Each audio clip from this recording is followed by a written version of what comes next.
to the inside. And don't steal from the spinning wheel, 'cause it's all really, and we can see how we feel. It's kind of a big deal.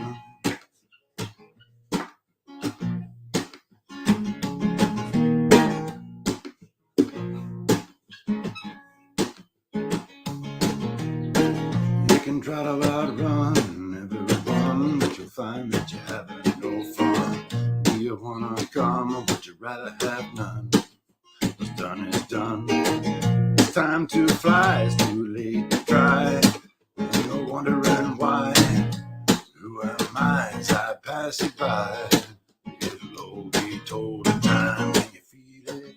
I can feel it. Can you feel it? Say this all right now. Can you feel it? 'Cause I can feel it. I can feel it. Say this all right now.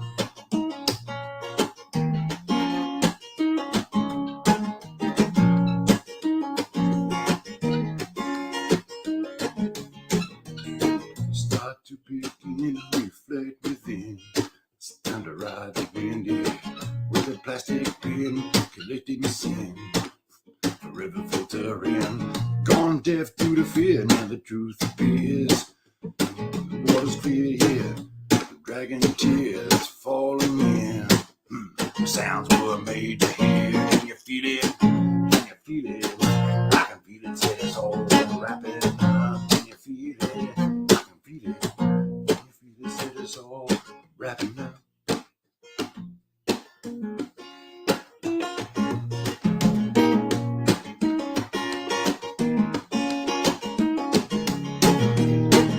On the battlefield with a sword and a shield, your brothers were killed, yeah.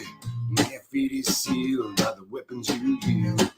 Your positions are filled, and there's a voice on the phone echoing along, yeah, from underneath the dome. But it's just another clone with a buried bone. Send another one home.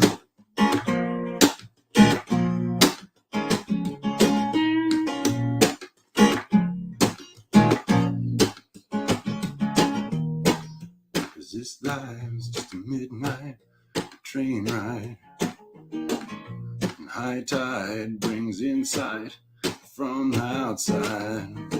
Now move along back to where you're from, way out past beyond. Well, I'll venture on, rebound the wrong. The outcast finally belongs. Can you feel it? Can you feel it? Can you feel it? So let's roll wrapping up. Can you feel it? Can you feel it?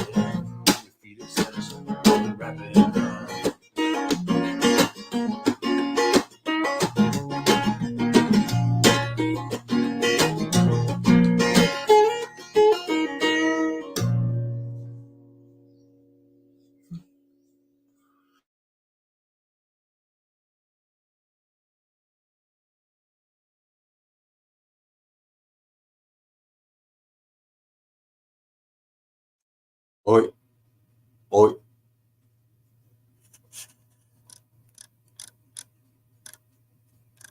Hey, Baker,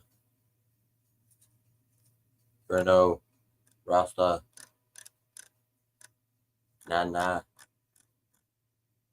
Monster.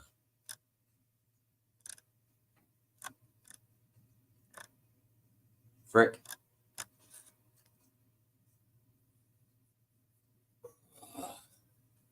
I'm just gonna go and grab my bone.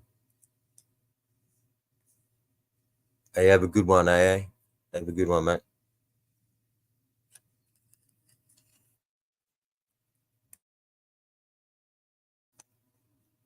You know who that was, Rasta?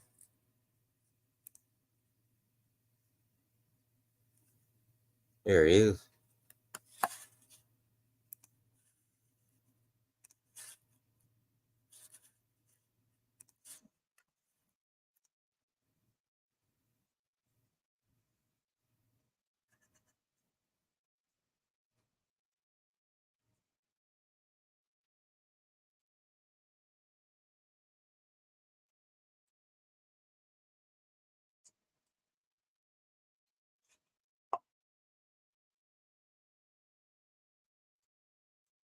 Gonna go grab me a bong and a bowl. I'll be back.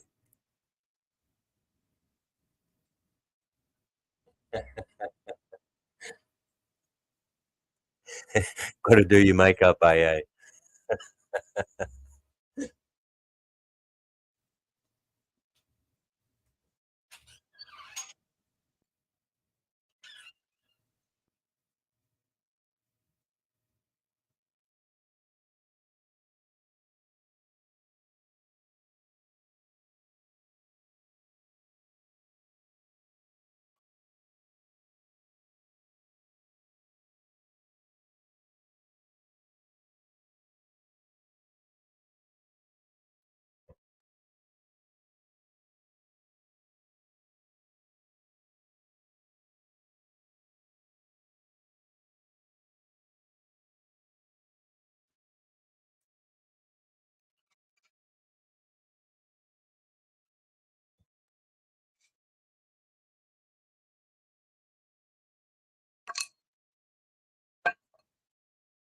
Ah, I went all the way up, grabbed the bong, didn't get a ball. I'll be back. Hey, hook.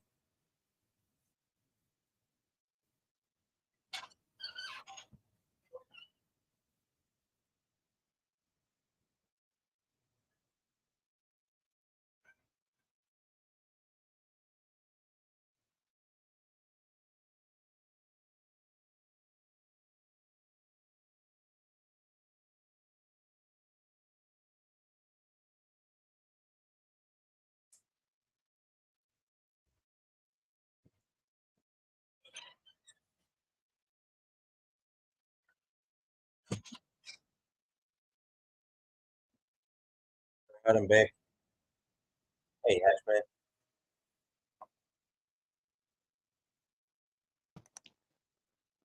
Good afternoon, Peter, PTP. I can't hear the music. I just jumped up to say hi. I just rocked up at my girlfriend. Probably see you this afternoon.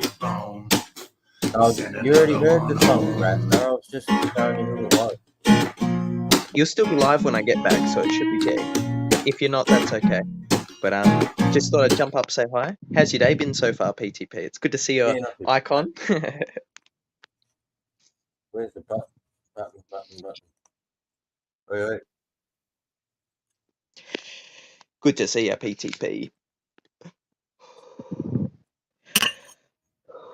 Legends in the chat, make sure you hit that like button to show some... 4 Wait, o'clock, you just PTP. knocking off, yeah? Wait, what, sorry? Are you just knocking off? I've already I finished it. Yeah, yes. 20 minutes ago? Yeah. More parts. Monty's chicken sandwich. I bought that today and I was like, oh, Monty. Is it called Monty's chicken sandwich? Best to give it back to him then. You bet. Why? Yeah, we'll give it back to him. Why have you got Monty's chicken sandwich? I don't know. But yeah, legit says Monty's chicken aioli sandwich. Because there was Monty's chicken peri peri, there was Monty's chicken barbecue. There's a couple of them. So there you go. Alright. Because the place I went to is called Bugsy's, but someone recently bought it, so it's not called that anymore. It's called Margate Takeaway Corner Store or something. It used to be called Bugsy's. So now I think it'd be called Monty's. I'm joking. The sandwich was good though. Monty would love it. Shout out to King Be Fine and Hookstagram in the chat. Aussie Frost King rather. Baker Perkins, Brendan, Banana Farmer. Choppy time. Well, PTP, I might have to jump down. I'll be back later. It's good Hey, to no see you. problem. I hate to jump down so quick, but I gotta go. Otherwise, I'll get in trouble. So No I problem. hope to see you later. Catch you a bit later. Later, mate.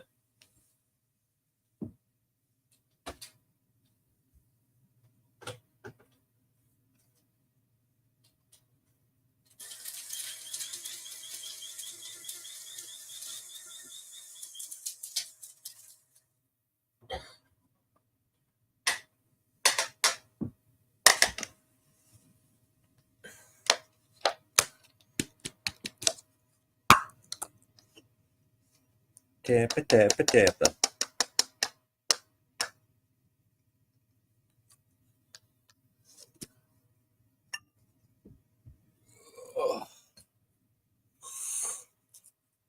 Oh.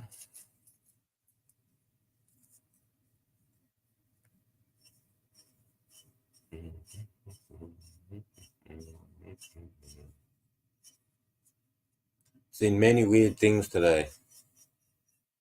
I think the world just likes to screw with me, man. Yeah.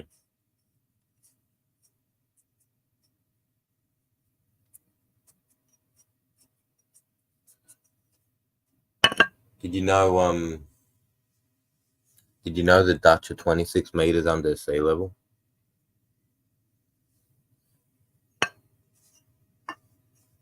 Them people are crazy. 26 meters below sea level. That's why their farmland looks ass kicking. Because they grow food on the bottom of the fucking ocean, bro. Where things have died and rotted away, and it's had all that water with minerals and shit sitting on it for fucking thousands of years. Then they push the water back and build a big fucking levee and turn it into farms.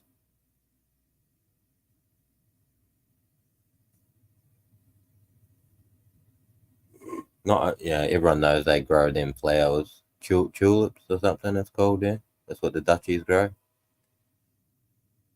But they also grow 70% of some fucking vegetable that we all eat. Some food we all eat, it comes from there. 70% of it. That's nuts. Like I don't know if anyone remembers. Well, I wasn't alive in the potato famine. Okay, but I've heard about the potato famine.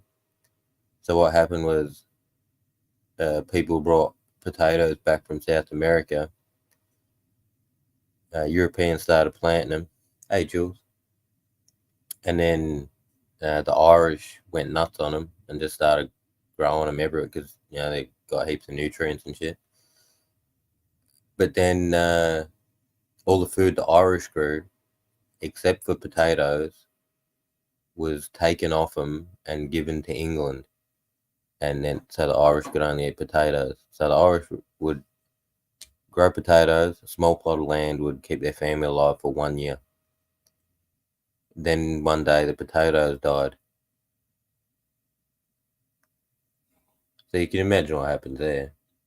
The country went from like 2 million people to 8 million people because of the potato. Then after the famine, like 4 million people, about 3 million people left. I don't know how many died, lots. But 2024, Ireland's population has not exceeded 5 million. But it was 8.8 million fucking back before the potato famine. Hey, fair. How are you, mate?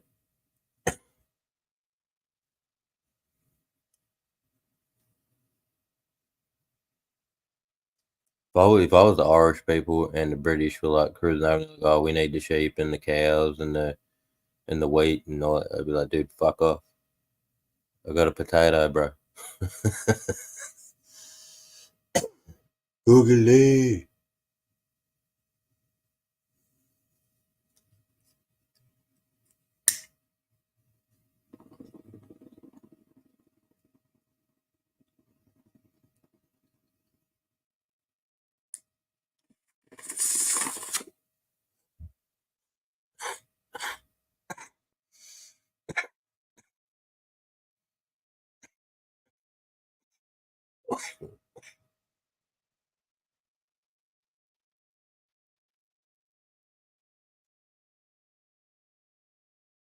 Hey. Probably should have pushed that mix from last night out. We've dust and hash in it. Fuck it. Bit rich for the first bong of the day. Making me cough.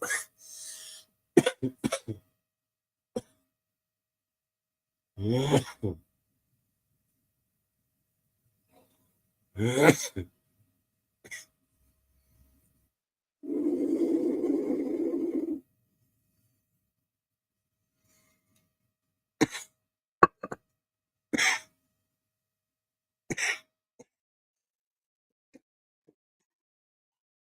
a fucking mute button. Hey, fair.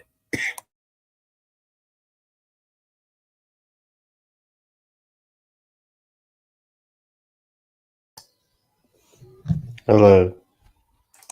Yo. Smoking on some cannabis. Yeah. Cannabis.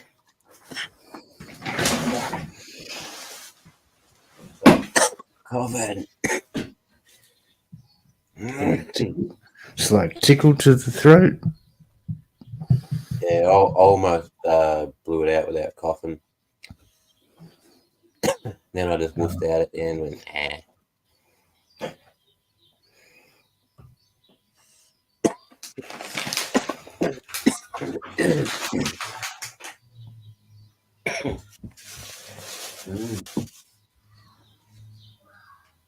was watching some bong fails the other day. It just surprisingly come up in the timeline. It's like Oh, yeah.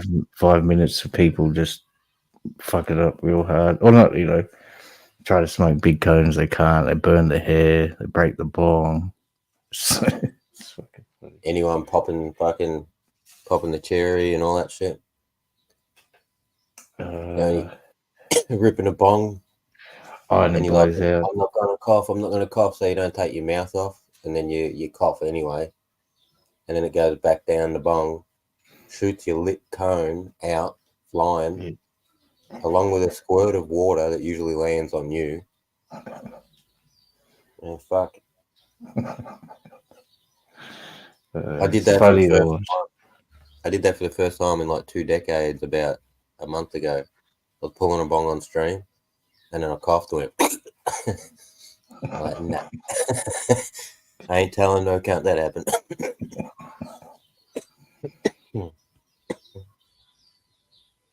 Yeah, it's annoying. Oh, yeah. Hate spilling the bong water. Oh, and Clarence has got another one out too. The Big Lead Show. He was saying, he was in Taurus, was telling Monty the other day, I think.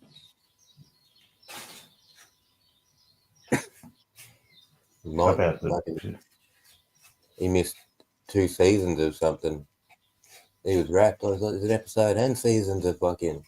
I figured that's what he'd be doing all night. Just streaming. Binge watching.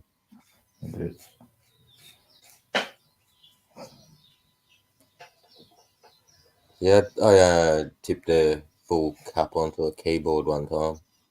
But I was lucky I spent a couple extra bucks. And you just pick the keyboard up and the water comes off. That's sweet. Another time, I was playing a game online. And it was messing with me. And the keyboard, man, was right in front of me on a bench, on a desk. And I let go of the mouse, and I picked both my hands up and closed them into fists. And I went, bang! And slammed them down on that keyboard. The keyboard was made out of alloy, like an alloy. It was meant to be like one of the ones you run it over with your car and you can still use it. When I smashed it with my hands, hammer fisted it, double hammer fist, every key came flying off it, went all over the joint. I put a big bow in the fucking thing.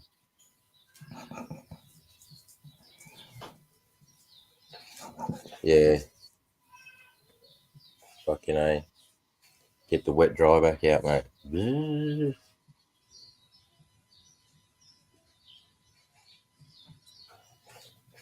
Yeah, I try not to lose it when I play games. I just try not to lose my temper in general because I break things. But don't do that. You just cost yourself money, dude. There ain't no one around for you to hit. It's crazy how satisfying that is, eh? Like, Was that, mate? it's crazy how sort of satisfying that is. Like, when you get so frustrated and you want to punch the wall or break something or throw something and just see it break. Like, but then it's weird, eh? Because then if you throw something soft to try and get it out and nothing break, like, it's weird, eh? It is. For that instant, you feel all right, and then when you realise what you got to do to repair it, you're like, fucking hell. Or one time I was walking out the shed, I forget what happened. I think the door maybe came back and hit me or something. And I turned around. As I turned around, I jumped and I Superman punched the fucking door. Fuck, boo! And dude, like, it was just everything lined up perfect. The punch was fairly hard, but it wasn't everything I had.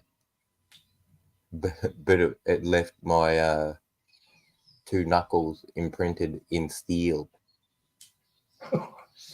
And then the next day, I couldn't work my hand anymore. Yeah, I pushed a knuckle out of the capsule. So your knuckles sit inside a cartilage capsule. And when I hit the door, it removed the knuckle from the capsule. Yeah. Doctor, yeah, it might be all right. Sometimes I go back in, sometimes I don't. I was lucky it went back in. Fuck. That was the first time I hit an inanimate object in like a decade or more. And I was like, I trained myself not to do it. It's like, why hit things that can't hit back?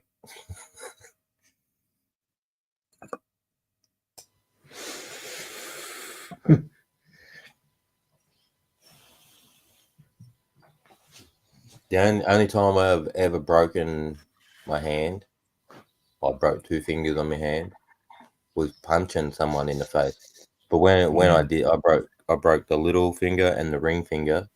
But those last 2 fingers, because the punch didn't land perfect, those last 2 fingers landed on his cheekbone, which broke my fingers, right? But up inside my palm, right, just before my wrist, that broke in there. They broke in there, but I broke his cheekbone.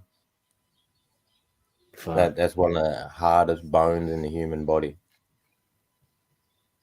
Really? Like a lady skydiver landed on her face in a car park and survived, no parachute. Fuck. And they said if she didn't land on her face, she would have died. It's because she landed on her face that she died. That she survived. Yeah, because your face is really hard, apparently. Wow. I just did a hook. It should have been lower. It shouldn't have hit him in the cheekbone. It should have hit him in the jaw. But fuck, I was like 13 years old or something when that happened.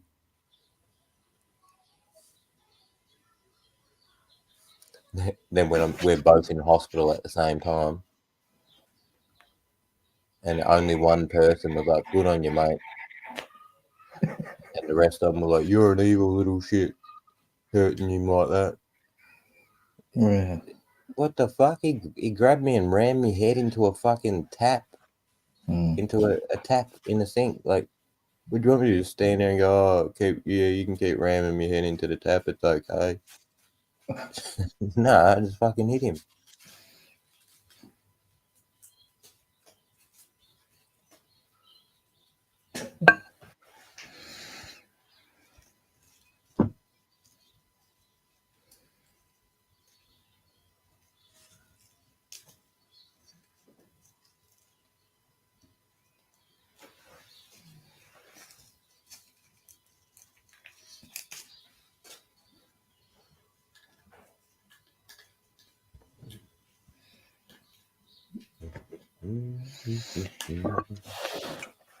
Oh, it's already packed.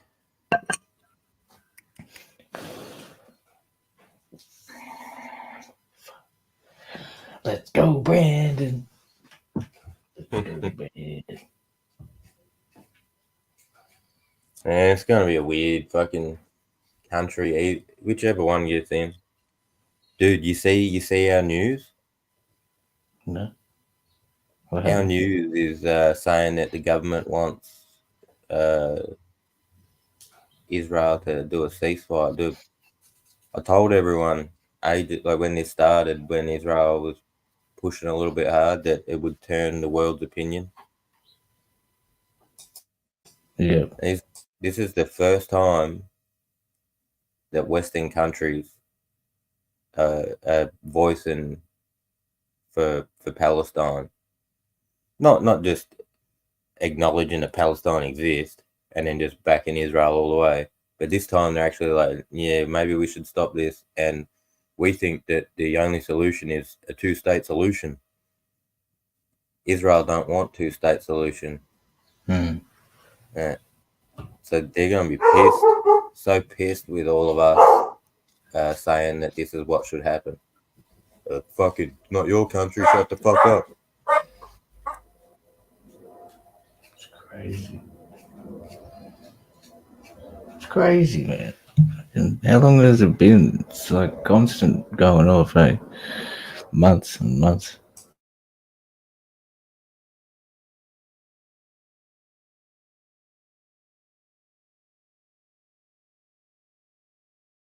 Basically, since the 7th, pretty much, October.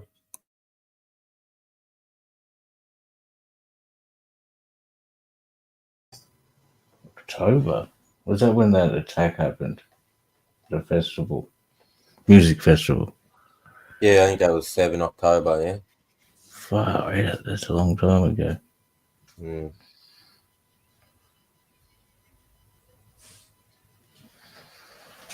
Yeah, and if you got a few years on your mark, you've noticed that definitely throughout my life, we've been backing them no matter what. Even when they were doing stuff, we're like, yeah, but it's like, nah, it's all good. And then finally in 2024, we're going to treat them like everyone else. We're going to treat them equal. No, you can't just do what you want. No, it doesn't matter that you were aggrieved in World War II. It doesn't mean you can do what you want now and ignore laws and international law and fucking the people of the world saying, oi, back the fuck up.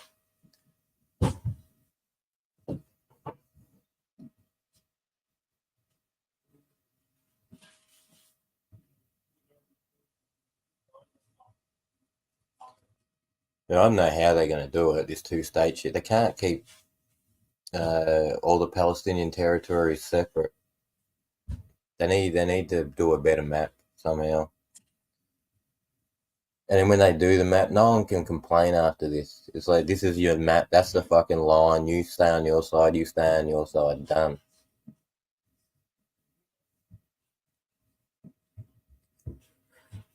Hey, watch out saying that shit, Marky. Has anyone heard of a chick called Jen Ortega? Nah. She's an actress. She said something like Israel are going too far and there should be a two-state solution. She's no longer in movies anymore. Fuck. What? Why can she say that and then have her livelihood removed? But if she said, Israel should kill all the Palestinians, she'd still be in work. She probably would have won an Oscar. Yeah, this is what troubles me. Again, I'm fine with, if we want to roll around and steal everyone's shit, no one can stop us. But I hate that we pretend that we're doing the good thing. No, we're giving you democracy. You have democracy or we will kill you. What? Exactly. We're giving you freedom. You take our freedom, we're going to give you, or we will kill you. What? It's the same thing, eh? Like, as like the colonial time, man. It just never stopped. It's just disguised in a different format. Like, Yeah. Mhm. Yeah. And look, we look around and we say, well, this is a better system. But who the hell are we to tell people we'll destroy them if they don't do what we want them to do? Mm, And then pretend that we're the nice people. No, we're just giving people freedom by forcing them to do things they don't want to do. exactly. Uh, Who are we to do it? That's right, man. Because everybody's fucking birthed in the earth, man. The culture has a right to fucking be to exist. I don't like. You muted yourself. Yeah, just 2 seconds. Oh, And you totally. back.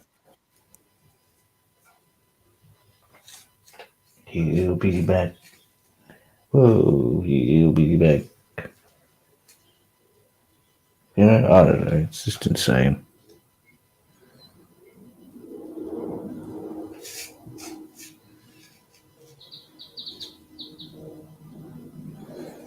They gotta make the sell and the weapon somehow. You gotta sell the weapon somehow.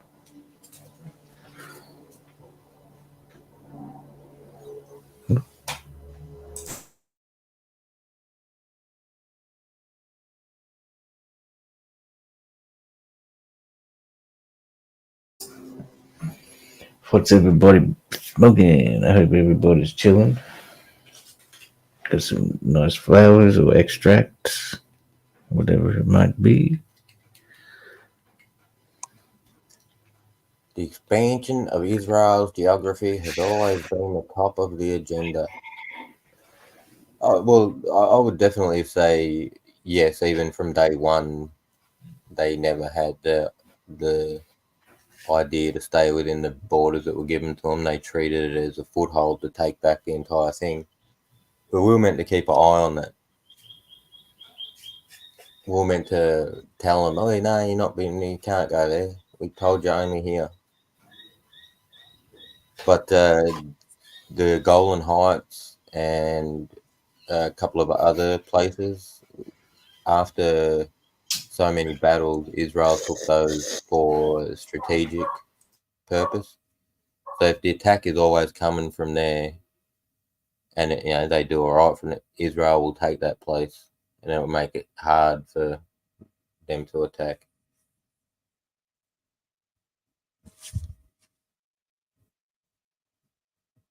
I was watching some shit the other day, right?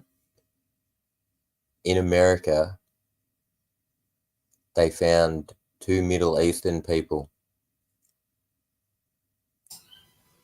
Well, there's more of them, but the bones they tested, these people were Middle Eastern. One of them was from, they could even tell the place he was from. And this is thousands and thousands of years before fucking Christ, bro. Yeah, man, for sure. Everyone's, oh, the Vikings, oh, Christopher Columbus. The Phoenicians No, went no, to America thousands of years before the Vikings made boats, and thousands of years before fucking Columbus went there. yep. And they know this for fact, Caesar, because they find the coins and parts of their boats and all this shit, right? Yep. Absolutely. And there was something where they found DNA, and they're like, how the hell did this happen? How can there be these people in South America fucking 7,000 years ago? Well, maybe they were from the Phoenicians who sailed over there, mate.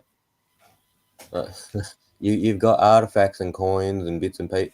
Like, weird, bro. It's like they find shit and then they can't It's put not two and two weird. together. It's straight up. It's obvious, evident. Like To me, it it's is, a but to them, distortion. they're just overlooking it. Oh, how could that possibly be? Well, we know that a whole boat went there, mate, and it probably didn't go once. Probably went there numerous times. Exactly. Yep. Yep. But we refuse to believe that anyone was sailing around the world before the people we will say was sailing around the world. Right, exactly. The 1400s and everything. All prior to that, all the wealth and everything was still on the, around. It just wasn't in the European hands at that stage, like prior to the 1400s and the expansion of papal, the what is it? The Vatican let everybody sail around the world and take it over because they weren't Christian. Like at that time, just imagine there would have been all these civilized, what do you call it? Like built up civilizations and economic structure. People living just how we are, like with perfume, nice food, great clothes, jewelry, hot water, sewers. The Phoenicians are starting to be thought of as maybe they were the Atlanteans. Yeah.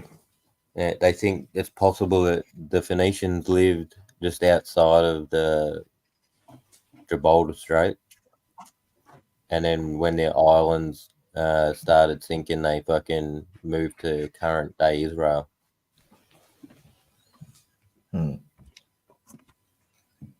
See, that's like from Egyptology too. That would be stemming a lot of these, like, because I don't know. It's crazy. What's going on, Caesar, brother? Oh, just How are chilling, you? having a cone. Yeah, man. Do some Pick it nations, up. talk about some nonsense, usual. Pack it up a cone, yeah. It's not nonsense. It's Fucking, commentary. I gave my It's commentary on mainstream scientific understanding. right nonsense. Well, If they're gonna- it's They're gonna factual. tell me this is how the world is. I'm gonna ask questions. It's factual. What we're talking is factual, no doubt. No doubt. Well, Absolutely. there's a whole boat and there's two skeletons, and like I said, they're like this one's from the Middle East and this one's from this fucking place in the Middle East. 5,000 years fucking before any motherfucker's meant to be doing anything like that. Yeah, but that's what they say. And then there's stuff like the mastodon killing site, for instance, which is 15,000 years before any predated humans. And that shows that we were killing fucking mastodons with tools back then. Yeah. I also say, what about Göbekli? But they say Göbekli is not a civilization. It's just a place that's bullshit. visited, and we visited it sometimes, like a fucking little little spot where we all hooked up. Fuck off. You couldn't possibly say that, or you can say that it's some sort of civilization buildings as it's a bookmark sort of indicator for civilizations is farming land and buildings and dividing of labor. It reminds me. They're still fucking mining up Göbekli Temple and all that sort of stuff. There's like 20 something sites. They haven't cleared it all, but there's an older place than Göbekli Tepe on the fucking opposite hill, like the next mountain across, or fucking because they're on little peaks, fucking of the mountain. And it's at least 1,000 years older, and there's 3 or 4 fucking, like Göbekli Tepe probably built 3 or 4 stages of the building as well, but like the other Tepe is fucking like 3 or 4 stages of building, which was like a couple of thousand years before Göbekli started. People, hunter-gatherers are going to build a monetary, like somewhere safe, somewhere they can shelter, somewhere they could, field dress animals and make some sort of sense of life, and they're just going to visit there occasionally and go back to the woods. I think that's bullshit. Yeah, sure. It's a site further up the mountain from Göbekli, and they think that's older because it's further up the mountain, and there's one below Göbekli which they think is newer than Göbekli. So it's almost like they can see the progression of that peoples or whatever moving down the mountain. Why did they live all the way up in the mountain? What made them have to stay up high in the mountain before they could come down into the valleys and shit?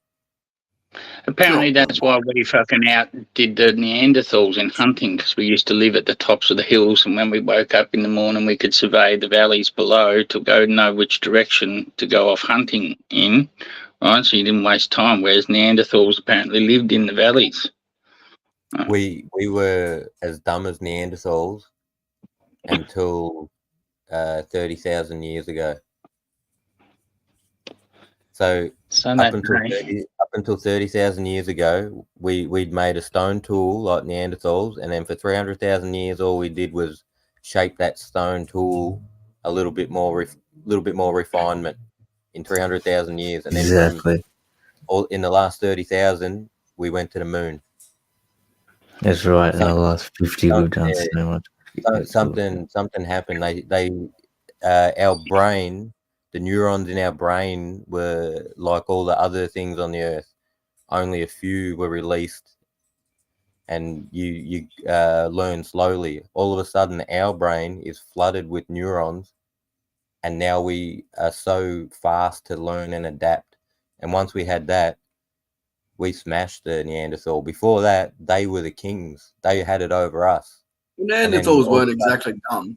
They still had brain they power, still had complex and they were neurocortex. retards now. But we jumped the evolutionary ladder somehow and then smashed them, outthought them, and killed them. But we were the same for hundreds of thousands of years. Well, there's that missing link that they talk about too, isn't it? There's some missing link between us and them.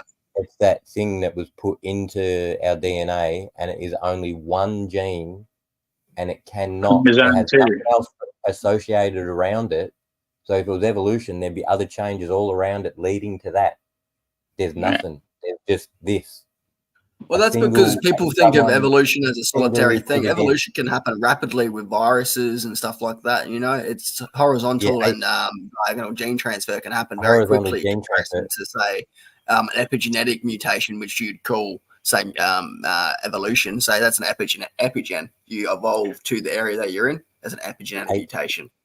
8% of your DNA is from viruses, but they can map it.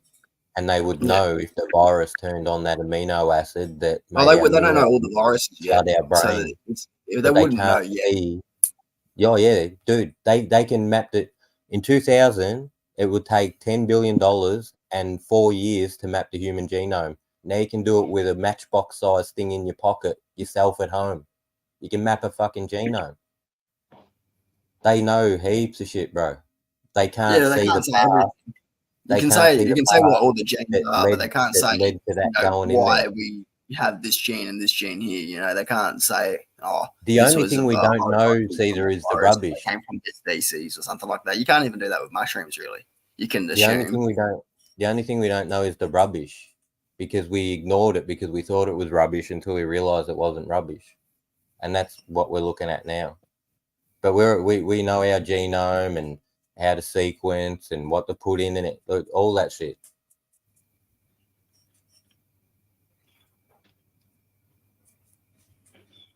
But they would know if horizontal gene transfer from a virus did that to your brain. Would hybrid vigor do it? Would a what? Wonder whether hybrid vigor doing it would do it. Like when we cross with fucking Neanderthals and Denisovans, right? It's crossing of the three species, whether that would fucking... Yeah, or as we bred all the other ones out, because we didn't obviously kill them all, because there's parts of them. It would have been mass interbreeding as well, right? All hominid species were interbreeding. It is proven that we definitely interbred. Like, at least 1%. So I'm just wondering whether that did it, but I don't believe. Like, I don't know. Like I was watching that thing on the thunderstorm generator today, and fucking geometric mass. Like, fuck, it was weird. 369 fucking, and those scales seem to have something to do with fucking his harmonics as well, and it also explains fucking the elementary scale thing. All of those has colours, like fucking keys of music does too.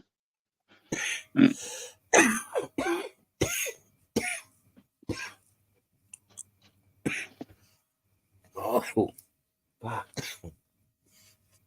I rewatched someone's take on the Anunnaki the other day. Is that fucking the dude with the goldfish? Yeah, he's got a fish. Like, what the fuck is the goldfish doing in there, dude? For some reason, I watched that today. Like, shut up, trying to tell a story. Yeah, the trollfish. Right. Yeah. What else did I watch? Something about if there's another planet out there, the dude goes, it should be staring us in the face.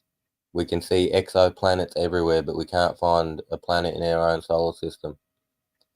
And straight away, I'm just thinking, dude, you're meant to be smart, but you're really, really fucking dumb.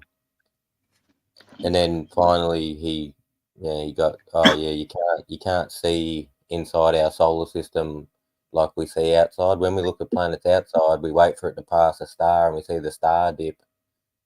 So the only way you could do that in this solar system is if anything was inside our orbit. Everything outside would never pass the sun for us. You'd never see it.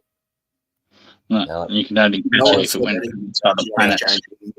Midlife So by the way. all we can do is make gravity. That take years and fucking millions of years to happen. Hookie's saying genetics don't change its ability midlife. That's correct, but epigenetic mutations happen through sequences. It happens through breeding. It's not something that just happens. Unless there's some sort of mutation, like a solar flare, some chemical mutation, a breeding mutation. You get reverts, right? Like you can always get throwback genetics as well, but then that mutation has to be valuable. That's right. Yeah, that's what happens, right? An issue will happen. So there'll be a thriving species, or whatever species, and then they'll face an issue that is potentially life-threatening to that species, and then they'll throw up a bunch of mutations in the next couple fucking 100 years, and the best one survives. So the only things that would mutations in a nutshell, very simplified. The only things that would hasten the evolution of things would be, solar flares, gamma ray bursts, breeding, interbreeding. So do you think possibly the that's why he's saying, you can if you give him steroids, but is that why you think maybe possibly radiation could be key to what's happened with the chromosome 2? Maybe there was a larger radiation pool during that time of our evolution span. Well, radiation is a definite fucking mutation starter. Like that's what Monsanto do. They get a room, they put 10,000 fucking tomato plants in it, they irradiate them, gamma and whatever else, mutations occur. They're like, oh, that one's growing like 100 tomatoes instead of 20. Oh, that one, look, doesn't even drink water and it's still growing shit. Like that they go in there and they don't know what they're going to make. They just fuck up 10,000 things and then look for something good in it. So, look, there have been gamma ray bursts, and obviously the magnetic field changes every 26,000 years or whatever. Yeah? So we have been exposed. But I just found it interesting that science, people who work in DNA currently cannot see the evolutionary journey that would have led to the neurons in our brains becoming so prolific.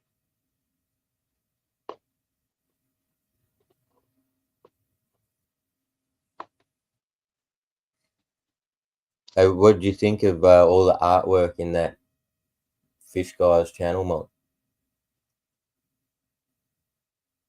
The artwork? Yeah, when he's telling the story, like they got pictures of when he's like, of the Gigi and fucking the people that used to live here before they got here, and like our primitive hominid home, like what they made us from.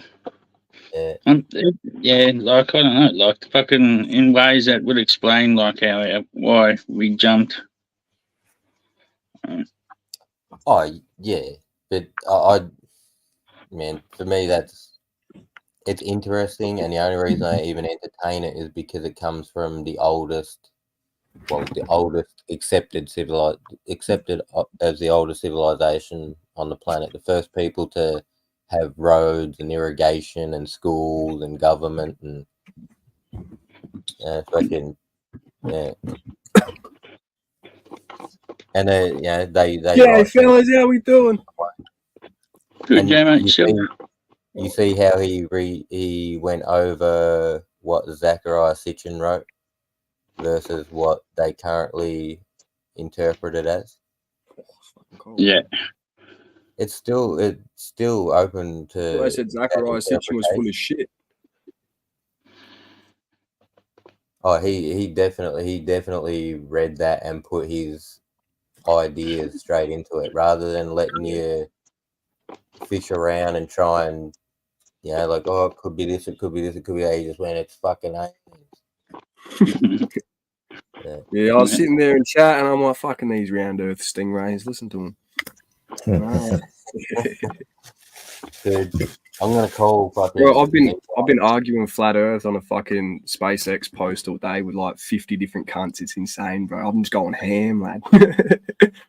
But these people aren't smarter than me, so unfortunately, I'm quoting shit they don't know or understand. They're making themselves look stupid. Even though I probably look stupid, they look worse.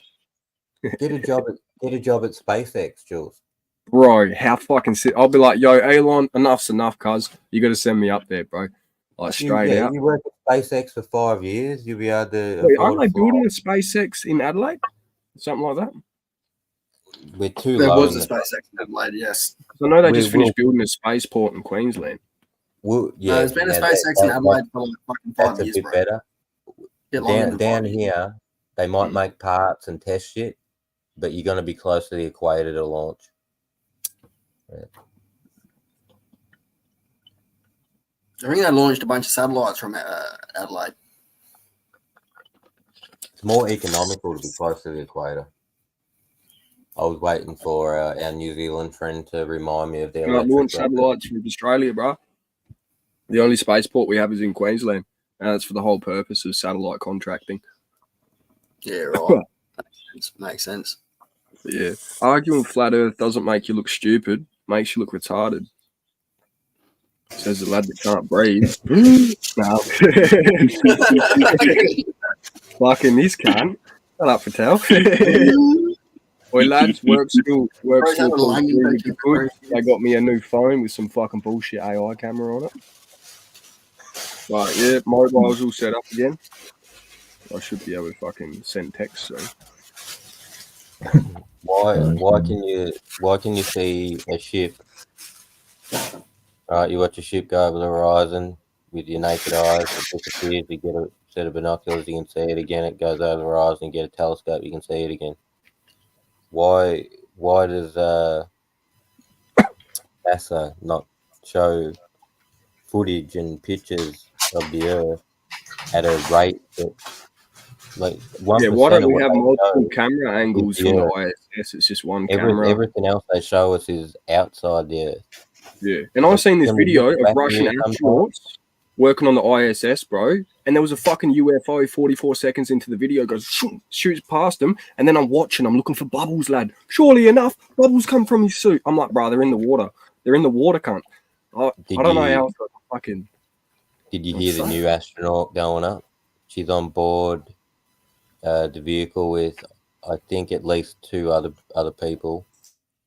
And it's her first time going up.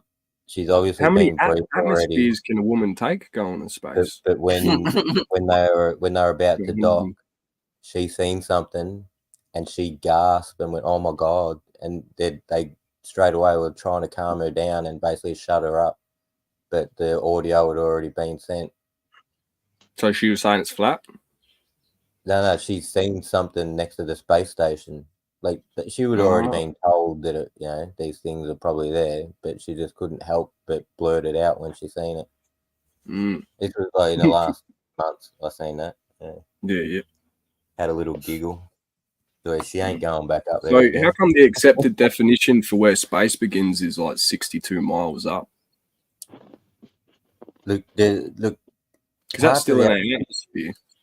part of the atmosphere is, it depends on you can't breathe 300 miles up, even though there's still thin wisps of atmosphere there. Yeah. Yeah. I know. I know. Right, It sounded more and more flat to me. But space, mate. When I mean thin wisps, I mean nothing that's you're gonna feel if you skydive from there. You're not gonna feel anything until around 100,000 feet. 110,000 feet, you'll start to come across pockets of air, and you'll run into them. It'll be like hitting water or something. You can hear it with the dude who went up in the 40s, late 40s or early 50s. Strapped a fucking balloon onto a chair and off he went. Video, audio.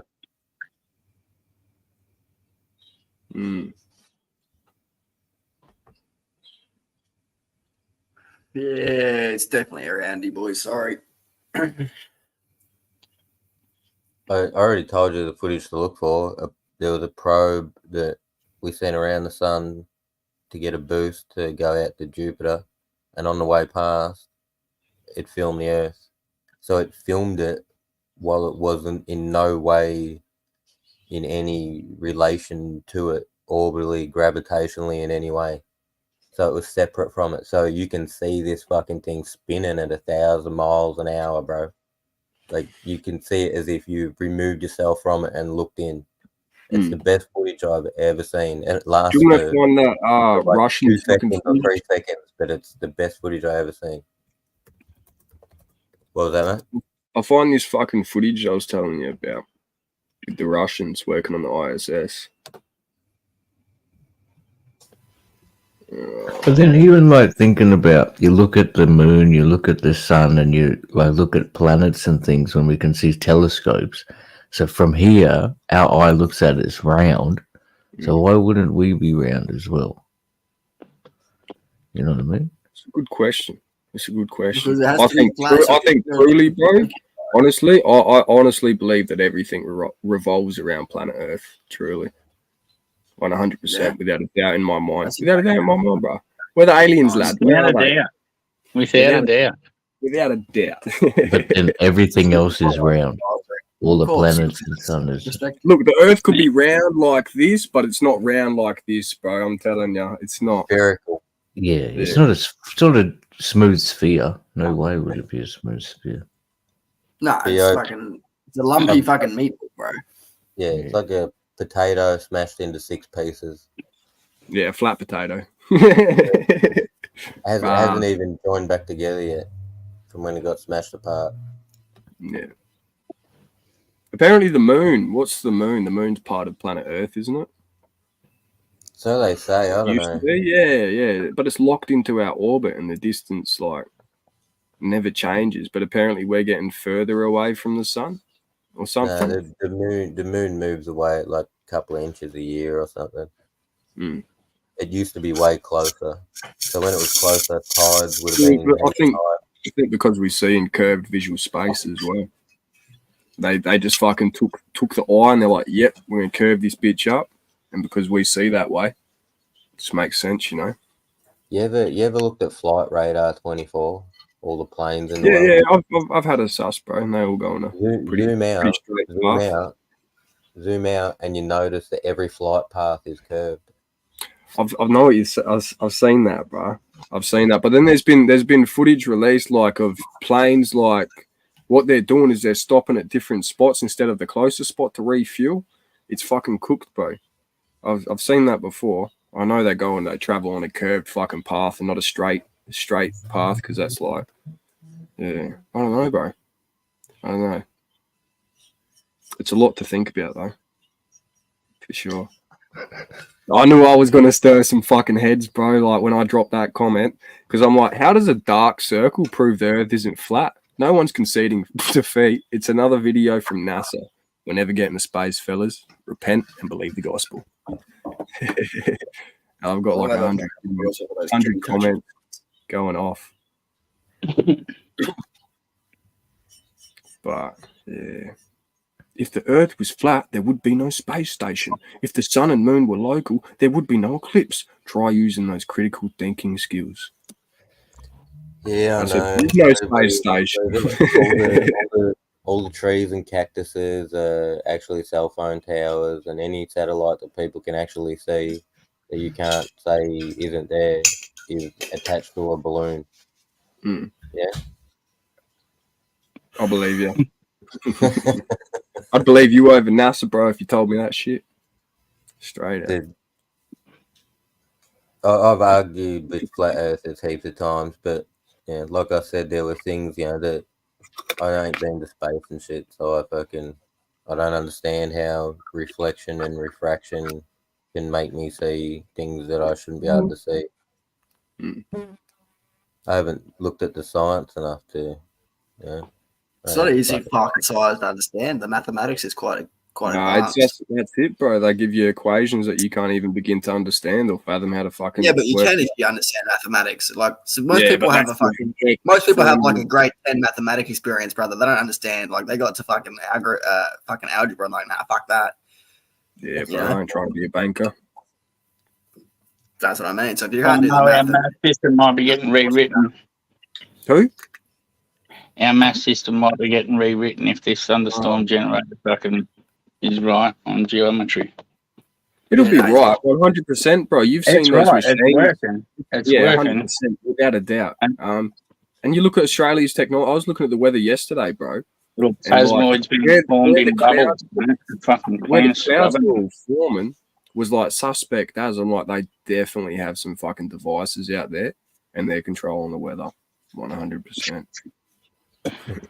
And Steve-O, the digging bunkers is more feasible than trying to get people, hundreds of thousands and millions of people into rockets. Although now Elon's launching the same rocket every month now. So he'll launch that rocket, it'll land, then he'll launch it again. Within 3 weeks, he's doing it again. So if we keep accelerating at this rate, bunkers, okay, we won't need them. We'll just shoot everyone off, fucking wait it out. Currently, bunkers are the most cost-effective way. Currently. Well, if you have a spaceship, right, like that's all good and well, but if you don't have a shitload of resources to get you somewhere and then to create some sort of fucking, colony, and then you need people. People's the biggest resource, which means you need more resources to feed them, which means you need more ships, which means you need more money. Yeah, no, the bunker seems a bit better. Did you know the only thing holding us back from going to Mars is there's not enough people spending enough money on the planet yet? If we had double the population, we would have the money to go and set up a colony on Mars right now. It's not that we can't. It's just there's too much money for the whole world to afford. Bro, I'm not going to lie. I've played a little bit of Starfield, some No Man's Sky. No Man's Sky is unrealistic. Starfield seems more legit. It's pretty empty out there. Some big dusty rocks, according to NASA. I don't basically, bro. It's gonna if we were to make it to another planet, right, like Mars. I don't know why the fuck we're going to Mars for. It's too far away. I'd go to the moon. Like if we were to go there, terraforming is it's going to be impossible. It's impossible. There's no way we've got the technology. Like unless they take one of them thunder fucking generators, bruh. They put a whole bunch of them. Exactly. The thunderstorm generator. You don't fly to Mars. I can't believe how much the US Navy has suppressed this fucking technology because they didn't want fucking tech on people to understand cavitation and shit like that.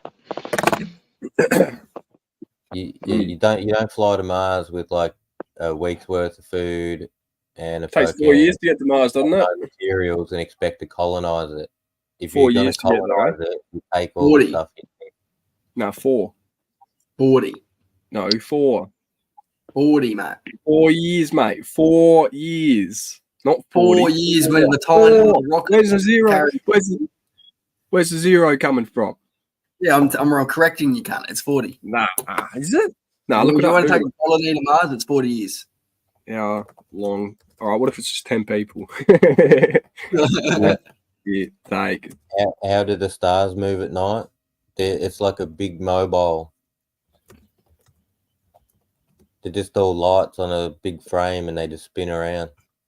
Bro, it's a 9-month travel from fucking Earth to Mars. What's the about frame 500 attached days. to? What the fuck is the frame attached to then? Yeah, I could be thinking of something else then, Jay, mate. Which one was 40 years? Wait, you talk. Wait. Say that again, Monty. They didn't tell me, Mont. They didn't tell me. But So that's more secrets that we've got to uncover is how they're attaching the frame that holds up the stars. Surely I you didn't can get for us, Monty, come back with some hidden knowledge. because I kept asking them who's changing the light bulbs when they burn out and how come Oh, when I'm they change a geometric chip makes more sense on that thunderstorm machine now because, like, fucking the first time I had Marshies in the DMT on New Year's, man, I was out the front and I started doing spinning for some reason. Remind me of those Sufi. Oh shit! I know, bro. I just had a full Yeah. image in my mind. Now they're like It's doing their really ones. fucking. Holy shit. Hey, hook us for the link, bro. Someone link him up. What's Where's this? he at? No one can, mate. Only fucking PTP. Oh, only PTP can share the link. He's spanned no one, bro. Damn. Who wants the link? Hook. Hook did. That was. Yeah. I think that was.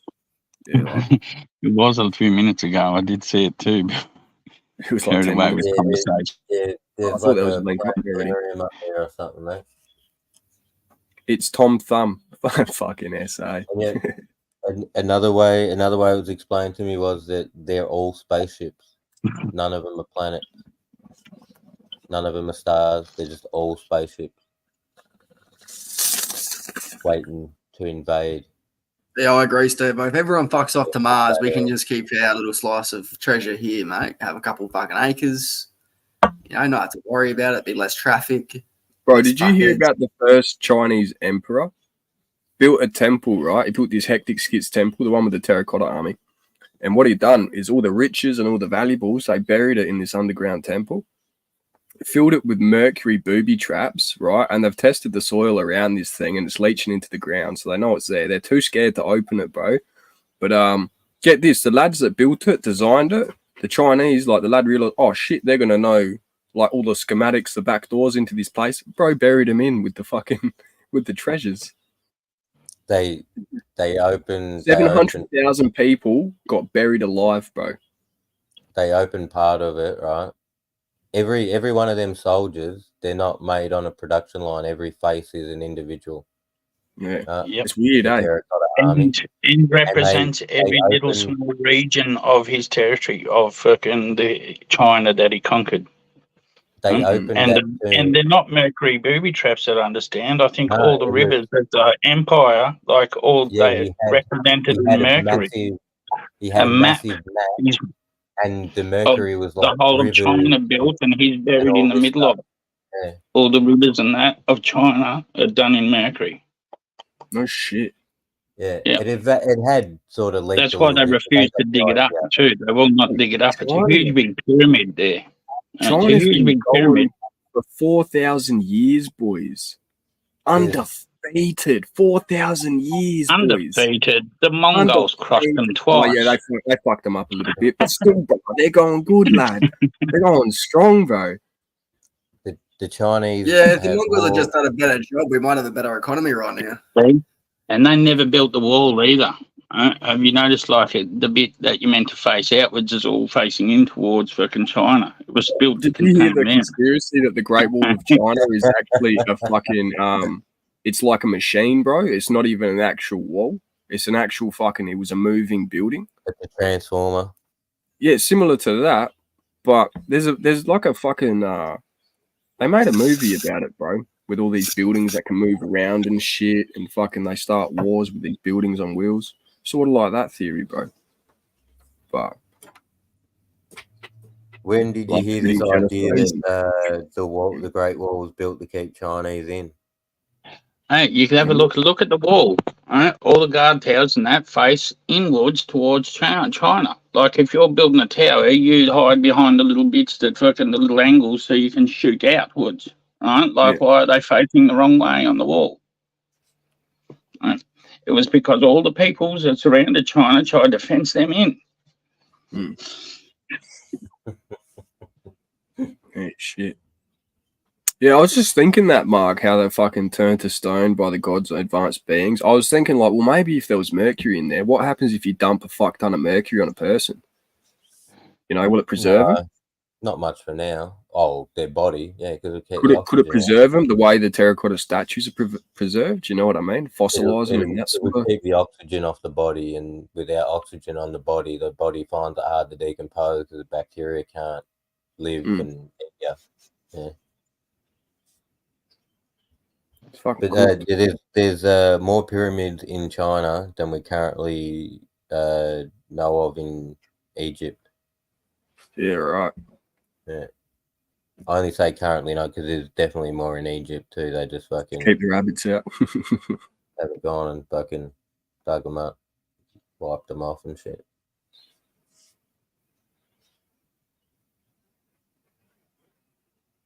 But China, when I found out the pyramids in China, I started looking on maps and shit, and fucking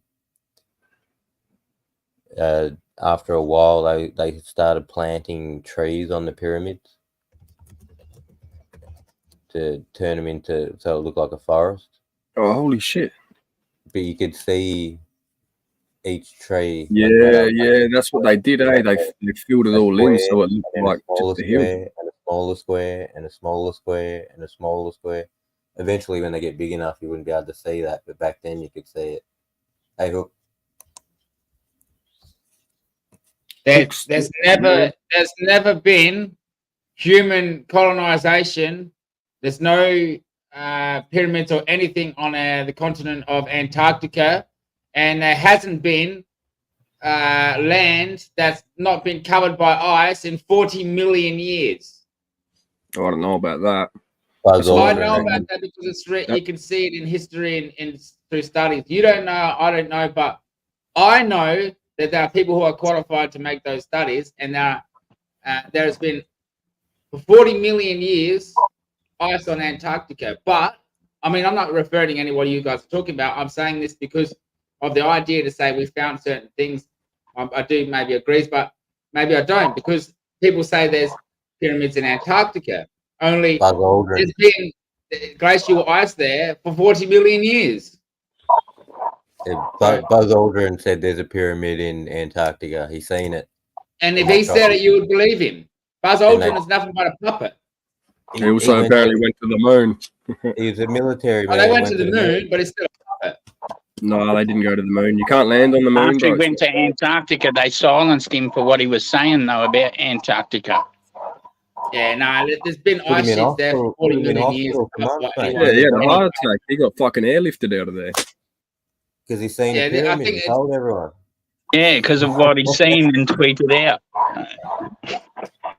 Maybe it's just lying. What about what about the map? Right, you don't think he could live off the money from just getting paid to speak about his moon landing, fake moon landing? He can say anything he wanted. He's just like a person. Why would he need to? Anything he wanted. Like, why would he need to, though? Like, he's already world famous for moon landing that might or may or may not happen. Yeah, I think it's quite easy to understand what we can't do. We can get up. We can all get up in the space shuttle, go around the Earth, and then maybe even get a machine that keeps our eyes open like this, so we don't miss any of it, so we can see with our own eyes that it's round. You can't see that it's round from the space station, unfortunately. Well, no, not in its entirety either. That's true, but you can go around it, and then you can go on the other direction to make sure that there's not a little like valley that will snuck through. You know, you can go around the equator. You can go around the northern. You would have to go the other direction. You go all of the directions, in any which way they could be satisfied to satisfy the observer.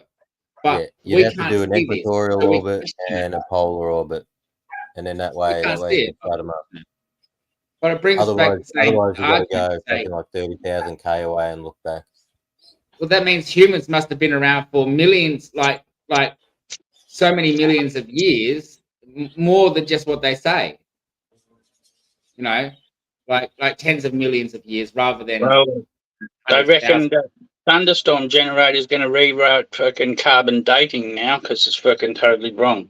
Right? because of the way fucking ball lighting changes, fucking ball lighting changes fucking the elements back to fucking just oxygen and helium. How would they do that? Radio waves. Spinning hot air and cold air. It's cold fusion. They're doing cold fusion. By using geometry. Is it only carbon that it messes with, the carbon isotope, or is it all isotope dating? Not all of them. No, like I don't know about the other ones. I know it fucks up carbon dating for sure. I'm not sure about the other ones. I think it's going to rewrite maths and fucking the understanding of it.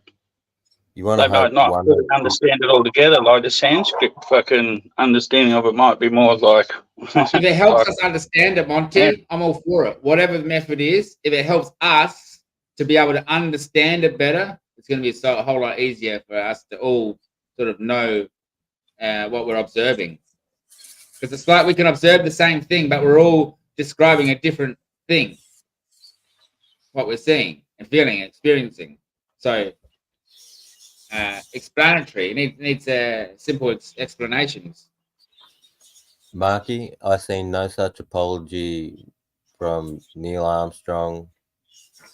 He always maintained he went to the moon, and after a while, he just shut up. After when people started saying he didn't go to the moon, he punched a few of them, and then he just stopped talking about it.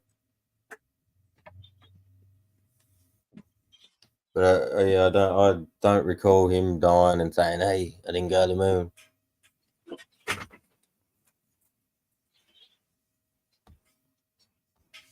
We can go back in Jupiter if we wanted to. People are meant to go to the moon this year. I think it's going to be next year, but it should have been this year. The private fucking that Japanese dude and 8 people that he's going to take with him or something. But I would love to go to Antarctica. Anyway, regardless of what they say or what's been said, I would love to go there and fly around myself. Or I have someone so I can see, but can't. Let's go there and do a 420 sesh. Yeah. Sure. Definitely. Do they have 420 over there? Has anyone smoked weed in Antarctica? Anyone? I reckon. 40 million years ago. I'm tripping. I guarantee you there's hydros. I guarantee you there's weed growing in them hydro gardens in Antarctica. Guarantee it. For sure. They're using the ice sheets as some sort of bloody light bending bloody thing. Well, one of the scientists would have took some with them. I reckon they did everything too. They've had lines down there as well. Yeah, if you're going to grow lettuce and tomatoes and stuff like that, because it takes a while to get them from here, get the ship over. Did you say lions? Of course you're going to grow some weed. Dude, did you see the ancient Sumerians holding lions like they're fucking cats, bro? Yeah. Like, they were huge, bro. These lads and were Indians. huge. And the Indians. The ancient Indian gods as well. You know that the fair-skinned Indians actually look down on darker-skinned Indians? They actually fucking treat them like shit.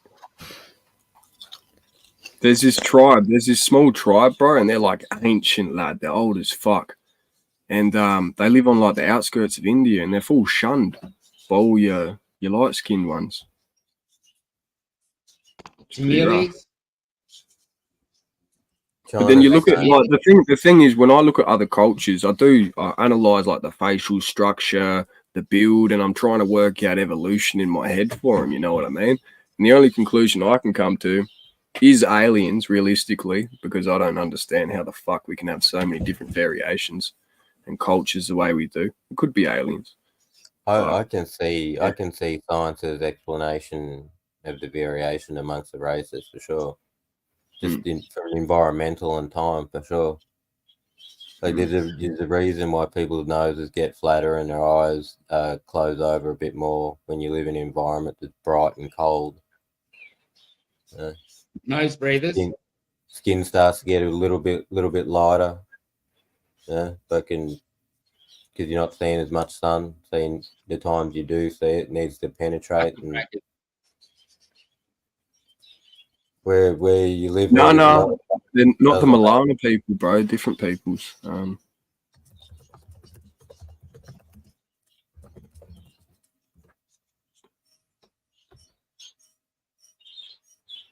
Fuck, there's a few ancient Indian people.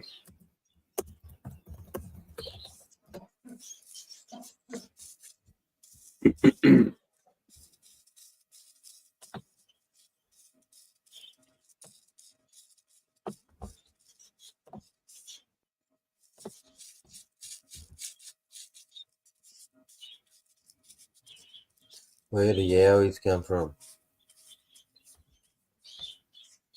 Space. These ones here. It's this one.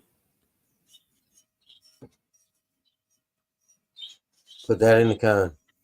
I think they're called like Ritrati or some shit. Hang on.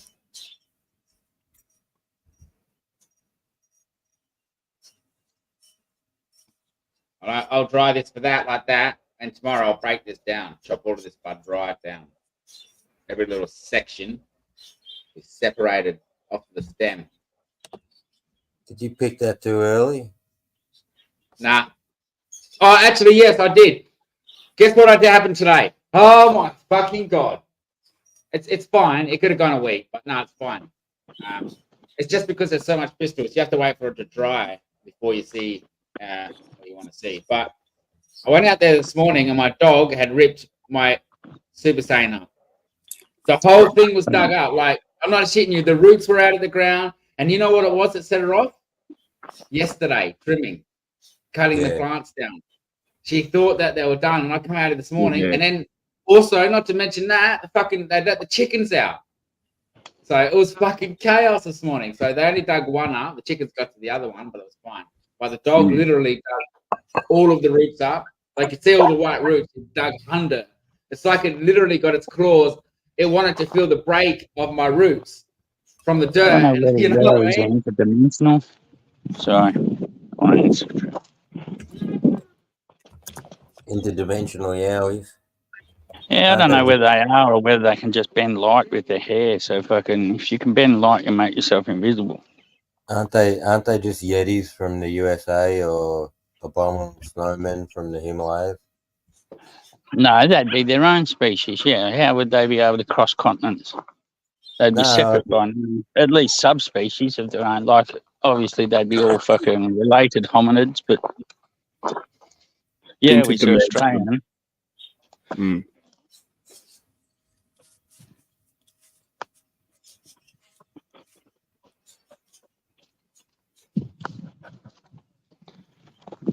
I think that's why the military's interested in, because I think they can bend light with their hair, make themselves invisible. And do you remember that tank that they lost? They built this hectic camouflage tank and then they lost it, bro. Like, how the fuck? Oh, yeah. Oh, yeah? Wait, what are you going to do with the roots? Compost. Nothing. Oh, why don't you turn it into like a balm? That's all stupid. Or like a, or is you it can what drink it. Drink it. No good in it, brother. That's what Jamaican tell all the people that think there's goodness in them roots. There ain't nothing in them roots. I think they do, Jeff.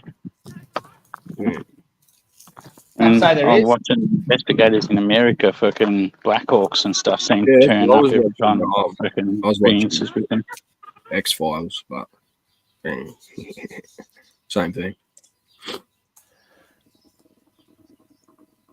No.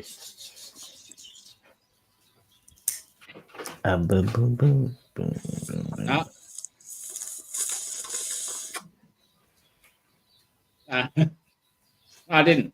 I wasn't looking at chat. I only just looked at. Yeah. No, legend. My bull bags. What he could do. No, I wasn't. I only just looked at chat just then. Yeah. And it's so lucky I just saw what you what somebody meant to me know. Because I wasn't even looking there. Yeah. We might as well go have a watch. It's not for anyone else. It's a message toward you. So I didn't find it. It wasn't in my taste really, but I never even saw it. Yeah, it was, yeah. You know, here's the thing. It's just like not even. I'm here chilling with my friends and whatever else things are going to say. You know, people might. It just let it go. You know, you see it all, you hear it all. Goes your way, comes my way, goes other person's way. Yeah. Anyone seen that guy on YouTube that I'm pretty sure he just gets them off a TV? There was a TV that came out, used to have a lens on the front of it that was to help the TV operate. Some of the first flat screens or something. And he can mess with that lens, and he can stand it in front of his self, like put it in front of himself, and you can only see what's behind him. So he basically just disappears. Damn. Yeah. And then this is on YouTube. He shows it. He shows you how to make it and all that. Grow, Monty. Yeah. Oi, Monty, did you see my post on Instagram, YouTube? Which one? Maybe not. No, I don't think I have. I sent you an Instagram photo. Check your Instagram now if you can. I sent you a photo. Well done. I almost tagged you on a story. I almost put it on my Instagram because I went to the takeaway shop today in Margate, and it used to be called Bugsy's. It's not called Bugsy's anymore. It's like Margate Takeaway, fast food and takeaway or whatever. And I would go and buy a sandwich. I'm looking at all their options, and it says Monty's chicken sandwich. So I had to buy it. There was like 5 different options: Monty's barbecue sandwich, Monty's what was peri-peri sandwich? I got the aioli one. It was good. Fried chicken, a lot of good stuff in it. Oh. I'm glad it made you laugh. It looked too delicious, I had to buy it anyway. And PTP said I should send the sandwich to you.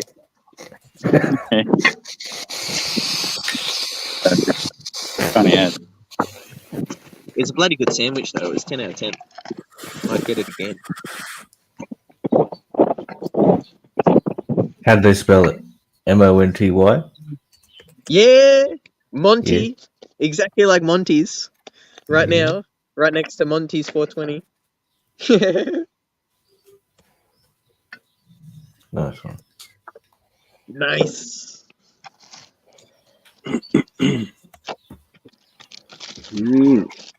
Oh yeah. We on session. I'm trying to get a nug from the bottom because all of the nugs that I had.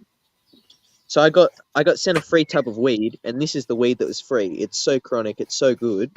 26% THC. And then this is the one that I ordered. It's still pretty good. It's 22%. Both from the medical, both same brand. No. But like all the nugs, you got that tub. Nice one, bro. That's very good. Yeah, they sent me. So just for anyone who doesn't know what happened, the TLDR is that a company sent me a tub which I paid for. So I paid for a 10-gram tub, and they sent me a 10-gram tub. I open the tub and I look inside the tub and I say to myself, that is not 10 grams. That's fucking a quarter. So I weigh it up, and what is it? 7.5 grams, dead on. It's basically a quarter. And so for those who don't know, a quarter in street terms is slang terms for Australian, a quarter of an ounce. So if you go buy a Q, that's $100 or $80 or $50 for a Q, and that's a quarter of an ounce. So a 7-gram deal. If you pay 10 grams and you only get 7.5 grams, then obviously I would complain. Now, but I don't care that much. I just brought up the issue to let them know that there's an issue with that batch. And I said, look, I'm not sending the 10-gram back to you because there's no, at what point should a medical cannabis patient forfeit their medication, go without said medication, travel to, so you've gone 2 things, forfeit medication, go without medication, travel to the post office, pay for postage, and then you send off, all this, and then the 5th thing you wait for. Tassie, pretty malicious form of capitalism on medical patients, and it's not just you; it's happened to that. A lot of companies, they say get fucked, do that, otherwise you're not getting a replacement. And those companies deserve to get scrutinized, and they're fucking bullshit. Because 100%. What happened was, what I said to Cherryco. Cherryco is the brand that did this. Shout out to them, they're good. The point of this conversation is, I said to them, listen, I do not need cannabis as urgent as someone who does it for epilepsy or seizures, but the premise should be set that if someone gets a fuck up, due to your issues, then you need to replace a tub, because I'm not sending my tub. I need this for medication. I can move on and say, listen, 2.5 grams is nothing. But you need to remember, just because I can move on and say 2.5 grams is nothing, yeah, it's nothing really. Yeah, it's That's the a day's whole worth of medication.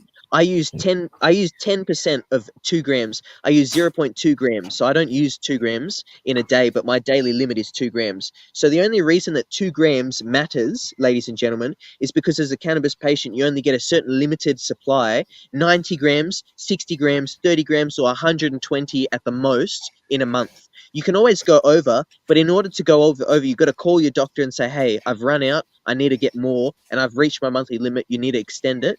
And the doctor's either going to say yes or they're going to say no. 9 times out of 10, they'll say yes. But the point is, the fucking pharmacies can't, they shouldn't be able to send me a 10-gram tub for free, because now I've skipped my monthly limit. You know, that's the point of what I'm trying to say. So they sent me a 10-gram tub instead of giving me 2.5 grams that I'm missing. I'm happy with that, but the reality is I got sent 7.5 grams more that is not accounted for in my monthly limit. It doesn't count. Well, Like, it's not. It doesn't register. Green Screen's had an issue as well, where he had an appointment booked with Grove for them to fucking redo his scripts and whatnot. He never got a phone call, right? So we emailed him, and then the doctor turned around, or the nurse turned around and said, "Oh, your script's all sorted." He's like, "Wait, so I had an appointment booked for a phone call. No one rings me, and you're telling me I'm not going to get a phone call, and my scripts are all sorted?" And they're like, "Yeah, pretty much." And he's like, "So I don't have to ring the doctor and talk to the doctor. It's already." I just tick the box. It's cool. They just tick the box. Yeah, it's cool. Interesting. You know what I mean? That's good. It's good. Yeah. It is. It's nothing to complain about, but it's interesting. It's just very interesting, isn't it? Yeah. If I want to renew my scripts, I've had no real issues with Grove, but I should check. I got my phone number now. I can fucking ask what products I got. I tell you this is what happened to my girlfriend. She recently got prescribed CBD oil, and she went through the pharmacy, and the pharmacy doesn't stock medication. As soon as you make an order, they place that order and then send it to you. They're a middleman. They're not the ones who stocks it. So the point of what I'm trying to say is, at the end of the day, what you go. I didn't miss that. What you say? Well, Steve, I just come up with a good word: the medical mafia. That's exactly what it is. And do you know what I told my girlfriend? This is a bit TMI, but I don't give a fuck. It's not a big deal. It's not TMI. It's no one's information's put out there. I said to her, listen, if you're going to hop on the medical, here's what you need to do to sort your shit. You go on cannareviews.co, you type in oils, you go for the cheapest oils, you familiarize yourself with the brand of oils that are cheap and that are, the ones that, whatever. It doesn't take much to do that. And then go have the phone consultation with the doctor and bring that up. But the point is, what happened was she went through the doctor, and the doctor said, no, we only do these oils from this place because you're going to go through this pharmacy, and we've now given you a prescription. So the point is, she was coerced to go through these cunts rather than having someone who's like, all right, you're going to get this, and you're not going to be fucked around. Because I'm not trying to gas bag, I've fucking gone on a tangent. But the point is, at the end of the day, if I want to renew my scripts or do anything, it's simple as, and there's no fuck around. But with this, my girlfriend got prescribed something that's discontinued and it's out of stock. So the pharmacy that she's trying to get from, they then have to go and fucking, I don't know, she's going to have to get a new script or something's going to have to happen because the pharmacy doesn't stock it. Every time you order, you have to order from them, then they place an order from their company, then they wait for it to arrive, then it arrives, and then they send it off to you. What happens with me is I fucking call my pharmacy up, because it's a completely different clinic, completely different pharmacy, and I say, listen, I want this. So I order it, and it gets shipped off that day, and it arrives the next day, because that's how fast the shipping is, because the pharmacy actually stocks it in the fucking pharmacy, and they're not outsourcing it. They're not the middleman. You're not, like, wow, imagine, Hook, someone said to, you're muted. Imagine someone said, oi, I'm just sitting here, like, I'm listening. You're quiet. You're part of my ambient soothness healing right now. I'm using your voice and I'm listening as a meditation and a guided. Yeah. I'm really stoned and I'm looking like this guy here and you. I'm looking at me and I'm just fucking stoned. I'm thinking, what's this guy saying? Yeah. Is he talking to me? No, fucking have a bong, mad cunt.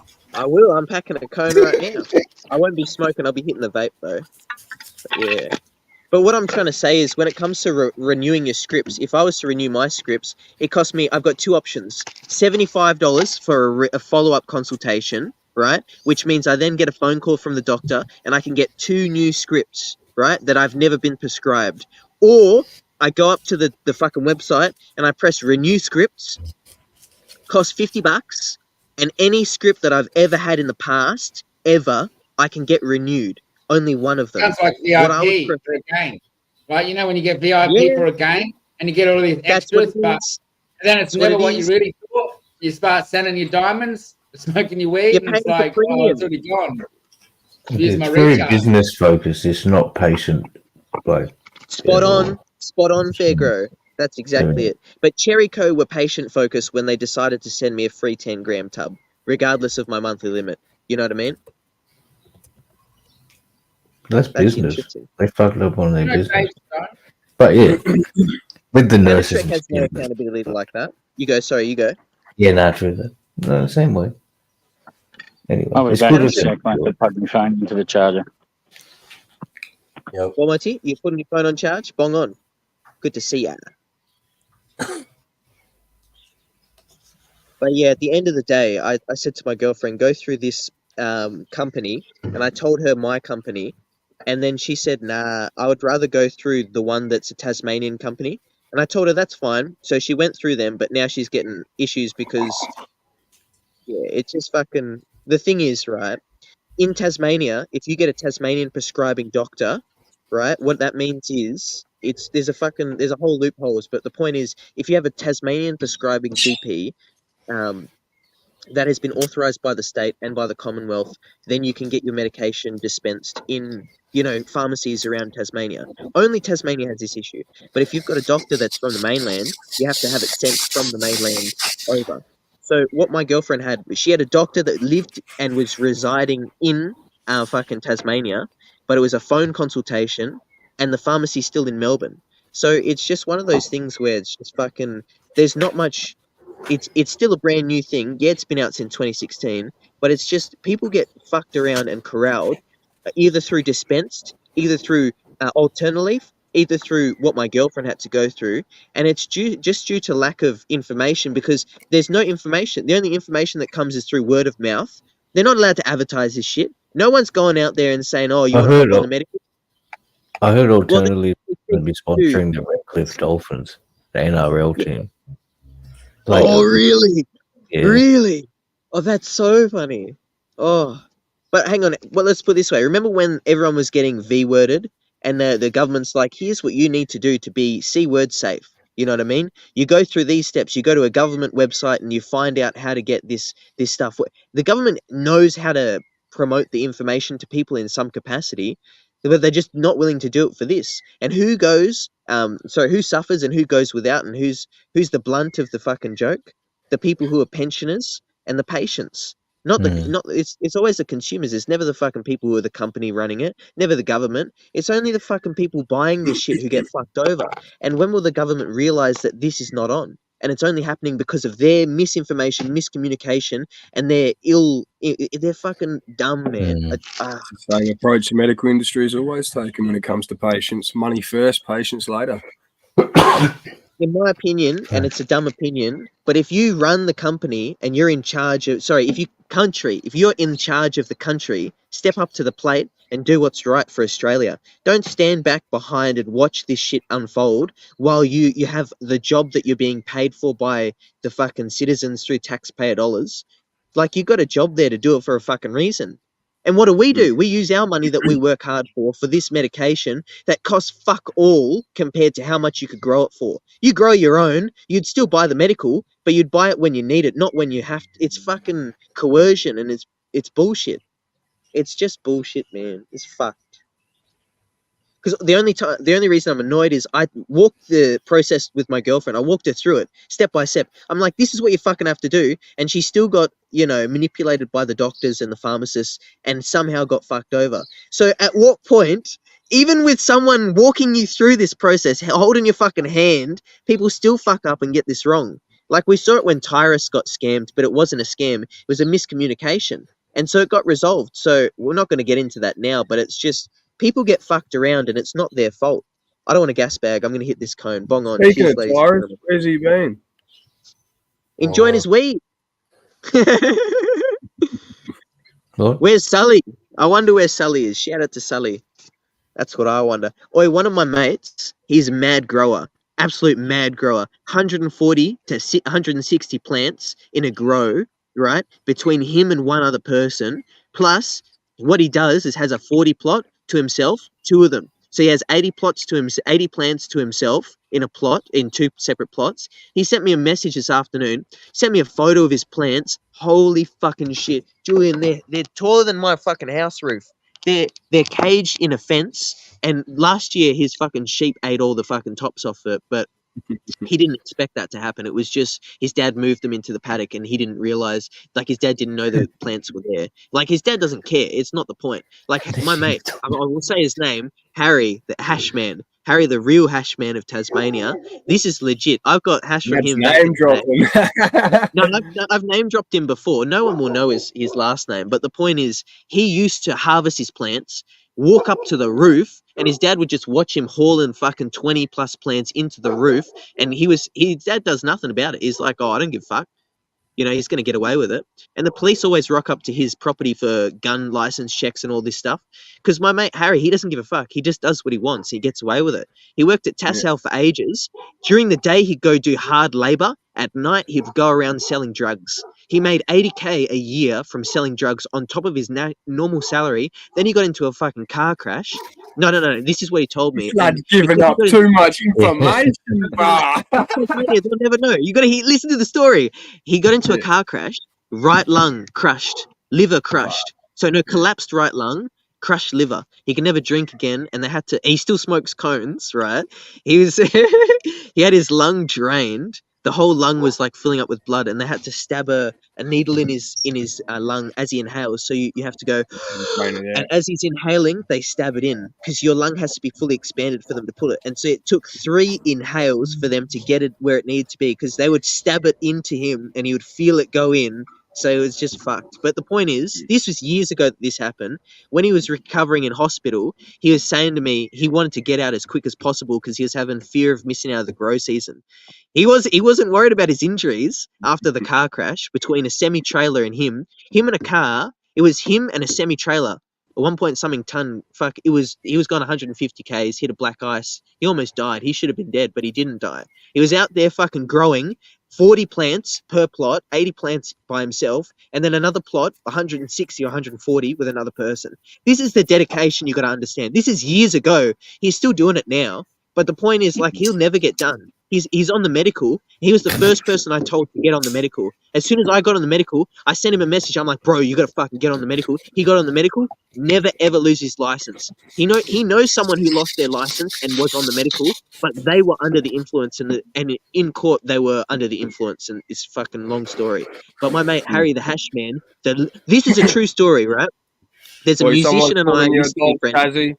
Someone's calling their dog, bro. You ready? I'll be another dog, right? There's a musician I used to be friends. I'm not going to say who. He and I drove down to this hash man and we got hash. That was the best time ever. And they remember that. And they remember the hash. They remember how good it was. Anyway, I want to see who's calling me a dog because I really don't care. Who's Eddie Spaghetti, bro. He's like, you're a snitch. Be careful talking to Tassie. He will dog you. Eddie.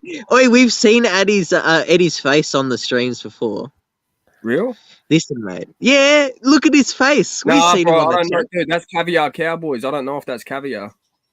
If it's not Caviar, it's someone. It's either a troll because it's someone taking his photo. Because I know that bloke. He's been up on the live heaps, and he only means well. So if it really is him, he doesn't mean any bad. But if it's not him and it's a troll, it doesn't matter because no one gives a fuck really. Because he has to use someone else's photo. He can't be himself. He's got to do his own thing. Like my mate Harry, he's open to come on these lives. He doesn't give a fuck, but he's not going to do it. Like I talked to him about it ages ago, and he's open to it. He's got the knowledge to share. He's happy to have a chat. Like he does some fucking wild grow tactics. Like you'd be like, what the fuck? But I got some indica packed and ready to go. Fair grow. You're ready. You're right. I need to calm down and mellow out. But yeah, that's the real story of Harry the Hash Man. That's a true story. And old mate Russ, a musician, he'll back me up. He probably won't back me up, but he and I went to go visit this bloke down in Dover. He doesn't live in Dover though, but yeah, the police will never get this bloke. They'll never get Harry the Hash Man. He's a fucking legend. He's a fucking legend. He's never gonna get done. He's never gonna get done. Anyway. Just like he's me. the only person. Yeah, just like Cook. Just like me. I was about to say he's the only person I know in Tasmania who I know of personally in Tasmania who's never been done. I know a lot of people I've heard of who've never been done, and I can get bags from them, but I've never met them. But people who I know who've never been done and who've been doing this for a long time is either old cunts, like I'm not saying you guys on the panel, but I'm talking about people in Tasmania that I know, like in person, that I can go to right now, and they've never been done, and they're growers, and they're mad fucking growers. So I'm just saying it's a rare occasion to find someone like Hook or someone like Harry, the Hash Man, the real Hash Man of Tasmania. Only I don't Anyway, sell enough weed. gas-bagging. No. Harry doesn't. Harry doesn't. He didn't say that. He just said you're an old cunt. That's all. Yeah, BTP caught on to it. No, I wasn't even saying that. Because back in the day, Hook was saying there's growers who are old school growers. There's old school growers who will never tell anyone that they grow weed, and they have the best weed, and you'll never know about it until it's, because they keep it to themselves. Yep, that's it. Look, that's what I was don't see them because they don't tell nobody. Little do I know that Harry's actually Tassie's split personality. Yeah. Me, myself, and the Harry's so funny. Instead of me, myself, and Irene, me, myself, and the Jane. Bong on. Yeah, bro. Loose lips ain't shit. So which strains have you got there, man? Tassie? At the moment, I've got the Cherryco XO, 26%, and I've got the Cherryco Little Buddies Indica, 22%. They're both Indicas. Oi, green screen says loose lips, shink ships. I tell you this is a real story, right? This is a Tasmanian story. And in Tasmania, it's a small community where the community is so small, you can find out who's who in the zoo. That's why I got raided so quickly. But the only reason I got raided is because I'm outside yelling where my neighbors can hear me. So no one's going to get done. Loose links sink ships, but nothing important has been said. This is stories I've told from years ago.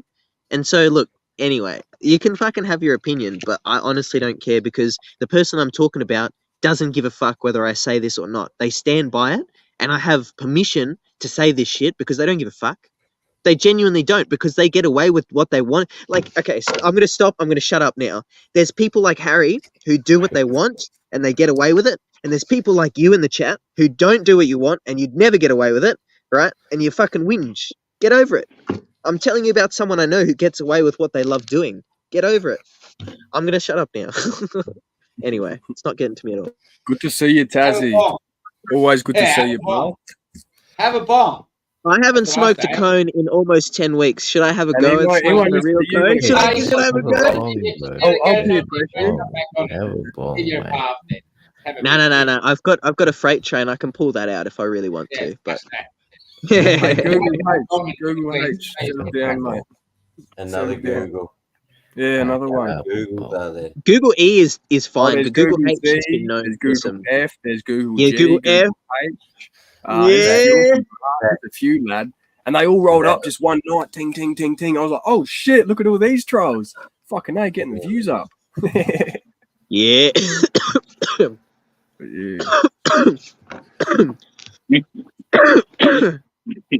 Oh, okay. Harry just texted me.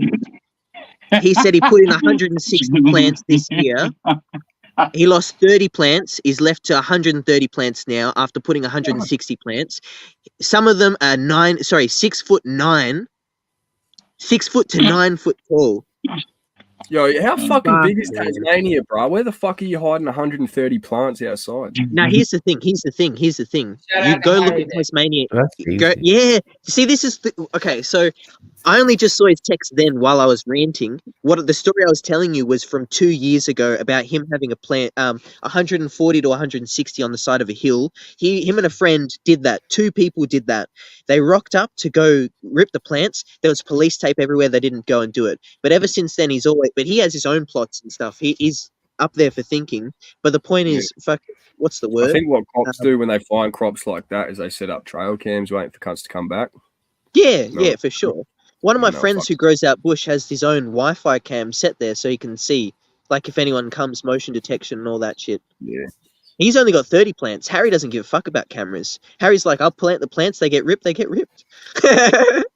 But, like, all I'm trying to say is you go have a look at Tasmania, go have a look at the map of Tasmania right now, not literally now, and you'll see there's plenty of places to go fucking grow out bush. There's too many places to grow out bush. Would you throw like 160 autos outdoors, bro? Would you do that? Nah, I tell you why. Here's the thing. In Tasmania, right, autos are either going to flourish or they're going to be shit. In Tasmania, you need a strain that is, here's the thing. I would say from growing in Tasmania, reg seeds work the best because they're so hardy. Because in Tasmania, you have good weather, and then out of nowhere, you have shit fucking cold. You have erratic rain. You have all this shit. Your plants get so much shock, so much stress. If you don't have a strain that is so fucking hardy, like, you're gonna fucking fail. And 9 times out of 10, like, this is true. When I grew autos for a year and a half, perpetually, almost 2 years when I got raided, it was like, anyway, the point is, I grew autos year round. Every fucking, oh, the dog, fucking shut up, mate. Winston, go inside, stop and come, quick. Fucking dog, mate. He's woofing at nothing. The point is, when you grow autos year round, they're either going to be good or they're going to be shit. But autos pale into comparison to the reg seeds that you can get who will flourish and thrive in Tasmanian wild. So what I'm saying is, if you grow autos, you don't want to stunt them. You don't want to stress them at all. If you grow autos, they have to be indoors in an environment that's coddled and, you know, the perfect environment. If you throw autos outdoors, especially in Tasmania, expect to get shit yields. Unless you live in West Australia or South Australia, you're going to have shit yields with autos. So I'd say fuck autos. But no, Gear Change had a story where him and a bunch of mates grew autos. Frosty's got good autos, but they're indoor. Yeah, Frosty, yeah. Well, you can probably get autos that would work well for Tasmanian outdoors. But what I'm saying is my mate Harry, he grows indoors, then he takes his mother plant outdoors when he's done with it. So he'll do clones and shit like that and put it outdoors and do. Yeah. Is that just to get it past that stage where it doesn't like collapse on itself and die? Well, nah, the mother plant's too old. That's why he chucks it in the ground. What he'll do to coddle his plants is he'll put it in a water cube. I've got a water cube out there. I'll show you what he does. So he gets a water cube. He cuts a flat, a hole in the side, and he makes this like little flap that goes like that. And you push it open, and he has like 2 or 4 plants sitting in it. And so this is like a see-through. He told me this. He's like, the light goes through the water cube, the UV penetrates it, but you can't see into it physically. Now with my water cube, you can actually see into it, but with his water cube, it was a whole lot different. Now you probably know what I'm talking about now. These fucking square cunts. Camera's cut out, bro. You seen these before? There we go.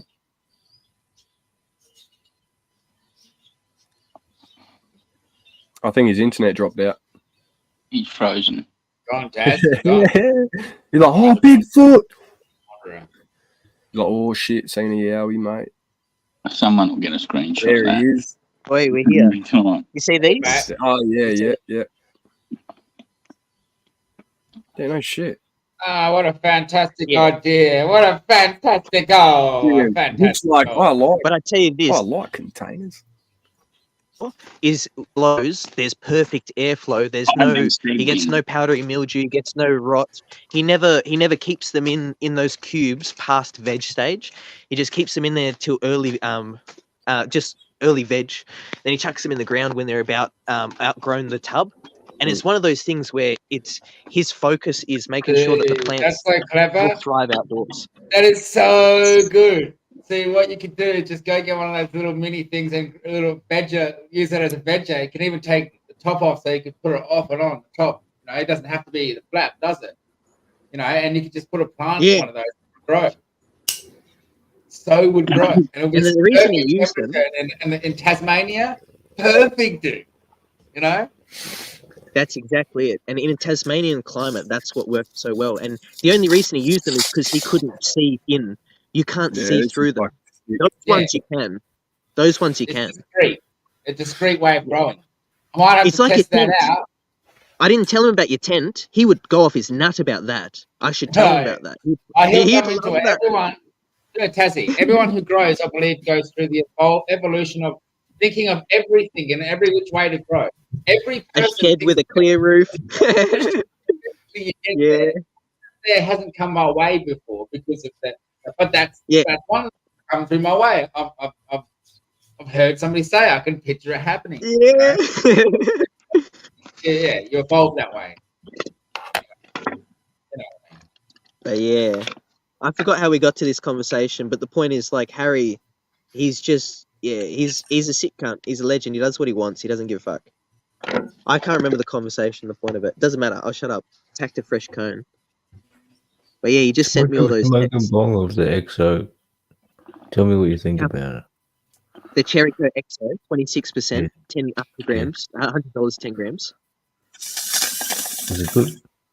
I loved it. I wouldn't get it again though because I only got it because of Spud Lee. Spud Lee told me to give it a go, and because Cherry Co gave me a tub that had 7 grams in it one time, I'm never going to order this tub for a while. So I'm only going to ever order the 15 gram for $100 one because that one's fucking. It smells so much nicer. Yeah, the Little Buddies, they do a 26% one. Skyberry Kush, that one is a must try. Cannaboy 420 loves it. Spud Lee loves it, but I just couldn't get a hold of it on my pharmacy. That's why I got the 22. The 22 is fucking good. And what's that? Cherry something, eh? Cherry Co. Cherry Co. But what is the strain? What's the Little Buddy strain? So what Cherry Co do is Cherry Co is sponsored by Little Green Farmer. So shout out to them. You remember them when we got the Desert Flame? I'm not literally shouting them out. I was just saying shout out to them. But Little Green Farmer did the Desert Flame. They currently do the fucking Bush Lantern. And the reason I mentioned the Bush Lantern is because the 22% Little Buddies Indica is literally the Bush Lantern. So the fucking Little Green Farmer sent all this weed to Cherry Co. Cherry Co's repackaging it and selling it off under a different name brand. So people aren't buying. They're still buying Little Green Farmer, Blueberry Hash Cross Diesel. I got which the is trial pack the other 2 months ago. You got the what? The trial pack? They got a trial. They got 2 trial packs supposedly with 3 different strains in it, 5 grams of each. I did see that. That's something that's becoming a lot frequent. Remember when we used to say, "Oh, fucking, when are they going to give us testings?" Like you get a 1 gram of each one. That'd be fucking good. But they're actually getting onto that. The cherry. I think the Cherry Little Buddies. One of them, the small buds. It was really nice. I thought the strain was the black cherry or something too. Oh yeah. Or maybe it was red. Well, whatever the fuck. The pouch was red. Yeah, that's it. Pouch red. It wasn't the black cherry pie. Is that the one? I don't know. Maybe. It was in like a. It's by Cherry Co. It's by them. Yeah. Yeah, maybe that was it. Then fucks me. Because that's one of the cheap ones. That's 15 grams for $90 or $80. Yeah, it's one of those ones. And that's what I'm trying to get onto, just the cheap shit from now on, because it's not shit. It's actually decent. Sometimes you get shit ones. Sometimes you get good. But I don't know. It's not worth buying more than you need to pay. So paying more than you have to for something you shouldn't have to pay for in the first place. Just grow your own. Be like Harry. Yeah. Be like PTP or Hook or Monty. Hey Monty, did you see that fella in the US, Asian dude? He served in the Marine Corps. He's been like out of it for 11 years now. He just got involuntarily recalled, bro. Uh-oh. Yeah. He's like, why would this be happening? Why would someone like me, who's been out of the Marine Corps for 11 years, be involuntarily recalled back? What's about to kick off? That's pretty hectic. You're scaring the shit out of me, Julian. Are you saying we should order our weed now? Well, I just got a text, bro. I just got a text from Work Skill. Read this, lad. Look. Have a look at what that says. Hi, Julian. Work Skill. Australian Defence Force careers. Oh, are you kidding? Yeah, I just spoke about this last week to the Dem. Oh my god, that's interesting. Yeah, they got that from work. They don't usually do works. They don't do that. That's not what you got. Where did you get? You saying you got that from where? Work Skill. Work Skill. Like he really needs a job. We'll throw him in the army. We'll give him a gun. Nah, that is some weird shit, dude. When did you get this? Just now. The day? Nah, hang on. Bullshit. Show me the date. 5:10. Look. Just now. Just now. 5:10. What's the time? It's only like 5:09. Have you seen any of that? Where's Monty? Hey, Monty. I take that off. Have you seen that? Be the best you can I don't be. think Monty's there. Fucking hell. Nah, you Wait, serious? Google changed. Oh, look at that. That looks beautiful. Way, it has been tradition not to use any recruitment companies at all for Australian defence jobs whatsoever. That's the first. That's exactly it. And I'm not even joking. I had a conversation on this. I'm not even joking with somebody. I say who, how, that, and spoke about this very topic. And last week you couldn't do it. Last week, so something's changed. You get that? That's weird. Has anyone else got those? Did you get that, Fair Grow? Any of the work skill places? The recall thing for that guy could be possibly he had something that they want him to teach. 11 years. Unless he left what's he got? Unless he left really early and he's still young and useful, they'll probably just use him to teach people something he knows. Yeah. Was he an Australian, J mate? You talking about? Nah, Marine Corps American, bro. Yeah, but what's more important is you just got that message, right? Talking about this shit, bro. No, but the thing is, that's brand new in Australia. That's only just passed. To be able to do that, it's forced to recruit through a recruitment company. So it doesn't say that they're recruiting, bro. They've carefully worded it. It says they're hosting an information session with the Australian Defence Force careers team in Port Pirie. We're seeking expressions of interest for this employer event. If you're interested in attending, please respond with ADF, and we'll contact you about the details. So I'm like, fuck yeah, I'm doing that. I think exactly what Hook said. They danced around. Yeah, I know what he's saying. That's fucked. Julian, you're right. They worded that well. Damn. Jeez. Fuck, that's funny. Hook's right. They knew about that one. They still join the army with Jay, mate. Fucking that'd be skids, can't we'll go to Kapuka 8 weeks, 6 weeks. It'll be fun. You'll see. Shout out to Family. It's strange that they're doing that through a recruitment company because they've never usually the Australian Defence Forces doesn't usually do it that way. Yeah. Through well, mate, it's weird because I went and updated all my details. I'm ticking off all these boxes, so I wonder if they've like gone through that and they've selected a handful of people that are like not right, and they're like, we need these cunts. You know what I mean? I think they'll do it to everyone. They'll be having these a lot lately.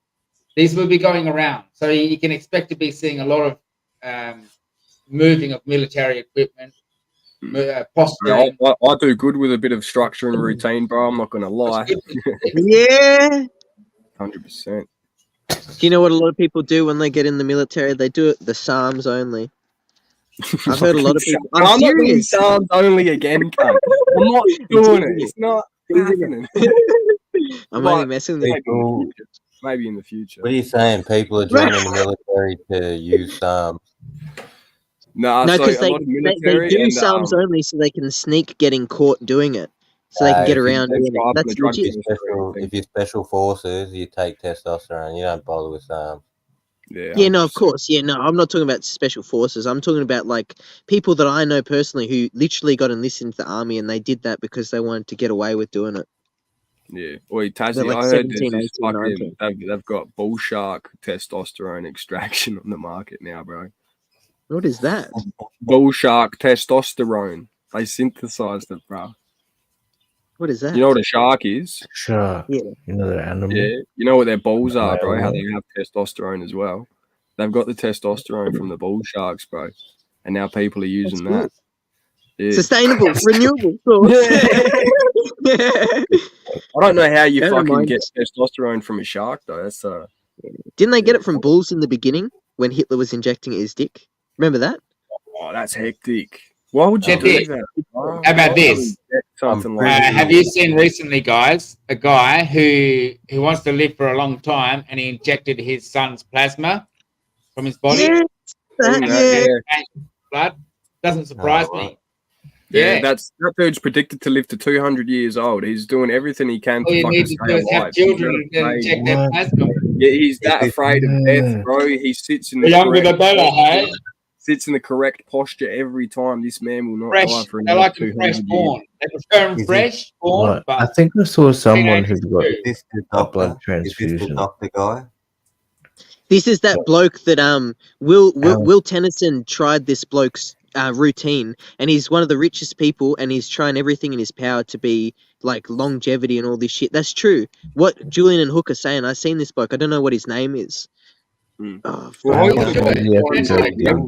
Blood will keep you alive longer, for sure. Sorry, Fair. But then how often does he got to go to the doctor and fucking get his blood transfused and shit?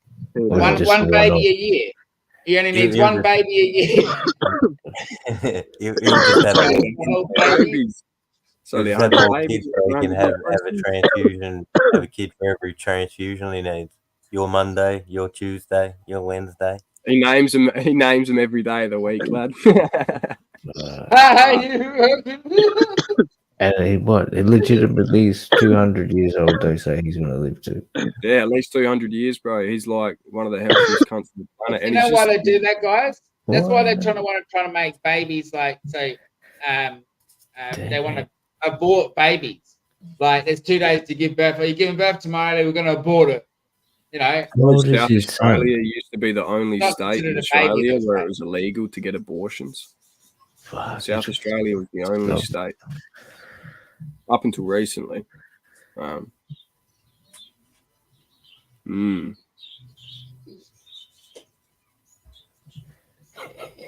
you know that I'm not getting into that topic. That's a hot topic. Stop myself. I might go take some footage of the plant before it gets dark, see how this new camera fares. So I'll catch you a bit afterwards. See you, mate. Yeah, bye, man. Everyone, good to see you. See when I look at you. We'll see. Pero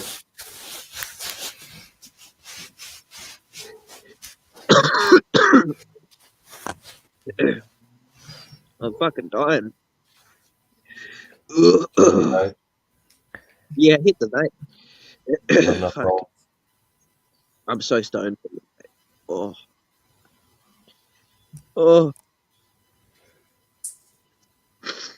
Frettel said die for me. I gotta bear it back 2 seconds, blow my nose. Yep.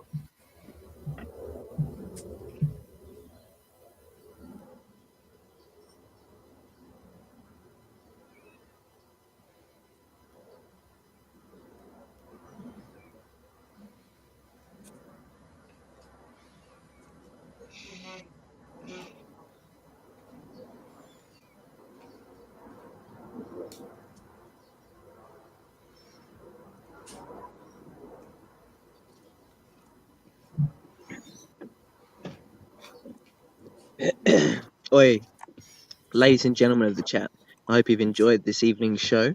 Make sure you hit that like button. Also, I just want to say one thing. Google H, I don't have any issue with anything you said this evening. And same with Steve-O. But Steve-O said New South Wales cops are apparently offering $100,000 a year for recruits to join because they can't get anyone. I've got nothing against that. And then Google H is like, there you go, Taz, New South Wales is calling. I'm going to make a joke. My pharmacy is in New South Wales, so got a reason to move there now. No, I'm only teasing. So, the thing is, though, with all the shit that I've said, people saying that I'm going to sink the ship, the loose link ship. I'm only, like, genuinely, I mean this. I don't care about what anyone said in the chat.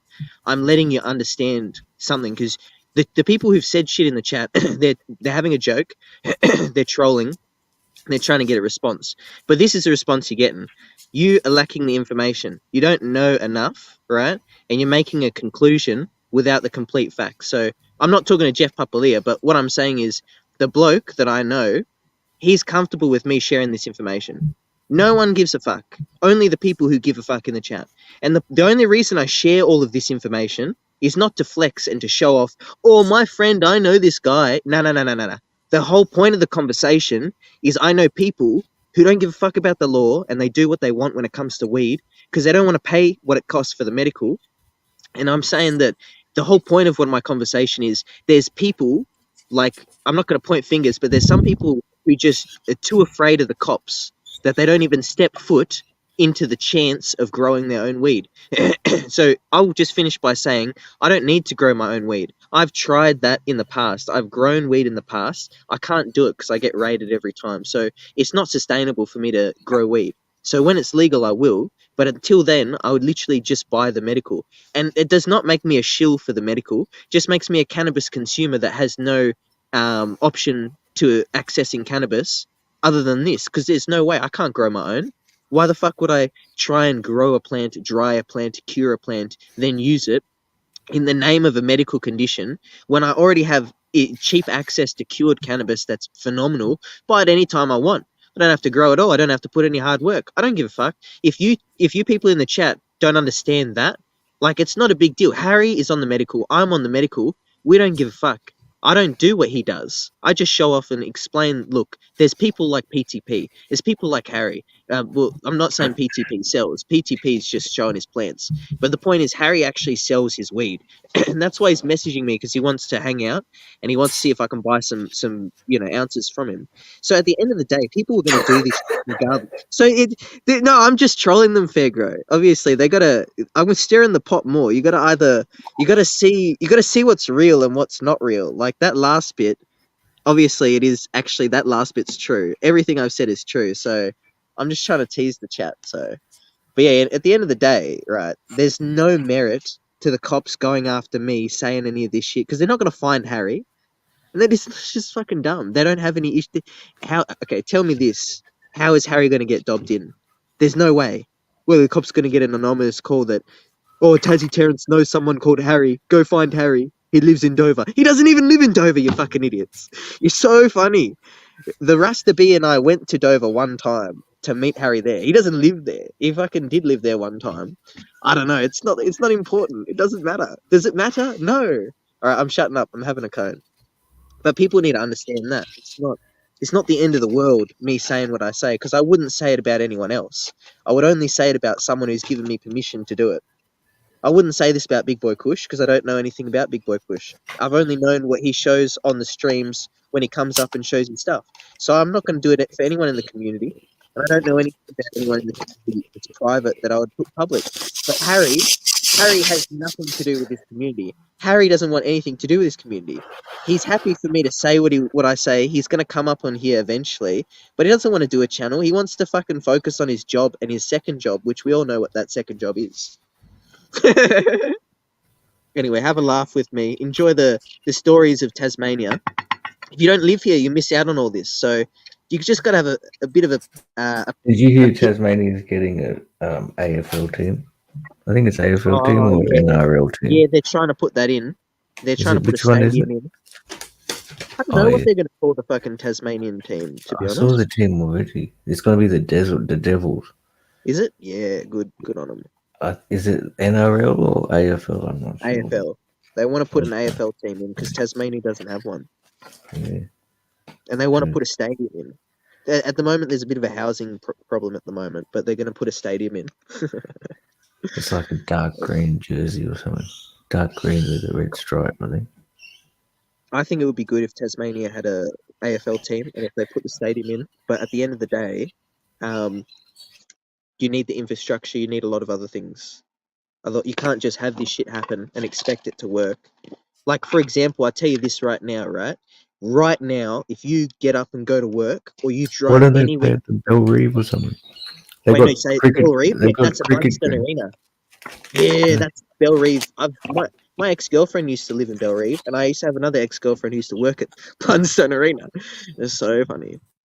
But yeah, Bell Reeve, they've got that arena, but it's not big enough. They need one that's big enough for the footy and other shit, so they're going to put one in. But the point of what I'm trying to say, Fairgrow, is right now, if you fucking go on the roads at any period in time, doesn't matter when, if it's peak time, if there's any shadow of a moment where it's, there's cars, Tasmania's getting to the point where the population does not support the infrastructure that's in place. And so they're trying to change the roads to fit it. If you come to Tasmania, you'll see so many roundabouts, very little intersections. Well, when you're in suburbia and in Hobart, obviously you're going to fucking see lights and intersections. But 9 times out of 10, when you go out rural, they just put a roundabout, and you just got to know roundabout etiquette, which I think is really fucking good. Nothing wrong with a good old roundabout every once in a while. But yeah. Tasmania represent. So I don't think they should put any football team. They should put the stadium, but it has repercussions. That's what I'm saying. Like, it's not going to work. The housing is fucked here. It's so expensive to rent in Tasmania. It's so fucked. There's not enough houses for the people. There's not enough houses being built. It's all this bullshit, right? And yet they want to put a stadium in, and they want to put a team. Go ahead, do it. No, 100% do it. I'm not against it at all. Do it. But what's the repercussions? There's a cricket team, isn't it?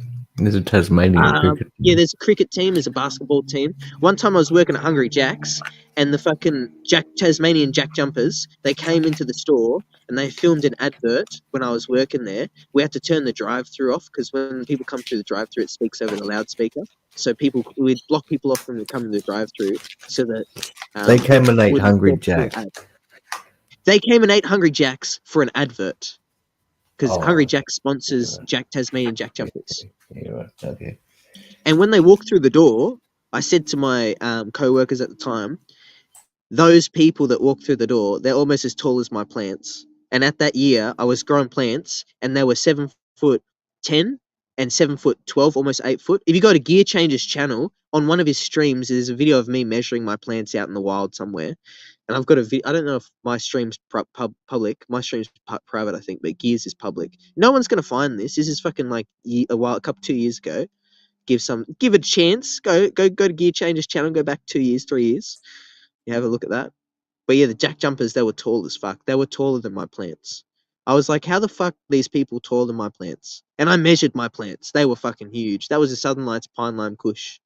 The hybrid. It's a sativa hybrid. I think it's an indica hybrid because when you smoke it, you get indica effects, but it grows like a sativa as well. Like when Hook grew it, he said it's like a sativa spear. So I don't know.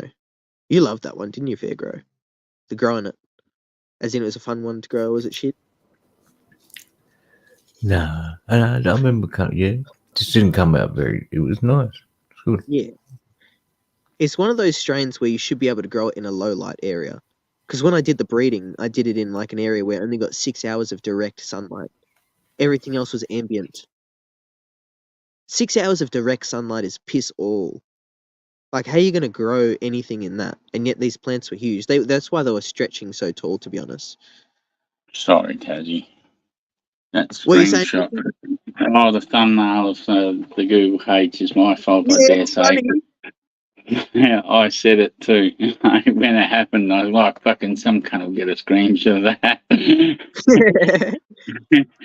I don't care. Well, I was clarifying.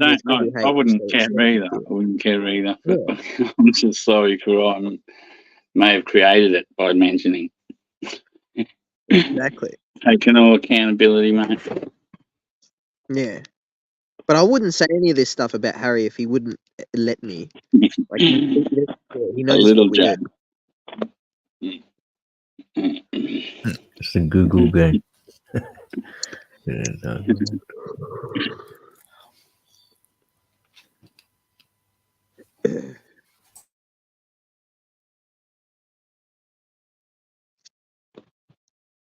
Oi, Beastie.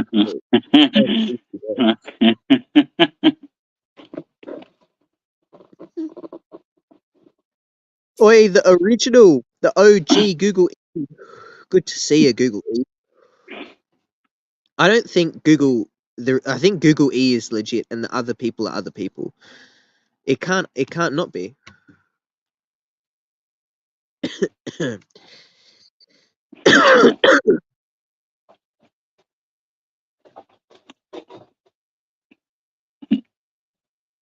The original Google, that's what I meant by OG. Kitchen grown. You hear Jules got a thing from the Centrelink about an ADF job. Oh, he's quickly. You saying that to Monty? Sorry. You saying that to Monty PTP? Say again. Jules got a message or something about going to apply for an ADF job, sitting the seminar. From Work Skills Australia. Yeah. Go do that.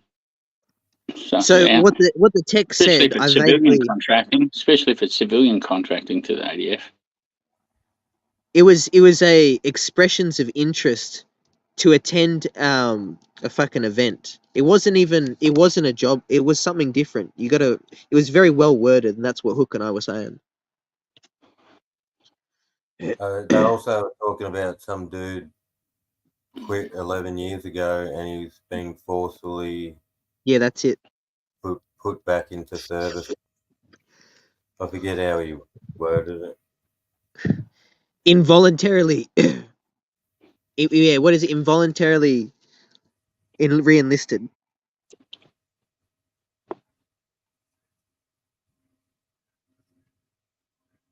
Well, time to bong, bong, bong. Send a copy of it, or just, you can obviously dox your details of it, Jay, mate, but send a copy. I wouldn't mind having a read. It's recruitment, isn't it? You go fucking spend time at the recruitment centre, and then it's join an ADF. Oi, Monty, did you see the sandwich I sent you? Yeah. Looks good. Would you eat one of those? I reckon The so. fried chicken is good. Fair grow. I think there was a cheese and bacon one as well. That one didn't have bacon, unfortunately. Sandwich. They had normal sandwiches, right? That just said ham and cheese sandwich and other stuff. They had normal sandwiches, but then there was it your regular fucking? Oh, sorry. Was it the regular white bread? No, that's all good. All the bread was pretty much the same. Like Monty's bread wasn't any different. There was just white bread in a hot dog roll, but different. A little bit, not your generic hot dog roll. I don't know, bread roll. Maybe it was baked in Tasmania. Probably was. So it wasn't like tip top white bread. I've still got it. I'll show you. Didn't eat the whole thing. It's sitting there. Not that it matters, but I went and had it's just weird. There's different levels. I remember I went to this cafe because there's a couple cafes that were down at the shops around, man. I know. See, Monty's turn it on chicken aioli. Definitely looks nice. And then turn it up. I was eating other food as well when I was eating it, so I ate a lot of it. But still, show us the top of it. It's just white bread, I'd say. Show me the top of it. The sandwiches, I ate most of it out of it. There was onion, aioli, cheese, tomato. I can't eat tomato, I don't think, though. I fucking took that one off. I used to be able to eat tomato, but red onion, lettuce. It's good. Fried chicken. Get you bag again. Fully ate yuck tip top bread, bro. Okay. I went to this there's this place there was two cafes down in the shopping centre near my place, and then want to get breakfast the other day, and one of them shut down, man. With the place I used to go to, and obviously those other places real busy and shit. It's always got people in it. And anyway, I went there this time. The other place shut down, obviously, fucking because there's too much competition or something. But this place served bacon and eggs. Their big bacon and eggs, and it was like real sloppy, man, because it was just like two pieces of like this thin, really not. It was like probably even worse than tip top white bread. Like and then what it has. What is tip top white bread?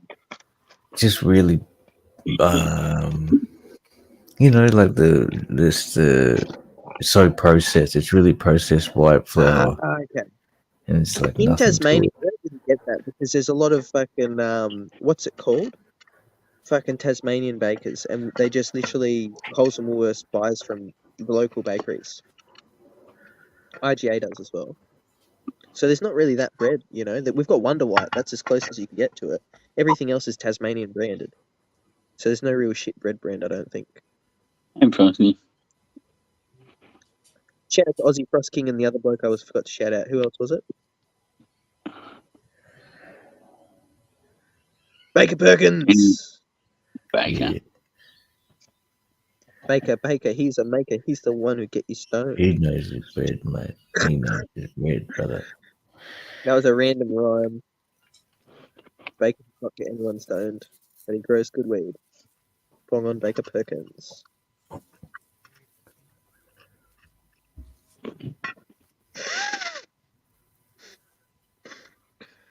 You just prefer like a real nice, like, you know, better, thicker crust with some. Oh, just yeah. nicer taste. I don't know, but what do you call it? More wholesome bread, I guess. You know what I mean? There's a lot of bakeries in Tasmania. Oh, shit.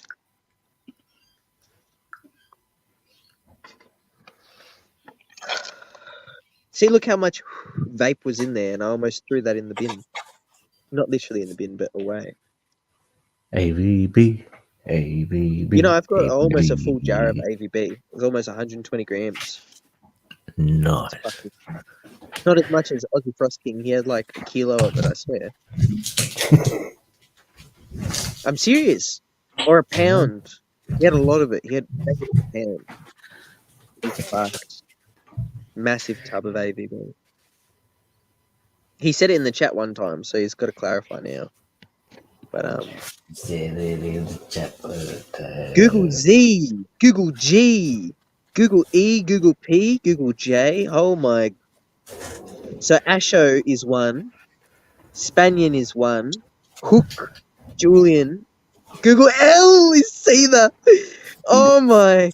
Jeez, that's a good photo of Seether. I like that one. Oz Legends 421. Good to see ya. Jeff Papalia. This is getting off tap, PPP. Look, did you see the chat? What did it say? Google Squad attack. I didn't even read the text. I was just so overwhelmed with the fucking names. I'm glad that I don't have my photo in there. Maybe I do. The next row. I don't care if my photo's there. Just pick a different one. Do you know what they could do, Monty? I'll stop talking. I'm sorry to talk over you, but they could go back in time. No, you're right, some of mate. the I old wasn't things. talking. I was just looking at the No, fucking that's chat okay. as well. There's worse photos they could find in like 10 seconds. Go back in time, find one of the oldest streams, scrub through halfway through. You'll find a photo of me that's fucking whack.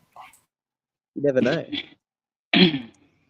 Anyway, I don't care though. All publicity is good publicity. No, I wouldn't say that. I would say it's private for public for a reason, and I don't care who says boo.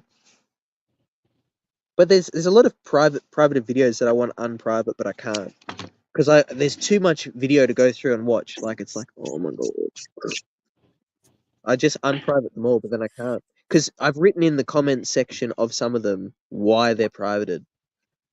Like in brackets, like Fairgra asked me to private one, and I can't unprivate that one. I understand why, and I've written in brackets, so I won't unprivate that one. But there's a lot of old streams that are pretty good, like some old. Well, I can't remember any fucking. No one's told me to private anything for any other reason other than Big Boy Kush because he had plants on. So I think I can unpublic all of them, unprivate rather, because there's a lot of videos people miss out on, like. Fucking all the time Zaya jumped up and he was on the streams. People don't know who he is. They don't need to know. It's not the point. It's what I'm saying is like there's funny conversation with everyone, and you go, oh, that's what it was like back in the day. This isn't just recent. It's been going on for a while, and it fucking will go on for a while. But people like Google GECBJ whatever. I don't know what their goal is with this. Because they never have their own account. Like, for example, I could name so many people who have come through, like Mezelf. It's Mezelf. Who else? We got fucking Chef. Random people that just come through occasionally. Bush Chook. Who else I can fucking name? Which one? Last in he has to say. Fucking hell. What is a Sayo? Soggy Salado. I know the cracker. But what does that mean? Hey. What is it? I know what you go. Hey, it's Soggy Sayo is just like soggy, like it's the name of a cracker. Sayos, huh? I love Sayo crackers. They're good, but I don't want a soggy Sayo. You don't know what that is. It sounds like a cum-covered Sayo. Yeah. A soggy sayer. Soggy salada. Google No. J, I would say, yeah, you're having fun, but it's at someone's expense. You're calling Julian a clown, because obviously all of the Googles are the one person.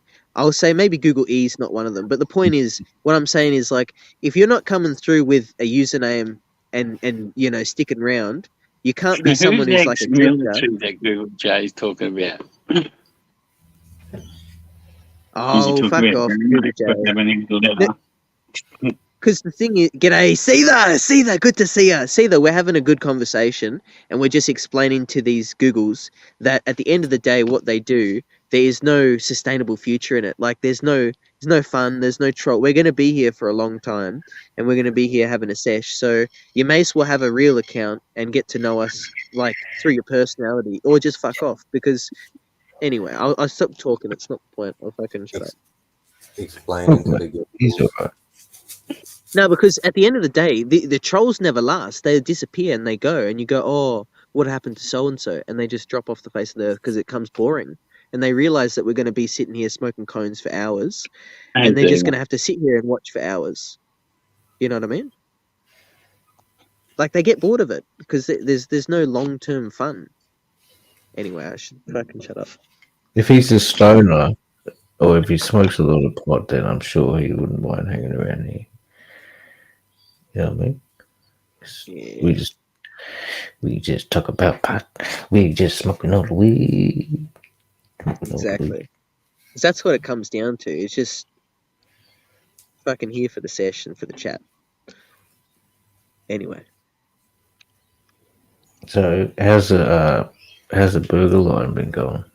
It's been going The good. burger line. Oh, so I've got an apprenticeship as a roofing apprentice, a roof plumber.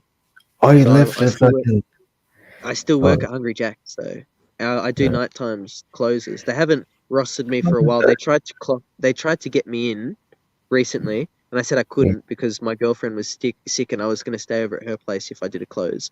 But the thing is, like, with my job, I do 2 jobs at the moment, but I just haven't been rostered at Hungry Jack's for a while, so it's super chill. I'm still casual there. But if they don't roster me for 3 months, then I lose my job. So I have to have like a shift every month or a shift every week. I'm happy to do shifts every week, but they just can't give them to me like that. You know? Are you enjoying the roofer or whatever the thing is? It's hard work and it's fucking physical labor, but it's very satisfying having a completed roof. You go, fuck, man, I just put that fucking roof on the house, and it's going to last for 10 years before they have to re-roof it or repaint it. Because what happens is the paint on the roof is rated for 10 years, and after that you get it painted for another few years of weatherproofing, or you fucking get it re-roofed, which is a pain in the ass to have new sheets put on. Like, fucking mate, why would you want to do that? Anyway, we've done a bunch of re-roofs, re-guttering, but the point is, like, the reason I keep my job at Hungry Jack's is because it's manageable. Like, the people at Hungry Jack's say, oh, you probably couldn't fucking do a roofing and then come and here. You go. How long does your apprenticeship go for? 4 years. Okay. Well, that's a long time. Then But the point is, people... You go. That's a qualified... That's what it's called. A roof plumber. Because it's about how water drains off of a roof. That's why it's roof plumbing is a category. Yeah. But the slang term is roofer. I hope you finish. But the thing is, the reason I keep my job at Hungry Jack's is because if I do have a shift on the occasion, because I'm doing closes, I can get food. And I can get fucking... And they've got good food. They have, like, actual, like, grilled chicken and other shit that it gets... It's not, like, there's no... You can get non-deep fried stuff from them, but you can get, like... Anyway, the point is, like, there's a bloke who works there at Hungry Jack's, and he's huge. Yeah. He also works at, like, 2 other jobs. You go, he's a manager, though. You got what, PTP? Good food. Yeah, he'll eat 6 eggs. He'll only get the egg whites, and he'll fucking do the eggs, and he'll put them in the Mary Chef, and then cook the eggs, and that's pretty much like oven-cooked eggs. And they'll eat the grilled chicken. I don't know. A lot of things that aren't processed. Food there is pretty whack, right? Yeah, there's a lot of processed stuff, but there's a lot of... Hungry Jack's has some real food as well, but you got to find out what is and what isn't. Anyway, it doesn't matter. But the thing is, it's good. Like I love doing Hungry Jacks. Like it's a good job. It's not shit. Like it's more enjoyable than putting a roof on. Working at Hungry Jacks is more of a hobby than a job. That's what it should be seen as, to be honest. Meanwhile, people work there as a job. I used to do that. Don't know if I could ever do that again. I don't know whether I would rather work. I'd rather work as a hobby at fast food rather than work as my full-time job. Because understand this: if your job to earn money is working at a fast food place, you're fucking drained. You're worn in, worn out. If you work there as a casual employee, there's a harmonious balance between work and life. Like I promise you that. So many people get fucking so angry. Like McDonald's managers break down and fucking have a mental breakdown. Anyway, that's too common an occurrence. But you're right. Some people are forced to do it as their full-time job. Anyway. I don't know if I could go back to doing that, though, because I worked at fast food for 8 or 9 years. Almost 9 years. 8 years at minimum.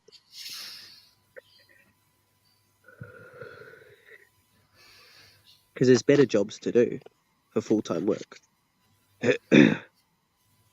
Don't you think?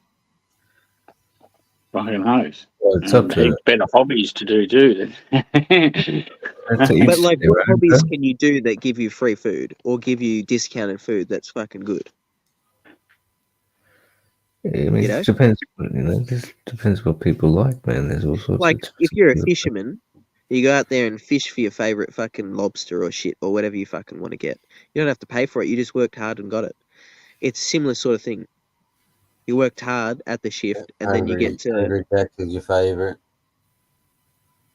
If I had to choose one to use as a hobby to work at, Hungry Jacks would be a fucking good job because I can work out front, out back, and go between anything. 2 coffees, I can fucking do anything. Like it's really simple. But McDonald's is very segregated, very separated. And KFC is a little bit better, but McDonald's is fucked. It's a bit fucked. Like you can, if you're a manager or a crew trainer, you can flow between positions, but it's just one of those things. I'd say fuck McDonald's, fuck KFC, fuck Domino's. Never worked at Domino's, but I know people who.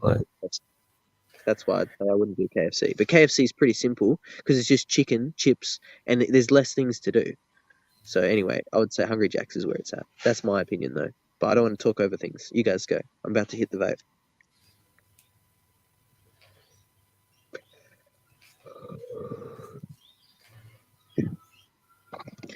I don't see any downsides to working there as a hobby. There's 0 downsides. What's the worst that could happen?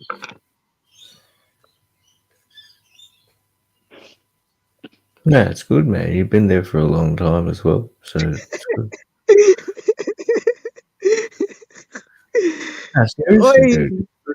I'm not laughing at Bogan Hunter, but look at Google. Look at Google's photo. Oh my god. That's fucking funny. Shout out to Google. Oh my god. Can you see that? You can go back. Yeah. Yo. Fratello. Oh, I've been blessed this evening. Fratello, I've been blessed. It's good to see you.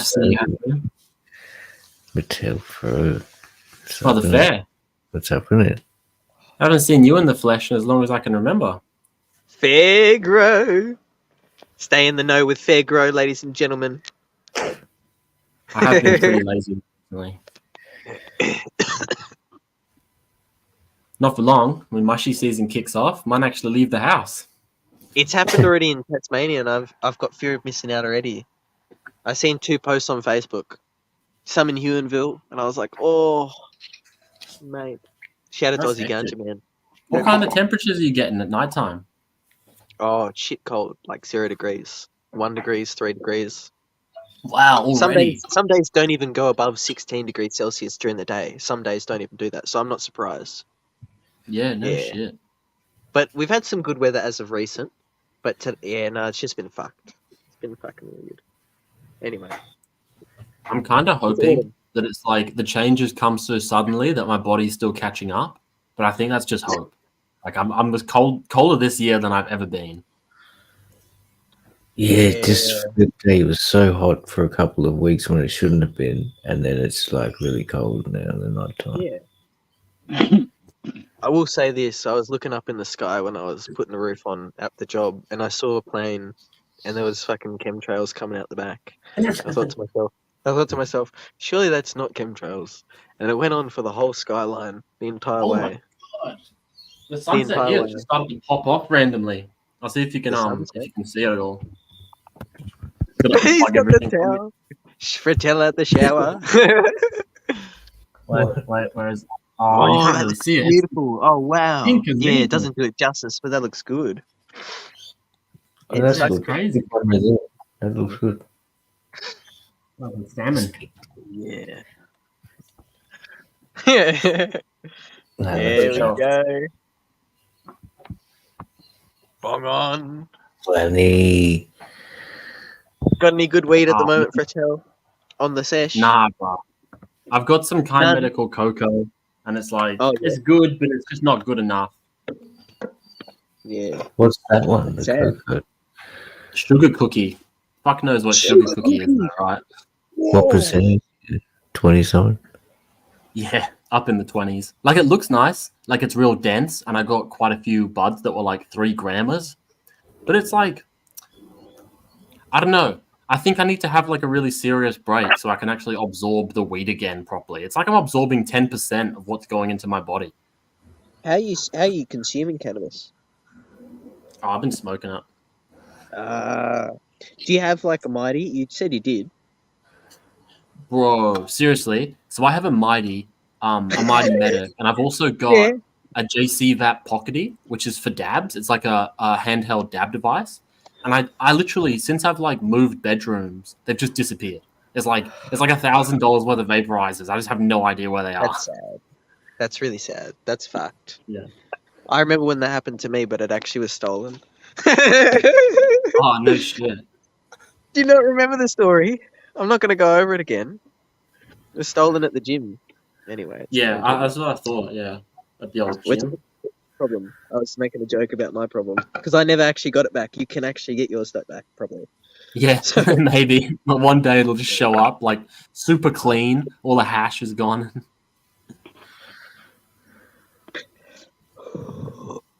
I would say... It's a bit suspect. I'd say get a vape. Like a Dynavap. A cheap one. And then just do cones and that. I don't know. I'm not here to tell you how to do it. You still got the volcano? Oh, the volcano. Just sitting on the shelf doing nothing. Like $1,000 worth of vaporizer, just doing nothing. I might give it to J-Mate, to be honest. Did J-Mate never get his one from... Did J-Mate never get his one from Ganj Man? His volcano. I think I only ever see J-Mate smoke bongs. Like, I'm pretty sure he's got a vape, but I only ever see him smoke bongs. Yeah, there's nothing wrong with smoking bongs. I was just going to say that. Your brother took it. Oh, sorry, yeah, my brother took it. No, that's what I was thinking. That's what I was thinking. I'm pretty sure that's what happened. Oh my god.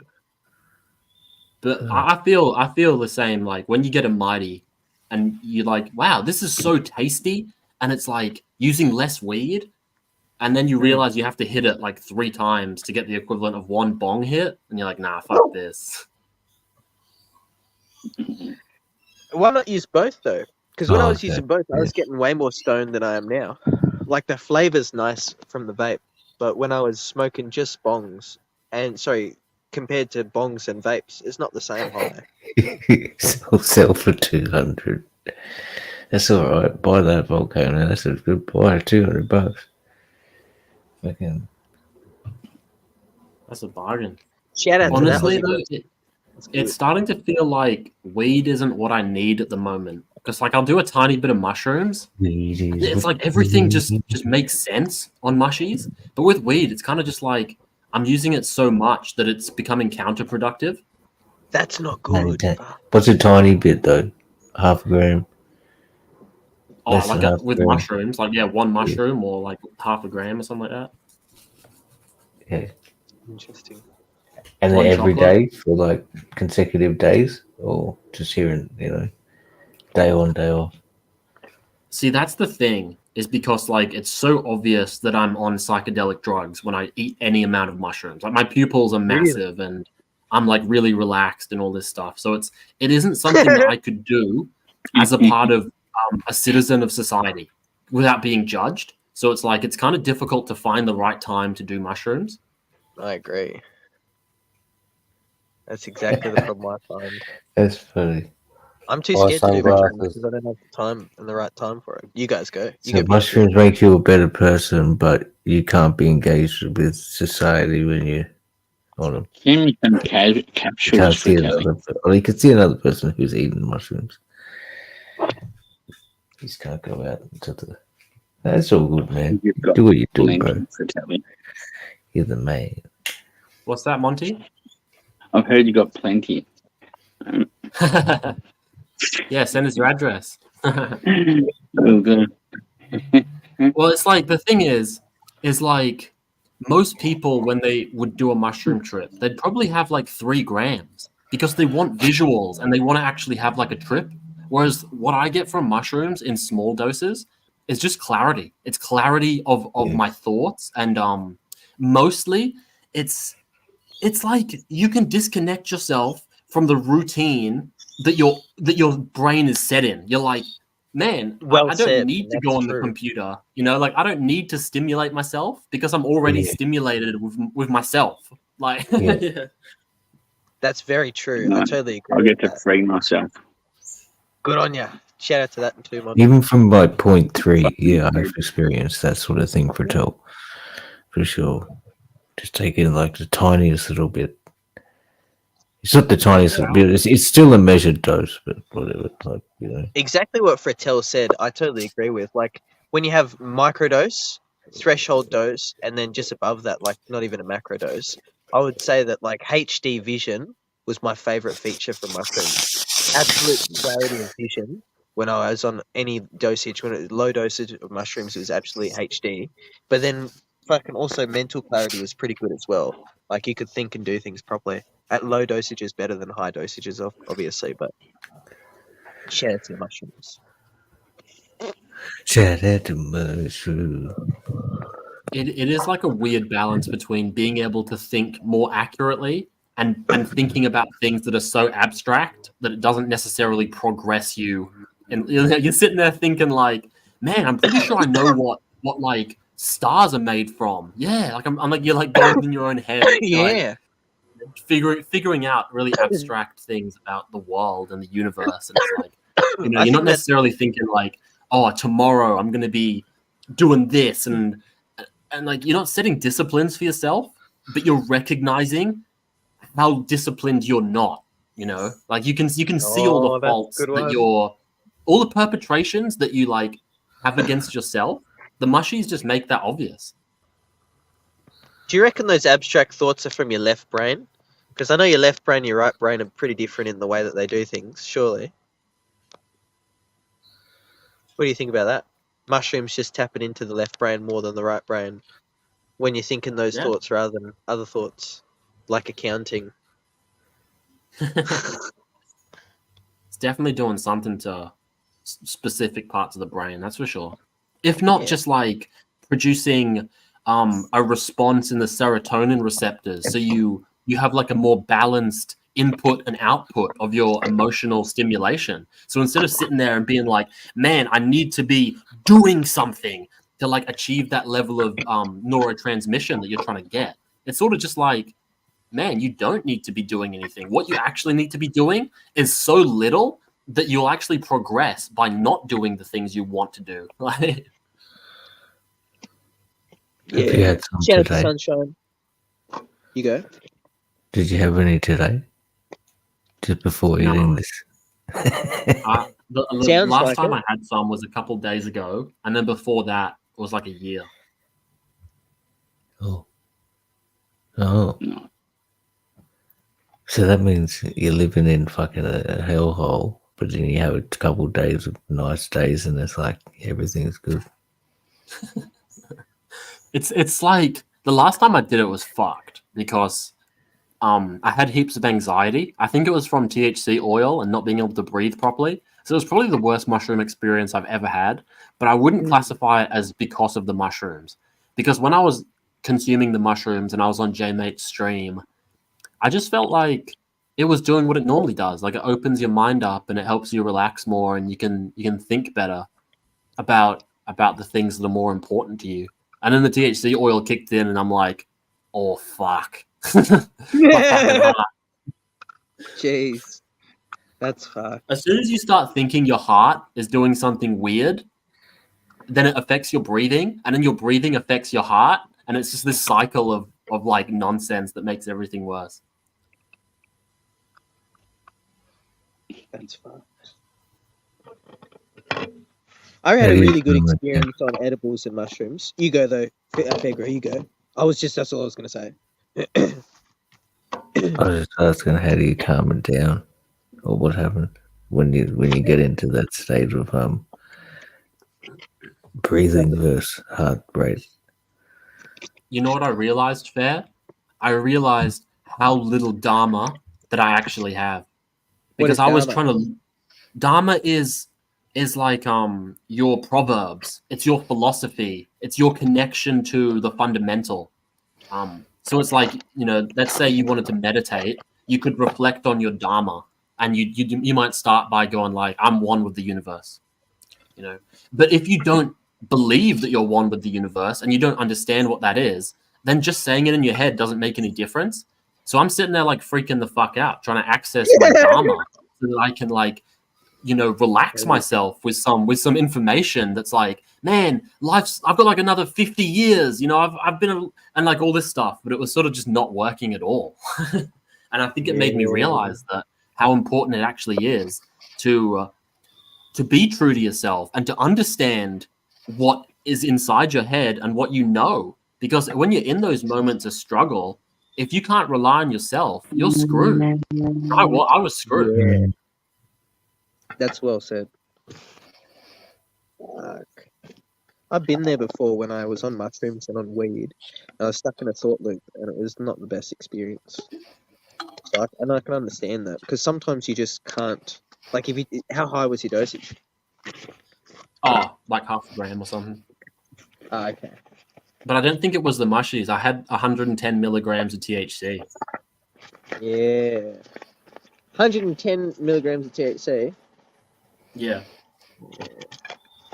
I wish I could get like 1,000 milligram THC edibles. I'd get them. I'd eat them. Fucking whole. They're good. That sounds hectic. I feel like I'd have to be... I'd have to be like Mike Tyson or something. You'd have to be so physically comfortable and so mentally, like, sort of just tuned into yourself, where you're not going to freak yourself out. Because, like, when I get really stoned on edibles, I'm so suggestible to my own thoughts that it can become problematic. That's interesting. I'd say edibles. Yeah, it just feels like... Yeah, like edibles, I have such a low tolerance for it. I haven't had my hash cookies for a while. I haven't made edibles oil for a while. I really want to do it. I won't though. Winston, come in, cheeky boy. That dog, he walk. Oz Legend said he got wood lovers paralysis once, didn't last too long, and didn't blame the mushies either. No one knows what causes that, though. SA Elements, you and I have had that conversation one time, I swear, because we're trying to figure out. What do you think? About wood lovers? I don't know anyone that's experienced it. I know no one who's experienced it in Tasmania, and I don't know anything about it. I know, like, there's... Some cunt said that maybe 1080 poison, 1080 fox bait poison may cause it or some shit. I don't know. There's a channel called Crime Pays But Botany Doesn't, and he was over in New Zealand, and they were on this specific hill in New Zealand where psilocybe varroa grows. Oh, yeah? And apparently pretty much everyone that eats the varroa from on top of this hill gets wood lovers paralysis. Really? I follow that channel as well, really. Yeah, it's pretty good. It is. I love watching his little rants, right? As he's been going through the countryside lately. Yeah. His videos with Alan Rockefeller are great because Alan's just like a frontier mycologist. Yeah, he's got that last name though.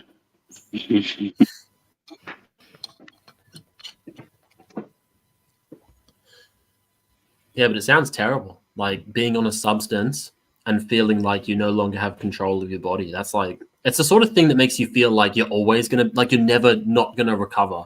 You're never going to recover, I mean. Like you're always going to be paralyzed, you know? Yeah, for sure. In the moment, wood lovers paralysis would be the worst fucking shit ever.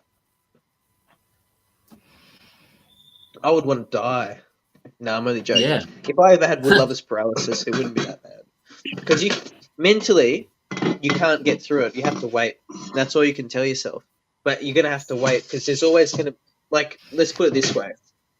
In my opinion and my fucking experience, if you just say to yourself, or, you know, what you need to say to calm yourself down, you're still going to be stressed out, but you're going to have to wait the time until it subsides because the peak of a mushroom experience, like, is a duration. You're going to have to wait. Like, it comes in waves and all this shit. So it's not, you can't expect your mental willpower to make yourself sober.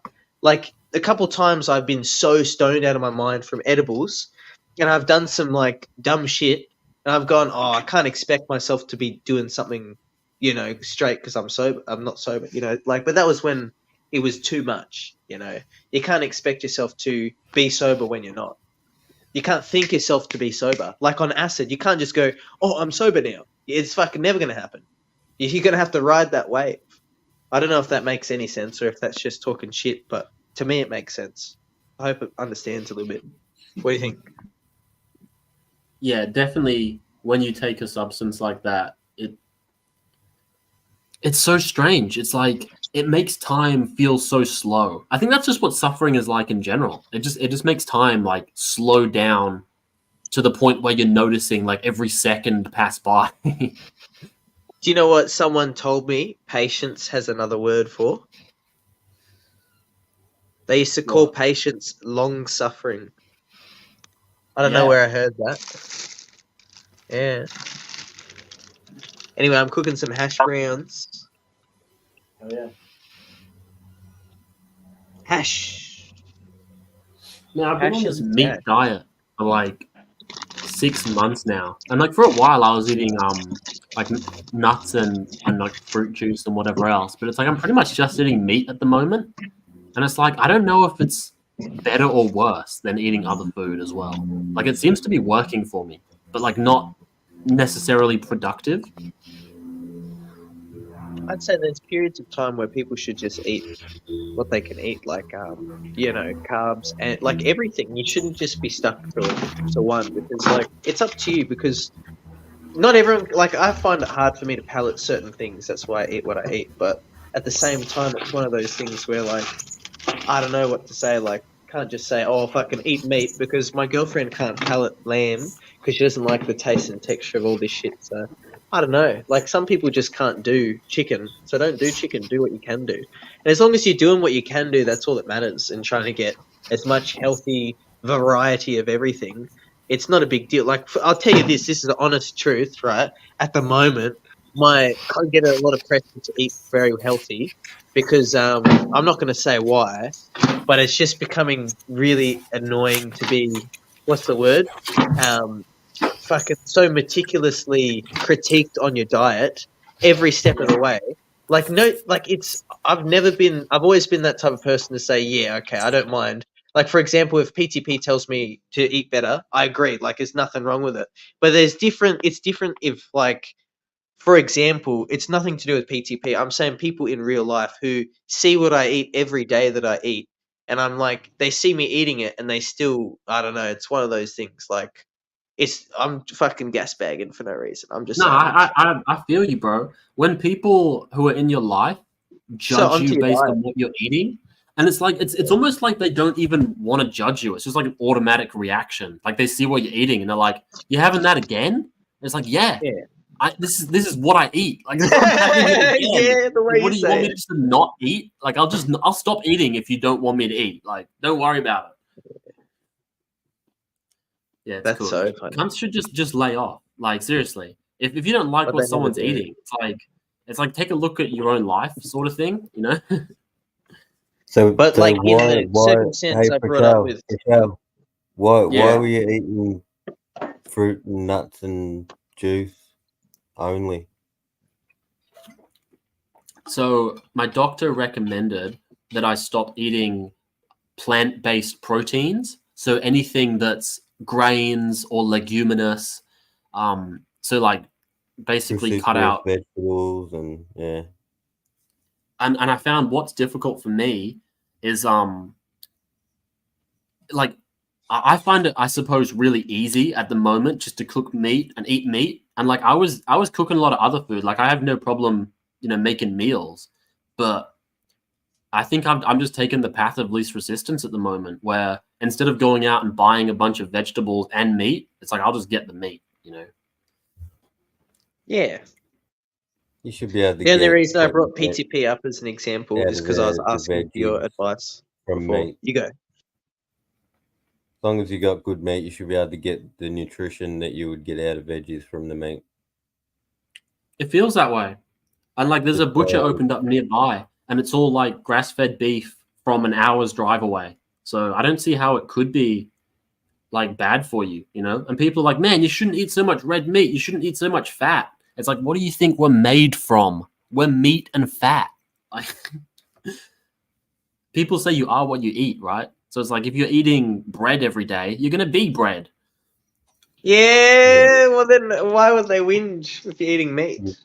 You need oils. You need fats. Your body needs all that oils, fats, protein. And it's just unfortunate that in our society doesn't need popcorn with triple butter.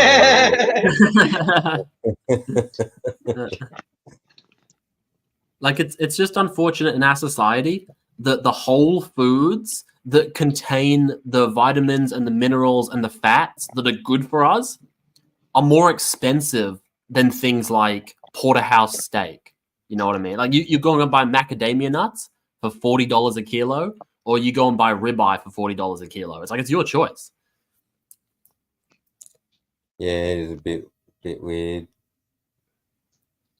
It's pretty There's far. someone at the door. What the fuck is that? Holy shit, that's scary. Nothing's there, Winston. Oh, someone is there. Oh Winston! My god. The dog is out. Can I show that Jack Jumpers basketball to the live stream? Because we were talking about that earlier today.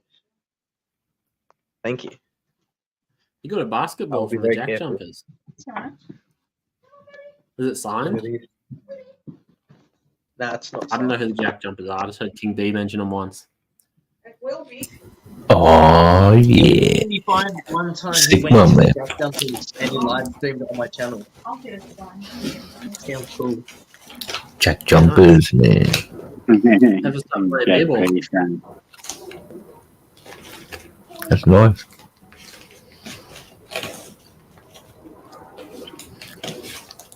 Yeah, the thing is, you can get the macadamias 40 kilo, the good meat 40 kilo. Or you could get some processing, some shit from Coles, whatever, for like $5. Other food, in a box. And like the calories are probably the same, right? Like you get like a packet of Tim Tams for $5, or you get like 100 grams of macadamias for $5. And it's like, yeah, the calories are pretty much more in the Tim Tams than there are in the macadamias. So it's like, it's pretty brutal. Yep. And what I'm finding is like, because I haven't worked in a while. So like money's sort of, it's questionable, like how much I should spend. And it's like, what's more important, having money in the bank or being healthy because you're able to buy the food that you need instead of just like skimping on the food that you need so that you can have more money in the bank? It depends on your income. There's a healthy balance in that. There you go, Figro, you go. It depends on. I mean, it's up to you, but it really, it depends on your income, right? Because you will need both. Because, like, at the end Health of the as well. day, if you do run out of Investment. that money in the bank, where you gonna get that food? That unless you're growing it and you can fully sustain yourself. I think it sounds like you need to get a Hungry Jack's job so you can get free food. So the stoners are never hungry at Hungry Jack's. I was making a joke. I'm only teasing. Well, like since I started at this place that I'm doing some work at, it's like I can get as much bread as I want, or like as many bakery goods as I could possibly eat. Start like as many bananas or tomatoes on some certain days. But it's like, man, I don't eat bread. I don't eat bakery goods. So it's like I don't eat like 90% of the stuff that they have there. So it's kind of like, oh well, I'll just go back. Yeah, what a shame. You can start. You can, maybe you can develop a taste like beer. Some people don't like beer initially. And then you start eating the bread and the hash brown. What else is at the bakery? Like sausage rolls and cream buns. Pretty much. Like enough food to like mung out all day, and if you wanted to, but I just wouldn't feel good afterwards. Like my guts would just be so unhappy. It's unfortunate. Like I'd love to just be like a human garbage disposal and spend like $5 a day and just eat brown rice and lentils, but it's like it just doesn't digest. And that's not comfortable. Could you make your own creation of some sort of food? Hell yeah, dude. Like I was saying rice and lentils because like that's what I was eating for a bit. Nah, in the bakery. If you're in the back of the bakery, can you like make your own? I actually remember you saying that now. Telling me about the rice and lentils now. You just eat some rice and dal. It's all right. Well, that's it. It's like that's what I'm saying. You don't really need the meat even. Yeah, like when you're on a meat diet, it's like $10 to $12 a meal. When you're on the rice and lentil diet, it's like $1 a meal. We're talking like $4 a day for food compared to $30 a day, or whatever it is. Like depending how much I actually eat. Yep. I mean, you definitely get what is more potent. More packs. I guess so. More potent when you eat meat or fish or something, or an animal-based one. But you can get everything out of various vegetables and lentils and whatever out there. See if you should. I think so.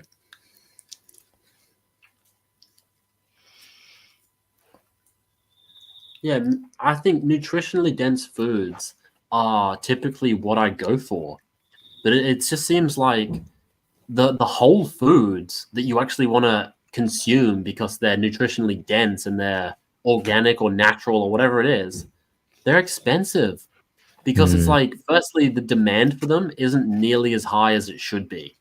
People are much happier to eat whatever else. So it seems like it's almost like specialty stores or whole food stores which you could also call a specialty store, that are selling the stuff that's good for you. Or like a butcher, like a small butcher, for example. They might be sourcing their meat from a local place rather than having it like sent over from some farm that's like 4 hours up north or whatever. And they're feeding them like grain in the shed. And there's just so much that like it feels like we've been shifted away from what a good sense of eating actually is. Like there's so much information available that it's just like people don't know what decision to make anymore. So they just go for the easiest decision. Ether's backstage. He's come up for a pip. You're gonna have to wait for PTP, Ether. Oh, here he is. Sorry, mate. I'm just razzing you.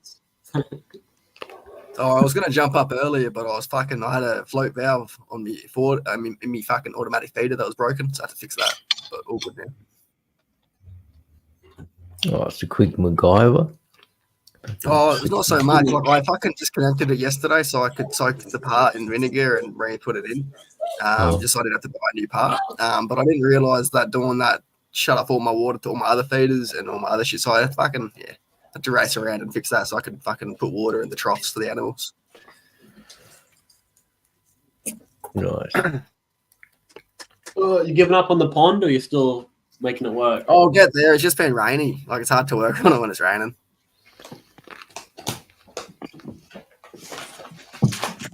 We see that. Up the pond. I was in the middle of eating a hash brown. It's good to see you. See that. Rain gonna fill up the pond. Yeah. My vape's dead. I packed a vape, and it's dead. The battery's not on, so I'm gonna have to charge it. So that's why I haven't hit the vape yet. Pack the bong, though. Nice one. Bongs don't having a need drink, charge. mate? Oh, yeah, those look good. That's so funny. I actually don't like them as much in the cans. I like them in the bottles better. I crack a can, I crack another can, and I pour it into a massive glass. I have a double, what's it called, double drink in a massive glass. And it goes flat, and it's nice. No Summersby's tonight for me. They're good, though. They're so I've nice. almost literally like never been a consumer of alcohol. And then recently I bought some agave spirit and I bought some gin and I tried some rum. Nice. Gin is good.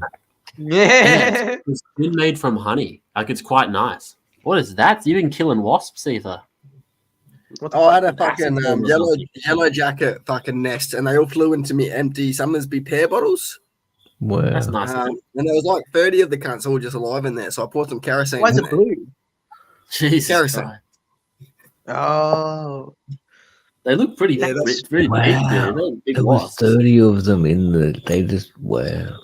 Tell me about the They- glasses compared to the cans. Why do you hate the cans? Oh, like I just don't taste as good. Got a Yeah, I chewy agree. flavour. I can understand. I've had Summersby's in a glass before. It does taste nice.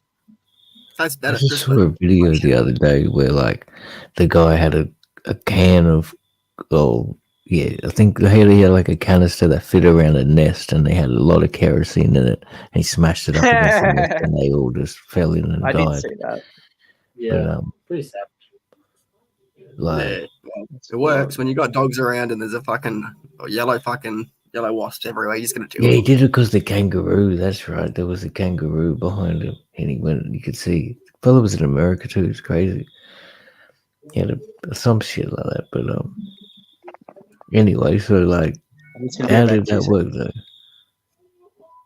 It's just How fumes. did Just all kerosene from It's plants. just the No, but fumes. Just how did the thing you get? Did they get attracted to the honey in the bottles, and they were just chilling in the bottles, and you just Yeah. ordered them? Yeah, they just had this leftover sugar from the leftover drink, and yeah. Wow. Wait, get out of that. You fucking Are they idiots. dangerous ones though? They're dangerous ones, or they're not the dangerous? I don't know, but they were stuck in the bottle. I wasn't going to shake them out of the bottle to get them out, was I? You haven't been they bitten have by one before. they have a toxin. I've been stung by one once, and it hurt for a month. Like for a straight month, I had this Yeah, like they're little bad, spot eh? that was uncomfortable. So I imagine if you got attacked by a lot of them, it could probably cause some kind of Can you show the? reaction. Can you show them again? So I just want to see which ones we're talking about. If they pop They're up. like big old wasps. I think they're getting magnified by the water, acting like a lens. They are pretty big. Because they look huge. They look huge, dude. They're pretty big. I'll put them next to me farm. They look like little hornets. Yeah, bit of perspective there. They're not as big as hornets. They're yellow jackets. So like next to my farm, they're half the size So of me. freaky. They're like preserved. All right. Anyways. Yeah. God. If you were stoned enough, you'd probably reach over and grab it. And you smell the kerosene on you. Oh, no. Fucking hell.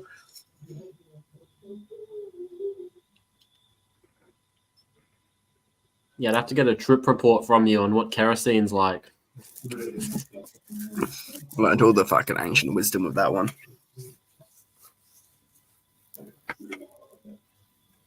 PTP, mate. 3 hours. Fucking beautiful. Patel. Flanny. Hair down to my nipples. Can't believe I let it get this long. Do you brush out all your dreads? Oh, I don't brush. I just pull. You pulled them all out. I don't think I've got a ball of hair here to show off. That's bad, man. Don't pull your hair out. I've got enough. I lost my lucky hair tie though, so I don't have a hair tie anymore. I wonder what is the percentage of people that start like thinning out or lose their hair. A lot. It's a lot. What's Yeah, that, nailed. Use your hair as a hair tie. You got enough.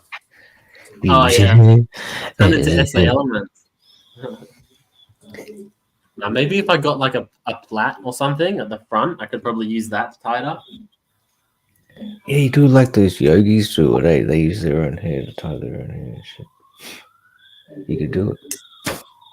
By the age of 35, 66% of men will have experienced some degree of hair loss. By the age of 50, 85%.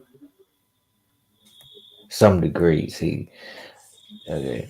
So what's that? At 15% of people, of men, will be like supposedly have a full head of hair their whole life. Something like that. Lucky motherfuckers. Approximately 25% of men will start losing their hair before the age of 21. Those are people with hereditary baldness. Yeah. Oh, true that. See, I don't know I guess it must come from my mother's side. I guess, I don't know, but I started losing a little thinning out at the front at about early 20s. Got the young lady who's staying tonight is 17. Is Miss O's brother is 17 and is already going bald. Yeah, really. Fuck. Not going bald, but he's got like his fucking hairline is fucking shocking. Yeah.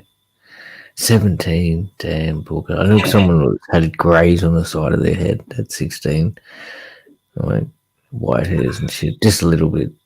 Stressful life, man. Stressful life. Fucking hell, poor cunt. Does he have long hair or he wears short hair?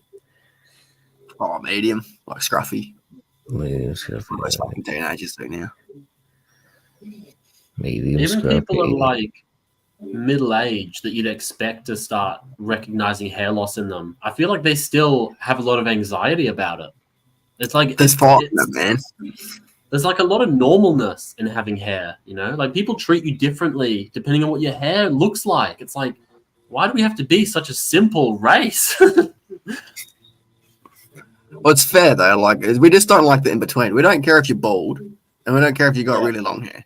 We just don't want to see the in between because it makes us uncomfortable. Yeah. It's a reminder that we one day will have to shave it all off.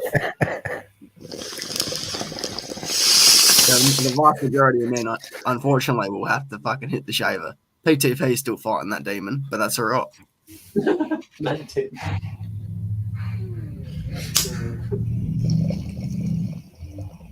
He's just parting it down the side now. Bad, you know. No, man, my hair grows like a demon. Just got some grey stones. If your dad had like a lot of hair, you should be sweet. Or like yeah, see, my old man does. My old man had good hair. I think baldness comes from your mum. My mum doesn't. And the boy, it's part of I never knew my grandparents though. I never knew my grandfather. Comes from your mother's side for a boy. Like I don't know, with women, I think maybe is it like a fucking one of those genetic disorders that goes from boy to female. But then no one else does. Boy. She's got two. She's got my mum. I got two brothers and an elder sister, and my eldest brother's got the fullest set of hair, and he's older. And then my other brother's, he's still got full hair, little bit of tiny thinning, and he's a fair bit older than me. I was the only one to get it. It's weird. Yeah. No, the two dodged the bullet, mate. Didn't end up with the my old man's just starting to colour. You can see it now, a little bit in the back, but he's full. He's nearly 80. Just starting to say, yeah. You can see him aging. I haven't seen him in a long time, but last time I saw it, it's crazy, man. Mum, not so much, man. She really looks like, but you can tell they're getting older. Anyway. That's a pretty freaky thought. What? Getting older. Yeah, it's like to think that, you know, you're still probably going to be alive when your parents die. Because, like, these people that you've known your entire life one day aren't going to be in your life anymore because they're older than you. That's just the way things work. It's like it's a weird thing to experience. I think death in general is just like... It's a paradox, man. That's not real. It's not real. It's full on to think that, like, people that would have the ability to, like, extend their life or whatever, if it will be in the next few generations. That's just crazy. I'll tell you a story, Fairgrow. All right, about fucking 3,500 years ago, I was on a cross, man, 2 nails through my hands, and now I'm here. So fucking, I'll tell you that much. Nice one. Is that the way to do it? That's been something on today. Yes, say PTP. His math is a bit off. I don't know how long ago that fucking thing happened. It's been a fucking bit of a fucking woo. I found cocaine in that time, you know. Rick can spawn fucking like some fucking, I don't know, his son must be a fucking scientist, doctor or something like that. And they fucking worked out that if they fucking took a litre or fucking pint of white blood, like plasma from the son, injected it into his 75-year-old man. They also tried it with his youngest son, donated blood, and they put it into the 40-year-old, 30 to 40-year-old man. Had no impact on him, right, and his aging, but the 75-year-old father, when he took his blood son, it stopped him aging by 25 years. Like, it reversed his age by 25 years, or stopped him from aging. 6-year-old's blood? The 75. No, he took his sons. He took his sons, and his son took his. Yeah, like there was 3 generations. Each son took. Yeah. Like each father took their son's blood. If a mature man took a child's blood, it wouldn't have the full like matureness about it. I'm pretty sure too. Yeah. This dude was in an interview with Tucker. Yeah, I saw. I didn't. We were just talking about it. I think someone. There's an Olympic swimmer called Michael Klim. And apparently every 6 weeks... He's got that autoimmune disease, yeah? He's got an autoimmune disease. Yeah, that's it. He had 30 people donating plasma to him every 6 weeks. And it helped slow it was like an intravenous immunoglobulin infusion. And it slowed the progression of his neurological disease. And it's like, that's incredible. But it's like, how are you going to find 30 people to donate plasma to you every 6 weeks? And that's your, like... a very important person, you know, or like an athlete that's at the top of their game or something like that. Exactly. That's what they're bragging about too. Tucker goes, isn't that what fucking, that seems to be only something for the elite to be able to take advantage of, and that, and dude was quite proud of himself too. No doubt about it. The average person with a neurological condition doesn't get, 30 people donating plasma to them every 6 weeks. That's for sure. They just have to suffer until they deteriorate. Yeah. But at least we know that the plasma transfusions aren't just like some freaky blood stealing thing. Well, they're your immune system. They like fight the infections inside your body. Your white blood cells do. That's what pus is dead ones. Yeah, right.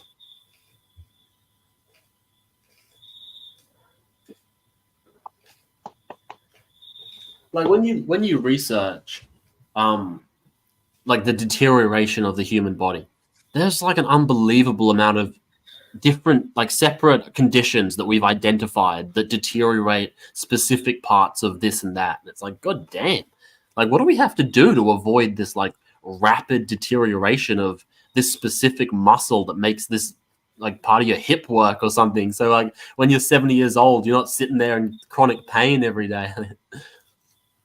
Like what choices can we make now to not be so fucked up later, basically? I'd love to know. There's no choice. There's no right answer because like if you do anything in excess, it's gonna fuck you up, right? So it's like everything in moderation. That's right. Then, like you can't survive with living everything in moderation. You got to like make sure you use those muscles. So use all those muscles like frequently. Yeah, but even then, like if you work a 9 to 5, right, and you use your same muscles every day, you're going to be overworking those particular muscles and then underworking other muscles. It's a hard fucking line to toe, isn't it? Yeah, I agree with you on moderation for sure, but like, yeah. I think it all comes out like to start off. You got to be like your diet's got to be good, and protein, your micros and your macros, are essential, right? You know what every human needs. It's like fucking 15 grams of protein per kilo or some shit, and fucking you need some carbs and some sugars and fucking vitamin B, fucking all that shit. What else do you fucking what else can you do besides not fucking doing stuff that might injure you and fucking doing stuff that could like smoking and stuff. I hope that your genetics are good. Do that genetic test to fucking see exactly what's wrong with you in the future. Yeah. Or just fucking forget about it, enjoy your life, and fucking pray that reincarnation's a thing. Yeah, I agree with that. But I don't know, like, if by the time even now, I'm at the stage now where it's like, man, I pray that reincarnation's the thing. Living life again, that seems like too much. You know what I mean? Like already, like one life seems like it's more than enough. What do you mean? I never want this roller coaster to end. Yeah, same. In lots of ways, but then I worry a lot because I know that can't happen yet. I want my fucking other couple of 100 years back at least, though. Yeah. I rob France. I just, want to live long enough to know the answers to everything. I don't think that's selfish. No, don't. I think that's fucking reasonable. Once I know everything, I'll happily move on.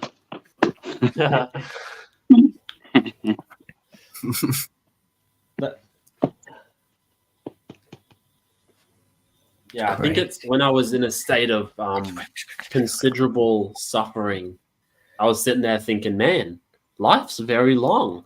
Like, if this was what my life was like every second of every day, it would be very difficult to enjoy being a human being and having a body. Like being a body in a physical realm. It's like, as soon as you introduce suffering to that, it's like, fuck this. Well, you gotta eat, you gotta pee, and you gotta piss, and you gotta shit. You can't just like that's things that what I mean. Yeah, if there wasn't societal complexes and all these fucking houses and stuff, we would be doing that in the bush still. Like fucking chimps. No, I'm just saying, like, because when you just sit there and you're chilling and you keep, you could escape and you could for hours and hours and hours, but eventually you're gonna have to go to the bathroom or eat something or have some drink of water, like. So you move. That's the confusion of today's society. Is we expend our energy on what we seek as pleasure rather than expending our energy on what's fundamentally valuable to us. Like we can risk like an entire week of not being productive at all because we know that there's always going to be something to fall back on. Because like if you don't plant the crop this season, someone else will, and you can just buy it from them. That puts us into like menial slave labor jobs where you're doing the same thing every day, not really being a human, being a fucking sentient slave. And I guess what it comes down to, no individual. Now you go. No, I don't even know what I was going to say. I'll go for it. I'm having this going. I was going to say no individual has the capacity to ultimately succeed in all fields. So that's where community comes in. Is you have a bunch of like-minded people that are like, man, I don't want to fucking work a meaningless job every day, but I do want to eat and I do want a roof over my head. So it's like, how do we achieve that? Well, you achieve it through community, through being able to cooperate with people who you have a trust-based relationship with, and then you develop respect through the trust and the experiences that you share together. And then you can actually cooperate in a way that is meaningful rather than it being a commerce-based relationship. Yep. Pain is the right word. Anxious Aussie. No, I understand why people work. I worked for the majority of my life. It's fucking really hard to motivate yourself to work for another guy when you've worked for yourself your whole life. But fucking yeah, I just don't understand. I do mushrooms, man, and it fucking makes me fucking laugh at the situation humanity's in. You know, we're going from just being happy jungle creatures to these stressed out fucking things that are dying from heart disease and over processed food and killing each other in our own homes. You got a new bong speaker. Well, you just get a new one every time yours is dirty.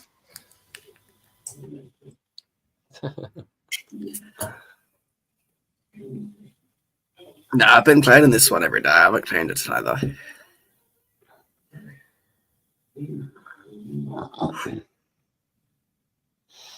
I've got more than just willpower on my side this time in terms of reducing my smoking, because it's like willpower just isn't enough for me.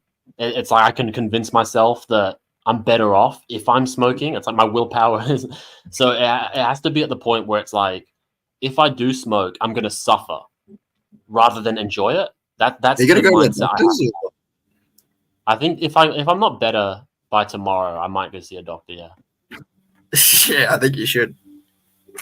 I think you've got a respiratory infection, dude. There's definitely something going on, but I don't You move still very got much. something going on. I do smoke a lot. Dude, it's been like 3 years. Dude, I smoke an ounce a week and I don't fucking cough like you do with tobacco. I know. It's like there's something horribly wrong with me. But at the same time, it's like I have friends who play video games for 18 hours a day and they don't have tendinitis in their fingers. So it's like, what the fuck's going on with my body sort of thing. But at the same time, it's like all I have to do to make it better is cut out the negative behavior that I'm perpetrating against myself. So really, it's like it's not as bad as it seems. I think quitting is probably like stop smoking is like start there. Definitely go to the doctor though, bro, because if getting on, is still necessary. Get a hormone panel done. Yeah, that's a good idea. That's PTP's number one recommendation. Just get your bloods done. Get some testosterone. I hear him complaining about like tendinitis and being weak and not having it. You know, it could be hormone related. Eat more pussy, Joe. Get that estrogen. Yeah. No, it could be a good thing. Good suggestion, for sure. Plus, it's always good to have actual scientific information before you just start taking things in and out of your diet or quitting weed and seeing what happens. Yeah. You get enough blood tests, you should be able to see what things are missing and find ways to get them back up. I think the only thing I was low on was magnesium. That was like a year ago, maybe less than a year, maybe like 8 months. So that's just going to be if you like low all the time, that's just going to be like some muscle pain, cramps. Yeah, maybe a bit of twitchiness, or they're just not going to operate as well as they would normally. That's accurate.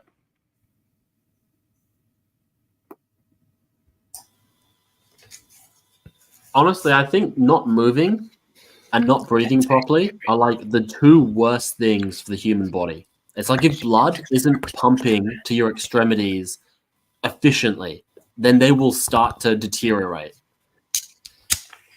Oh yeah, you can't sit still. We're not designed to be stagnant. Exactly. That's what I was saying before. They were designed to walk long distances, essentially, and eat and graze. We could, like, fucking, if we wanted to kill a cheetah, back in our fucking hominid days, just chase the cunts. And they're fast. We just chase them until they fucking ran out of breath and died. We're designed to kind of, if you're on that reincarnation tip, it's we're kind of like designed to, beat the cycle and release ourselves from here, spiritually, mentally type thing. You know what I mean? That's what, I don't know. What's the whole point? I'm on the reincarnation tip a little bit, kind of. Reincarnate the sesh. I want to be cremated anyway. I just got out the shower and my vape is hopefully fucking charged. And I'm getting ready to break the Tasmanian weather. I feel warm, but I'm going to feel cold in a second. So I'm just putting a robe on and a fucking hoodie. And I'm hot from a shower. I'm sweating, but as soon as I stand outside, I'll feel cold even in all this. I made sure to close all of my 0 degrees. People look far too similar for me not to believe in reincarnation, Fairgrow. I see people that look like people that I know but are younger or older. It's like, what the fuck? Reincarnation's real. Yeah. No, you don't come back as the same person. No, but I'm just saying, like, we've only got so many makes and models. You just get a different make and model every time you respawn. Maybe that's just called the limited gene pool of the human fucking race. Yeah, no, that's spot on. That's what it is. No, that's what it is. That's why we got, like, you probably got 3 doppelgangers. That look just like you. I do. I'm not joking. They might be like little frail boys, but they look like you. I tell you this, my brother, he's so much younger than me. Doesn't even go to the gym. He's bigger, stronger, musclier. Well, I wouldn't say stronger because he doesn't go to the gym, but you know what I'm saying. He's huge. Then what about with like different nationalities marry different nationalities? Then that brings about a whole new thing. You know, if you have an influx of like an interracial breeding, you're gonna get there's something new. Something new. I feel like doppelganging is made worse by the lack of individualism that we see in today's society. Like, you have cunts wearing the same t-shirt and the same pair of shorts as the person next to them. And it's like, it just starts to look like there's like types of people. There's like literally just types and everyone fits into a type. It's like, Jesus Christ. Unfortunately, you've become a category. That's actually sad. Goddamn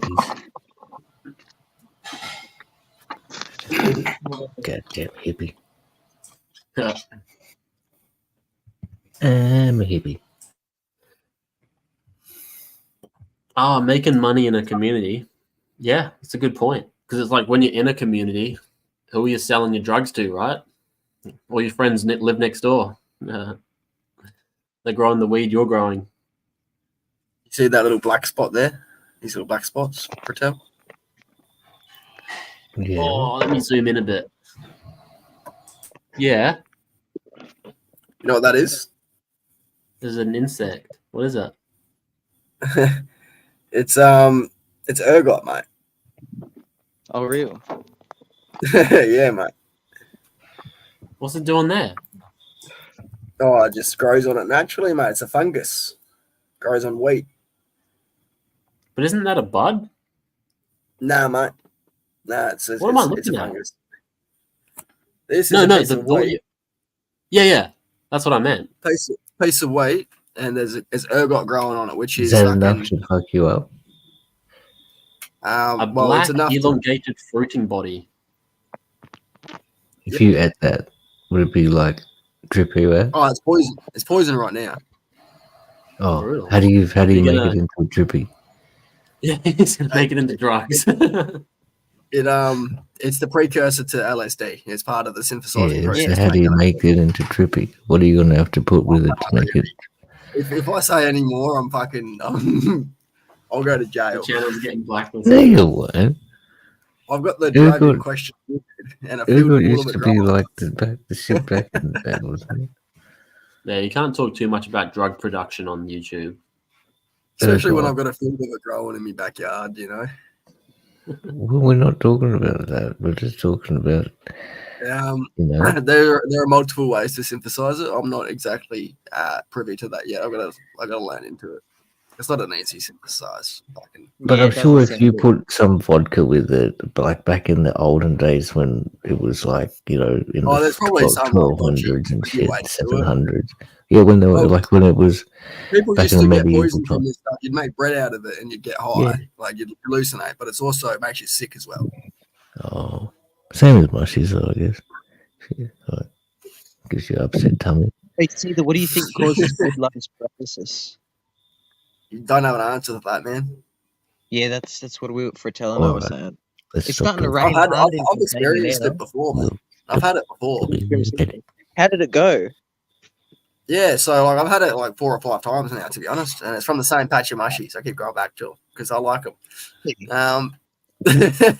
But basically, I don't get any normal effects. Like I don't get any wood lover paralysis effects until the next day, and normally it'll be paralyzed like in my hands. Like I won't be able to fucking chop my rage or roll a joint or fucking hold my bong properly. Normally, what I do is I fucking eat a banana and warm my hands up, and about a couple of hours later, we're all good. That's weird. Why do you have moldy weed? Hey?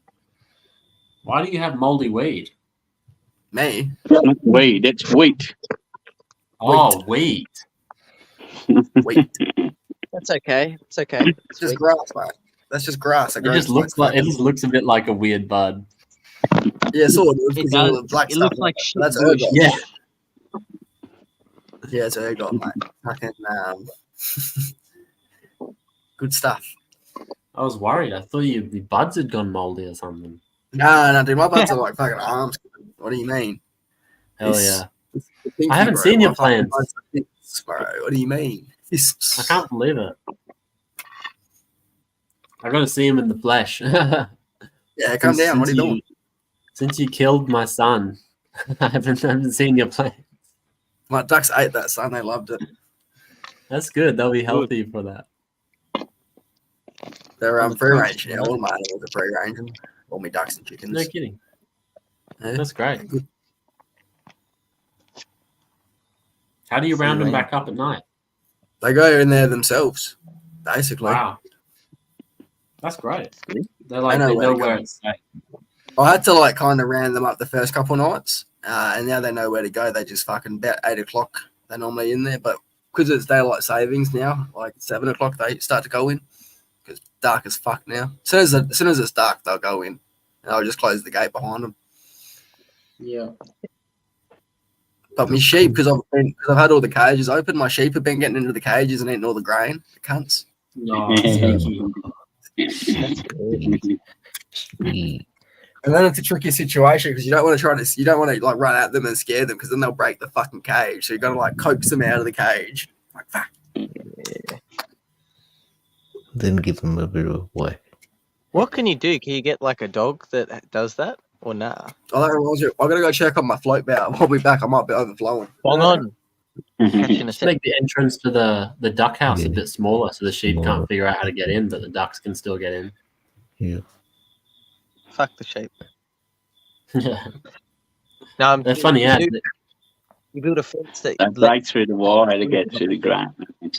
They fucking break through the corners of the cage. Sneaky. I won't say where, but I went and stayed up north at this place. They had ducks that could go through the fence, but the cows and the donkey couldn't get out. So the ducks could come through in and out whenever they wanted. Nice. But you can. Yeah. Sounds wholesome. Did you guys see the magpie and the pit bull terrier that become friends? Yeah. It was crazy, eh? I saw a little bit. I saw one little clip about it, and the magpie started like barking, and then the dog created milk for the magpie. Crazy, eh? These people found a magpie, an injured magpie at a dog park, supposedly, and it, but then they nurtured it. Then these dog and the magpie become real good friends. But the government took the magpie away. they give it back. Oh, did it? Yeah, they give it back. They could have received it back today. Today should have been the first day the magpie was back with them. Right. The government forced the council to make them give it back to them because of the public uproar about it and taking the magpie away. The dog, they got a teddy for the dog, a magpie teddy. It was just sleeping on it. Oh, did it? I didn't see that. Yeah. Fucking public pressure. Fucking force the government to act and make the local council fucking give it back. Because it was a local council that took it from them. I must have seen the Facebook posts and fucking some cunt had a sook. That's so crazy how it made the milk for it, and then that's just fucking intense. It's funny watching them fucking play, actually. It's very good videos. I like the one where the dog plays with the chicken. That's fun. Chicken. What sort of dog is it? I can't remember. But like basically it's just chasing this chicken around like this stack of stuff. And then the dog stops and the chicken keeps running. And it's like the dog stops and then the chicken's like, what the fuck? Where's the dog gone? And then the dog comes out around the corner real quick, and the chicken like jumps up in the air and then starts chasing the dog. Like it freaked out and starts chasing the dog.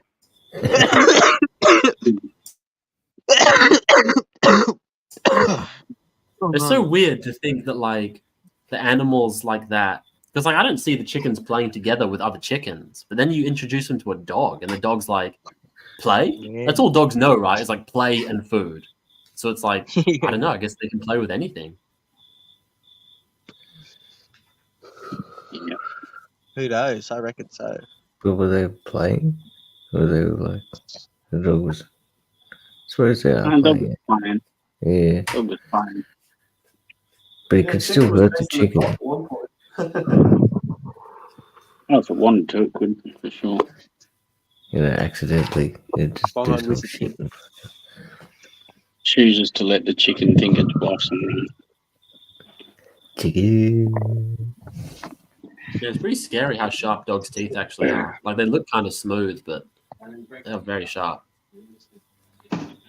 Especially when they got the monsters drive. Paw, swipe of its paws to the size of a chicken could do some damage. Yeah, just standing on the chocolate squish it. Hollow bones. Yeah.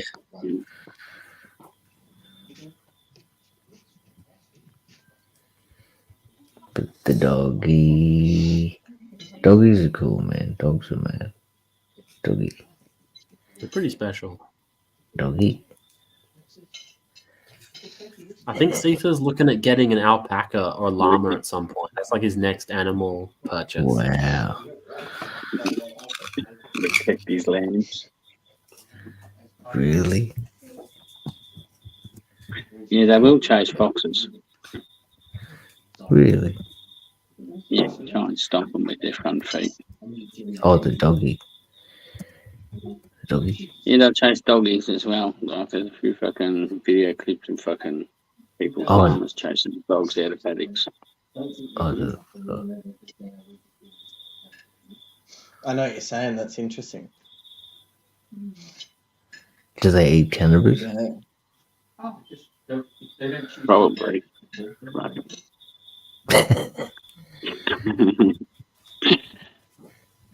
Everything seems to get a taste for it at some stage.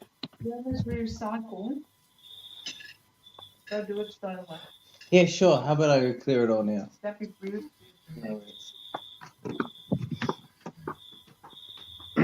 Hello, Tez's family. You can hear me. Funny. What was I even talking about? I can't remember. What the fuck? Frettel and his hair. Ooh.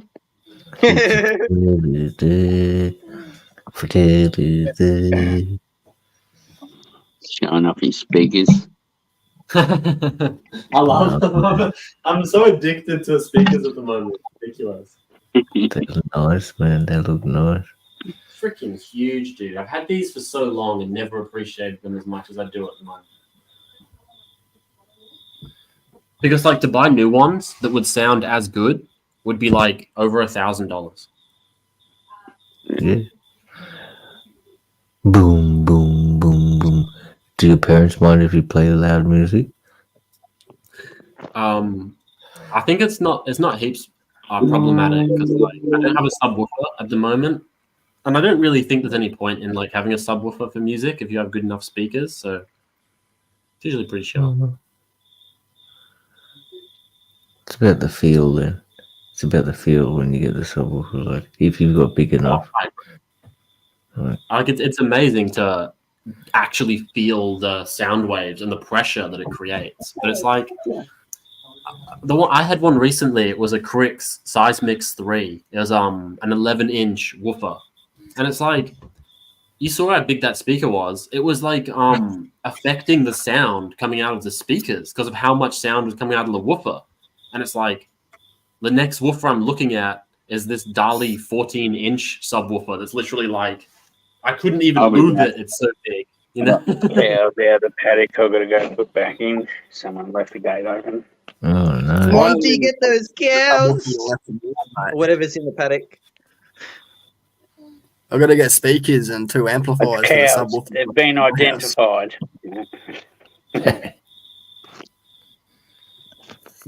Bong on, Monty. What did you say? You got to get speakers and what? Oh yeah, for a tell lifter, they gave me a subwoofer. Huge. It's fucking ridiculous. Yeah. I gotta get speakers and 2 amplifiers. Nice. The thing was bloody vibrating the panels off my shed, mate. So I replaced my amp. I'll show you the one I replaced in a sec. This is my new one. It was $120. It literally fits in the palm of your hand. This is my old one from the 80s. The one I was using last time I saw you, Seetha. It weighs like Holy 10 shit. kilos and it's massive. And the new one's better. Oh, I don't even work. It needs fixing. It needs fixing. No, it needs fixing. Fuck that. The new one isn't. Wow. Does that amp have all the like? Wow, that's crazy. And then that's all plugged into this, which is an Asus That's the levels Sonar and Essence shit. 1, which is a digital audio converter. And then it's also got a headphone amplifier and a speaker control, which is cool because it means that I can listen to my music and not have to worry about the sound sounding not as good as it could. That's so funny. It's good. No, I remember that. the ear damage I receive has to be top quality ear damage, is what you're saying. Immersion. It's like when I have these headphones on and it's plugged into the amplifier and I'm listening to you guys on the stream, it's like I can hear things that you guys don't even know you can hear because it's like there's so much detail. That's funny. Yeah. Like Hookie had a slight echo because he was a little bit far away from his mic, and I was the only one that could hear it, and he thought I was just talking shit. It's like, nah. I have everyone amplified. Yeah.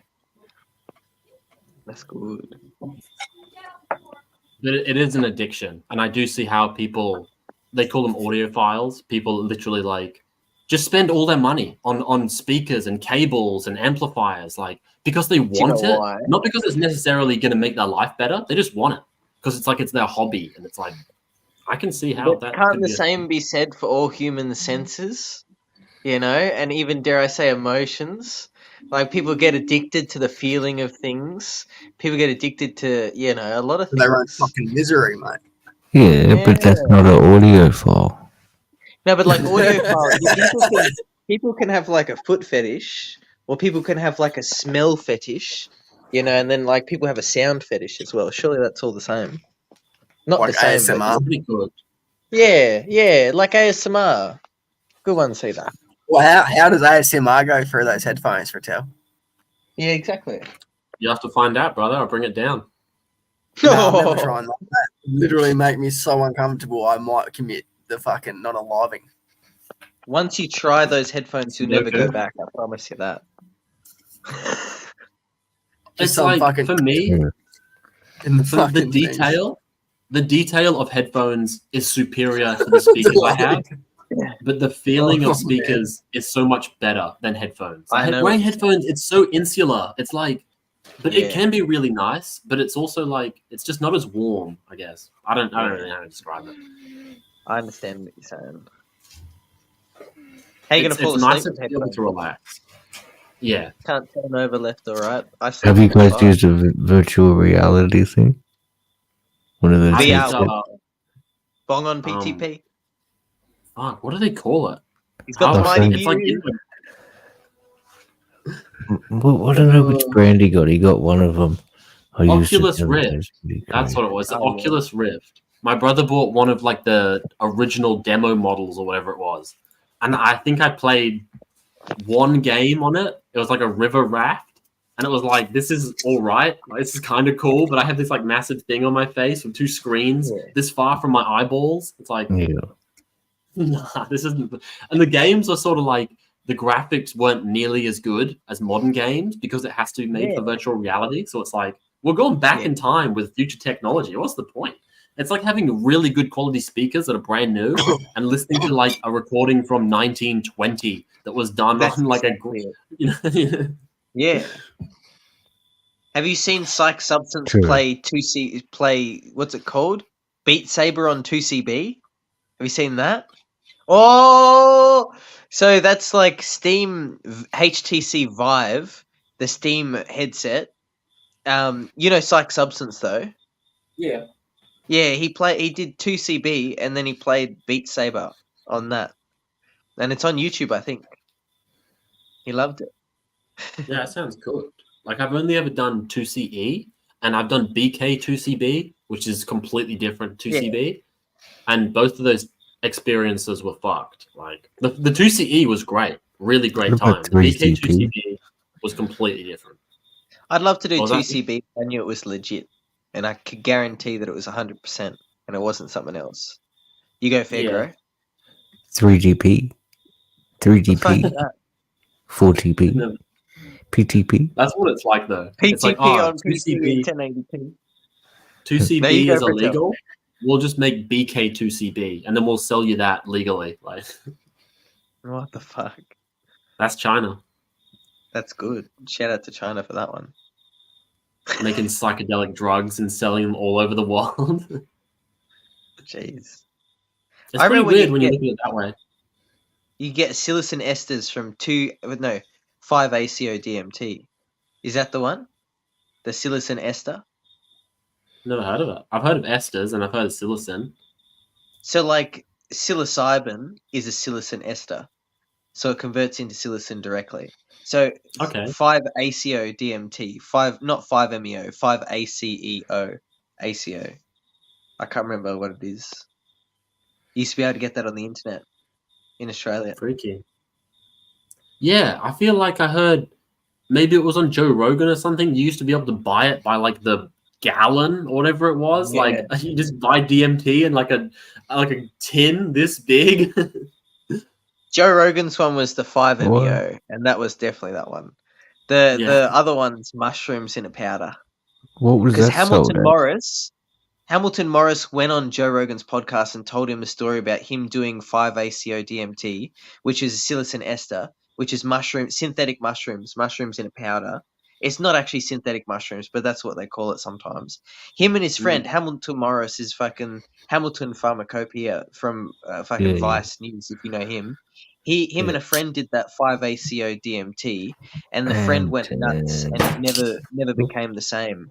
And even till this day, when the guy, and it's on Joe Rogan's podcast, even to this day, the guy can't accept that Hamilton Morris's job is to study drugs, whereas because he like the guy's saying that it's just an excuse to do drugs, and so like the guy went nuts or something along those lines, where he's actually schizophrenic, and it's one of those stories you got to listen to Hamilton explain it.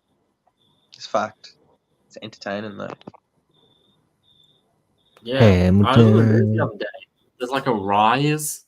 You know how the news is. There's a rise in persistent psychedelic disorder or something like that. True that. I tell you what, it would suck to do mushrooms or any psychedelic and then just permanently come out like a crushed can. And crushed can's never going to be the same after you crush it once.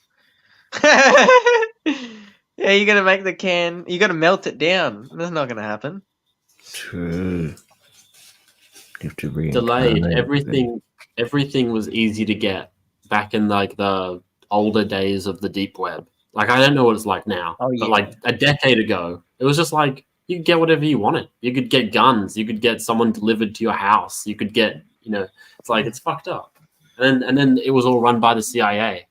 So it's like three times it was run by. I don't know the full story. That's just like HPPD. Do you know about that? Wizard King's talking about that in the chat. I swear you can get that at low levels. That's what I was saying.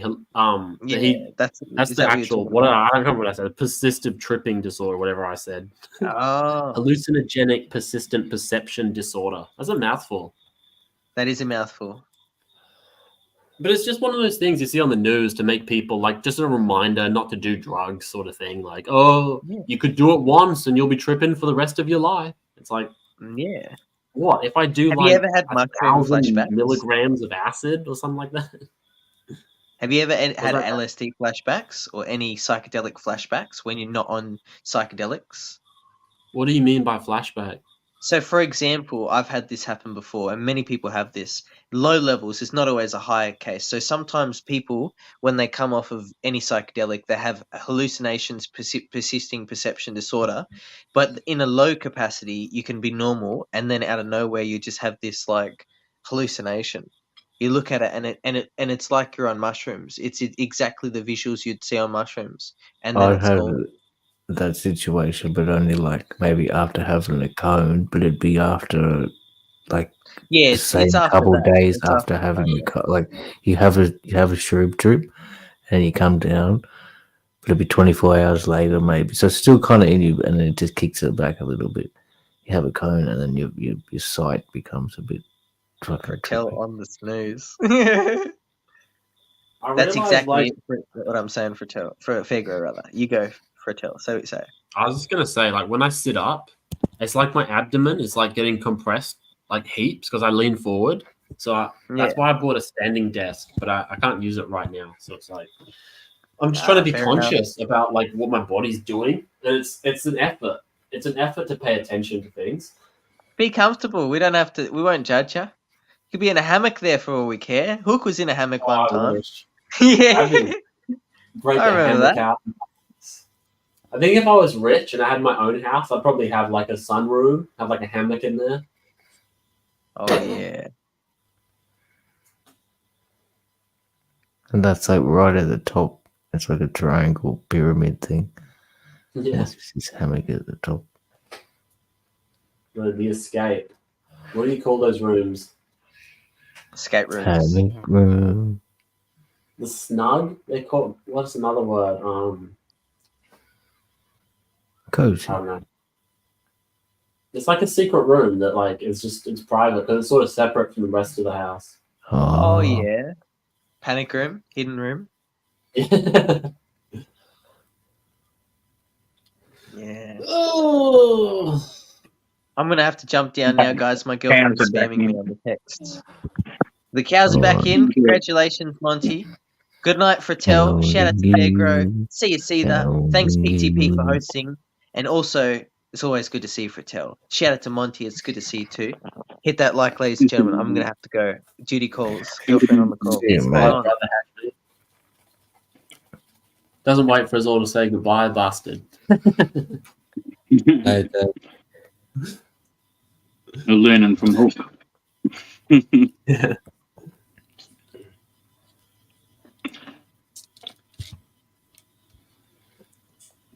Cheers for the stream, PTP. It's been a big one. No problem, That's his name. That's his. Been bailing off here and there to do some things. I'm in the middle of cooking at the moment. Yeah. Yum. What are you making? I'm cooking chicken, but I just thought, what can I do with some potatoes that I've got? Just started flouring. Cut them up real thin and put bacon in a pan and rendered down some fat and started cooking them in there. Oh yeah, nice. I like mashed potato too, but there's a few steps. See, that's the easy one. You can make some nice chips, yeah? Just fry them off. Yeah. And you got the oil there, but then mash with some butter and some, salt and pepper and shit. Pretty yummy. It's not that hard to do, though. You just boil them up and then smash them up and mix all that stuff. Yum, bro. Enjoy the chicken and the chip. Chicken and the chip. Okay. Yes, boys. Yeah, your ears burning, were they?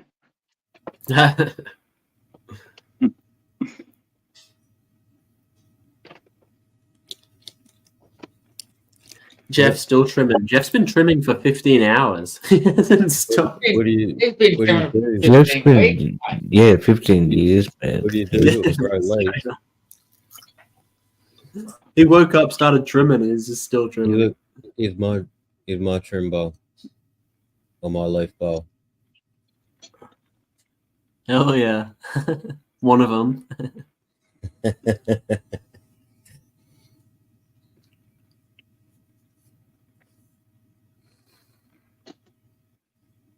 It's definitely going to be strange one day when we're not criminalized for growing cannabis, and like we all just grow enough to like last us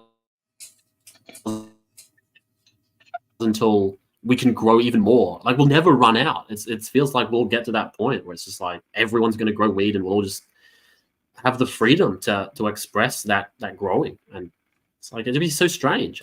It's hard to imagine. I think it's probably even harder to imagine for people that have been criminalized for much longer than some of us have. Sure. Where's Aussie Gunja Man these days? I don't know. I seen you posted something on Insta yesterday. Yeah, I was going to say, I think he's around on IG. Yeah, I shared my stream out yesterday. He's around. He's around, lad. Shout out if you're watching, by the way, Gunja Man. Yeah. Hope you're doing well, Gunja Man.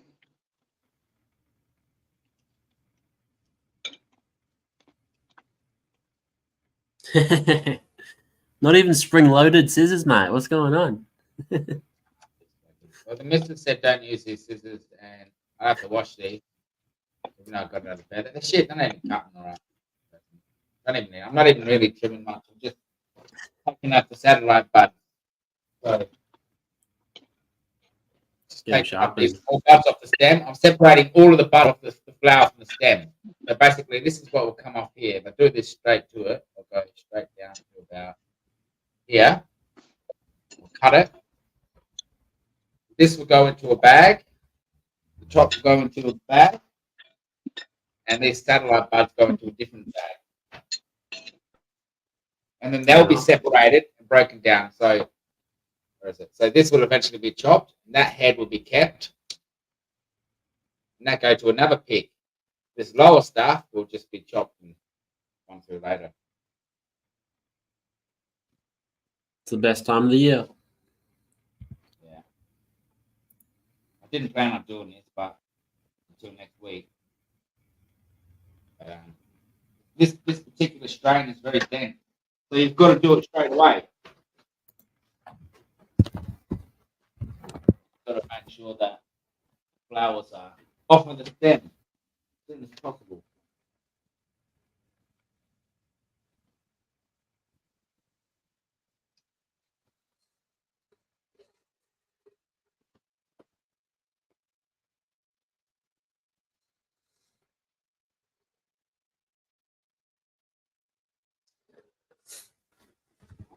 It's so strange how noticeable it is when your health deteriorates and you realize that the things that you were doing to make you feel better are not nearly as important as being able to feel good without them.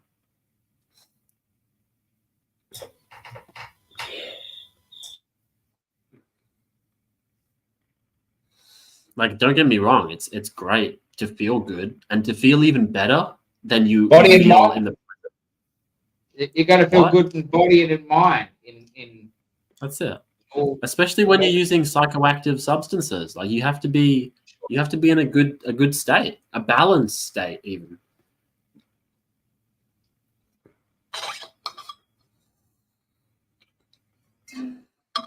Like what I was articulating is, it feels like making decisions to not do the negative things are so much easier when you associate them with suffering rather than with pleasure. Simple as that. Like you just have to convince yourself. You have to understand. You have to know. You have to know that when I do this particular thing, it won't provide me pleasure. It'll provide me pain. And then that's all you need to know to not do it. That's how pain works. Beautiful.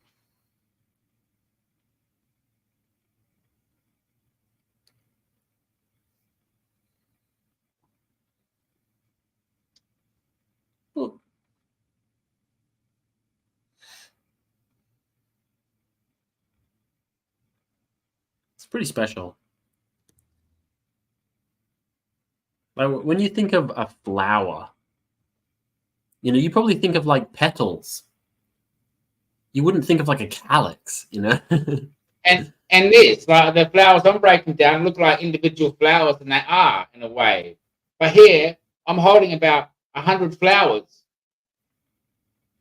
I'm holding hundreds and hundreds of little cannabis flowers. Just in my hand right now here. Because here we could, like I said, we see it as one. But when we go break it down, we get this. But we can go down even smaller and smaller until we get to a perfect looking little nugget that's really the size of your fingernail, And it's just sick as. I'm just breaking this giant nugget down right now to a smaller size. Oops. And you might be thinking, well, why am I destroying it? Because this will dry better. Be better quality when you dry it at smaller. Now, buds aren't supposed to be too big or stem. And this scissors aren't too good, by the way. Terrible. Terrible, Muriel. You're terrible. With terrible hands.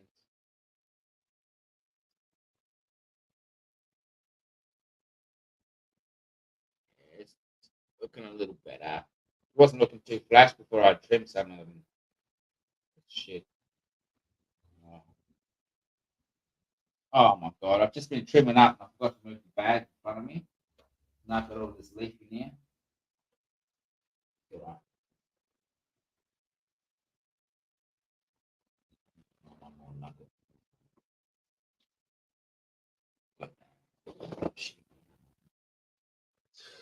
What happened with the bindi plant that you cut down early? I used it. I got the seeds and I turned it all into oil. I smoked it all, and the oil was quite delicious. Yeah, bit different, I suppose. But I've been pressing something lately. We've got to catch up, very soon. By the way, now that you mention it, press a few. Maybe do you use yours that press, or you just use the bloody hair straightener? I'm gonna take the press to Cephas, believe it or not. It'll be full circle. It'll go back to Cephas. Okay, yeah, right. Yeah, it's funny. He'll get some good use out of it. He's always got like 4 ounces anyway. I press like one bud. I press like one bud a day at the most. He's always got like 4 ounces at a time. Yeah, but once you've got it, you don't have 4 ounces for long. When you got to press it, 4 ounces doesn't last long. But yeah, I just wanted to try to see how much I got. But the problem with this, I was pressing, it was too oily. I wasn't able to remove it from the paper very easily. You get some that just sticks to it's very oily and it's not shatterable. Yeah. It just means that strain's not good for pressing. That's all. I suppose. Well, I guess so. If you want to put it that way, like the more stable rosin is definitely a lot easier to the stuff you can just pick up with your fingers. That's Yeah. where it's at. Perfect. But I feel like there's got to be a reason why it's so liquidy, and I think people have argued it's like it's terpene, really terpy stuff, because terpenes are like more viscous of an oil, whereas like the cannabis resin is so hardy. It's like, yeah. So you know what I did? Because I couldn't get it off of the paper, I got as much as I could. Then I grabbed the paper and I rubbed it and used it as oil on my face. I rubbed it right in my creases of my nose here and my face, right? Just because I was like, I'm not wasting this, man. Because what I did is I chopped heaps up and then just squished it all, and sort of like, you waste a bit of weed. I'm not gonna lie, there's a bit of wastage there. It's not the best weed that I'm wasting, but you think, what am I going to do with this oil? I can't get it off the paper, and I put it on my skin. And it's all right. By the way, that's a crazy. Cool it down, if possible. Sorry. so what? If you deal with it in like a cold state, a cold environment, it'll like solidify as much as possible and be easy to What handle. happens though, Fair, is it doesn't even freeze in the freezer. So some of the stuff doesn't freeze. So you're right, but sometimes it won't freeze. Even when you put it in the freezer, you take it out, it's still oily, viscous. So what's going on here? Because I always put mine in the freezer to do like what you said. And True. sometimes it's just too oily. I know. I think it's in part because we're always playing with like such small amounts of oil. It's never like a strip that you could just pull off the page. Like when you see these cunts in America, or whatever, it's always like a splatter on a piece of paper that you'd have to combine to actually get something that you could. So like as soon as you take it out of the freezer, it just warms up. And you might have to like, leave it in the freezer overnight and then reach your hands into the freezer and do it in there. Yeah, and do it that way. You could get a plate in the freezer or some shit, and then the plate will be cold for like 10 minutes or something. I used to use the kids' food. Like, they got boxes of food now. I use that and then do it on top really quickly. Sometimes, as I said, it just won't, some of the terpenes won't freeze. But I'm not sure what that is. So the way I scrape up my rosin is I'll take a razor blade and I'll blunt one side, and then you can scrape the paper without cutting straight into it. And it's really effective. And it's actually like the first time I ever did it, I just used old razor blades, because then when I tried to use a fresh one, you can't even begin scraping without cutting the paper. So I took a knife sharpener, which was like just this Chinese knife sharpener with like 4 different things on it. And one of them is really coarse. And I just rubbed the razor blade against the coarse bit until it wasn't sharp anymore.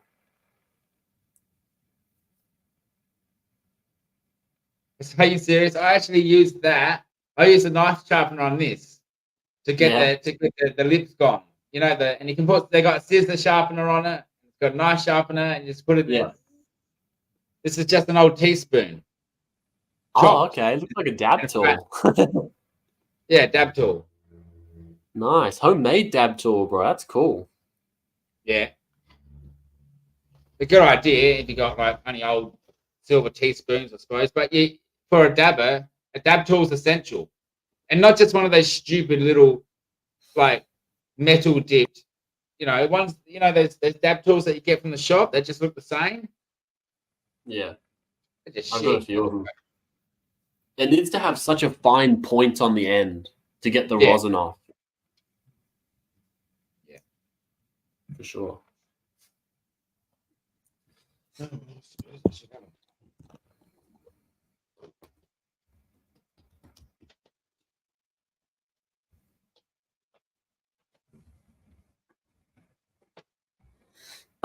But for me, smoking rosin wasn't even like, I'm smoking this to get more stoned. It was like, I can use way less than a cone and get more stoned. I'll do it as a nice hit, I think. Like a good fucking taste. Like the last time I did it, I had a dab on low just so I could enjoy it and savor it. And even I've got dry vape herb in there. Just sit there and do slow, long drawbacks, just to try and really, without actually, violently drawing back. taking deep, long, slow breaths, tasting that beautiful flavor. But my cannabis right now is at a psychoactive stage, so I like it. It's not old, you know. Very rare that you get it perfect. Get cannabis perfect is only when you grow it yourself, because you can choose when to harvest it, you know. It just doesn't come, you know. Even growing it, sometimes it doesn't happen.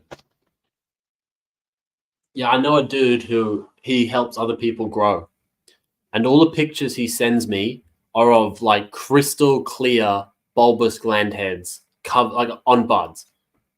Yeah. I haven't had one medical bud that had crystal clear gland heads except one product, which was like a super premium product. And we're talking out of like 45 different strains, one that had clear gland heads.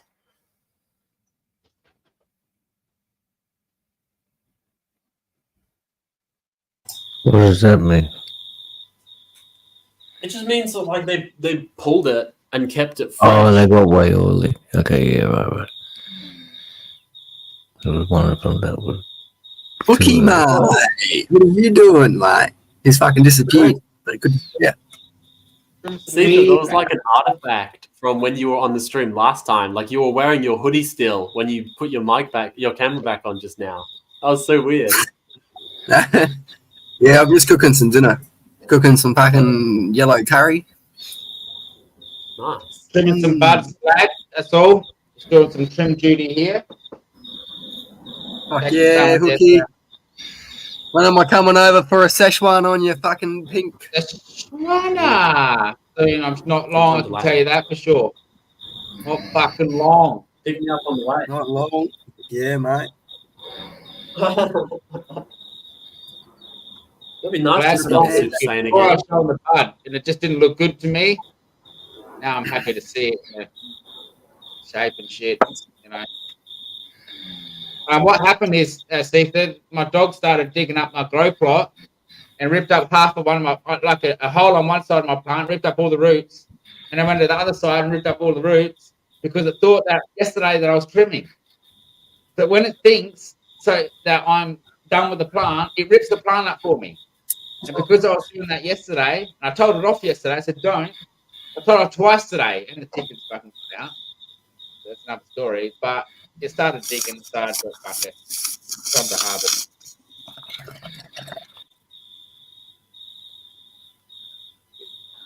And it's kind of a job.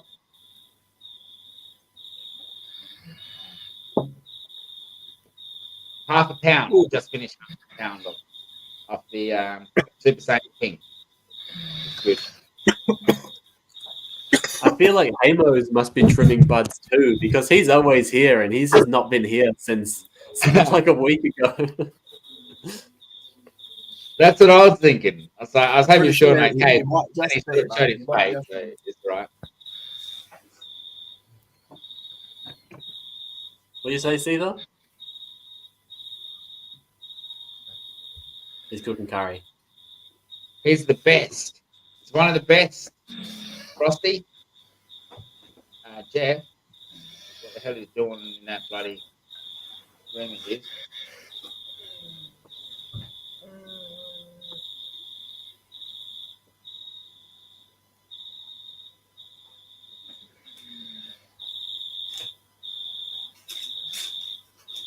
G'day, Panda. Welcome in. It's 4:23. You're 3 minutes late. No, you probably got here 3 minutes ago.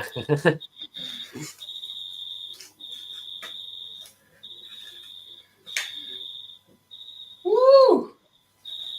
Almost missed that one.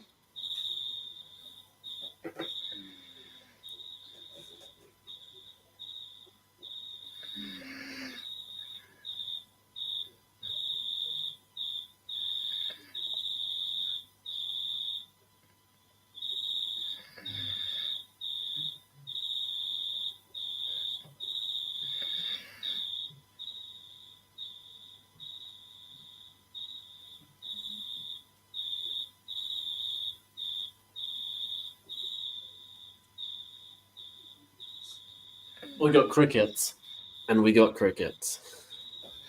We I go got cricket here. cricket. We go cricket. Can you hear the cricket? I can hear you. We got crickets here. Can you guys hear crickets where you are? Patel and Fair? The crickets outside? I can hear them through my speakers. Oh, no, it's gone now. Yeah, because I put it on mute.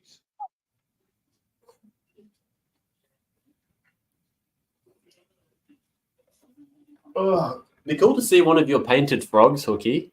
The native frog. That's awesome. At the start of the year, usually I show them.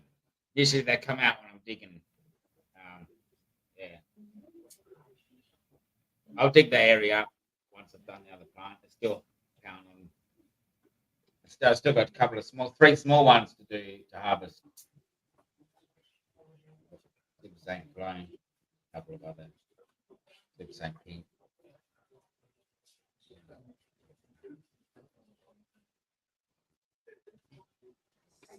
Oh, I had a weird experience the other day. I was hanging out with SA, and we went to this market. And like, I was just, he's playing with his family or whatever. I'm just like laying on the grass, listening to this dude play acoustic guitar. And I was laying down, but I started to lose balance. It was like I was getting like wobbly, but I wasn't moving. It was, it was so strange. It was like I was going to fall off the earth. You could feel the spin. You're feeling the spin of the earth, dude. I think that's what it might have been. Yeah. Something Or was like that. it convulsing? Was it convulsing? Yeah, more like convulsing. Was your hands convulsing? Like your arms? A little bit. Did you feel like you were going to faint? Did it get dizzy and stuff and go a little bit dark? And did it spread like, because that's a blood pressure thing, like that's your blood pressure dropping. I think I've done the funky chicken a few times when I was unhealthy, so I prefer it. The funky chicken. Just spazzing out a little bit. Like. Yeah, it's like having an epileptic fit, but being conscious of it. Yeah. I was at the fucking like yesterday, and some old lady walks past us and goes, "I think I'm about to pass out," and then starts fucking beelining for the ground. And the missus caught it, and like fucking, we just kind of like hobble her towards this fucking bench and call an ambulance for the old girl. And the ambulance gets there, and she's like, "Oh, we're gonna recommend we take her to the hospital." And we're like, "Well, how am I gonna get home?" Poor old girl couldn't even get fucking home from the hospital, so we ended up picking her up from the hospital and taking her home. Fucking poor thing.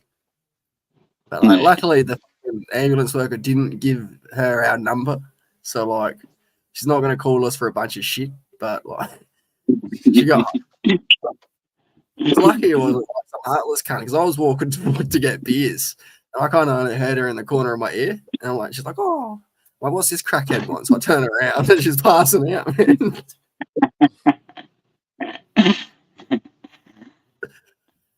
Oh yeah, mate. Oh yeah. It's fucking a lot of hair in there, but hey, the hair shows the connection. Warm up, girl, mate. You know what I mean, mate. The first funky chicken I ever had, like the fucking main part of the fit was like a dream, right? And like, and when I was coming out of it, I realised, hang on, like, because the whole time I was in a dream state, like I knew I was shaking, but I thought I was in a dream, so like I wasn't really concerned about it. And then, as the conscious part of it come, like I'm really like, hang on, I really am shaking. I'm like, stop that, you fucking idiot, trying to tell my arms and then to stop shaking. And then when I started opening my eyes, I realised my head was shaking as well, like fucking. Full seizure. Weird shit. Oh yeah, yep.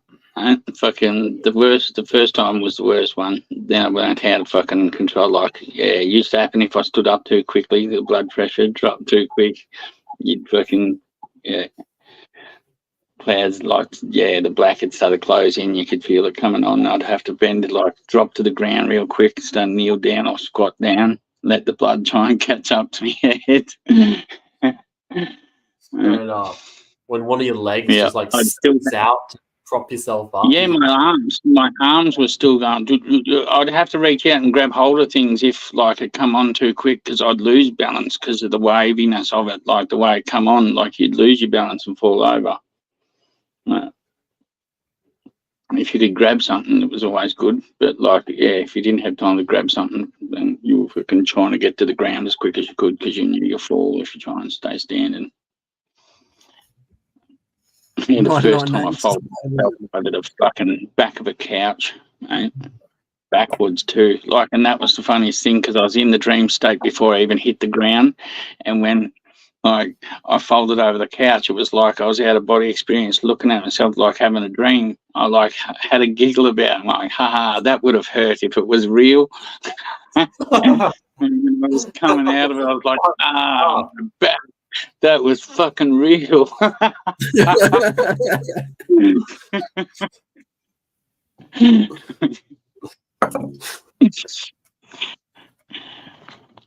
All right, boys, I'm going to punch this one and fuck off. I've got some dinner to fucking serve up. But cheers, boys. Feel that. How is it not even 8 o'clock? It's so fucking daylight saving at the moment. 8:19 here.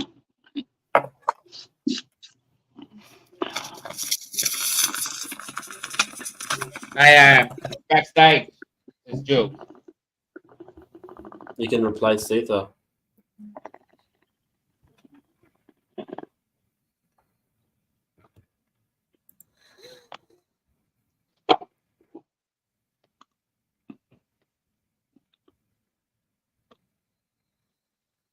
Yeah, I had to have a car. Fucking what they do, we call it cardiology test. Like that's when they found it was blood pressure. Fucking doing it. I was a little worried it was epilepsy. It was something I'd cooked my head.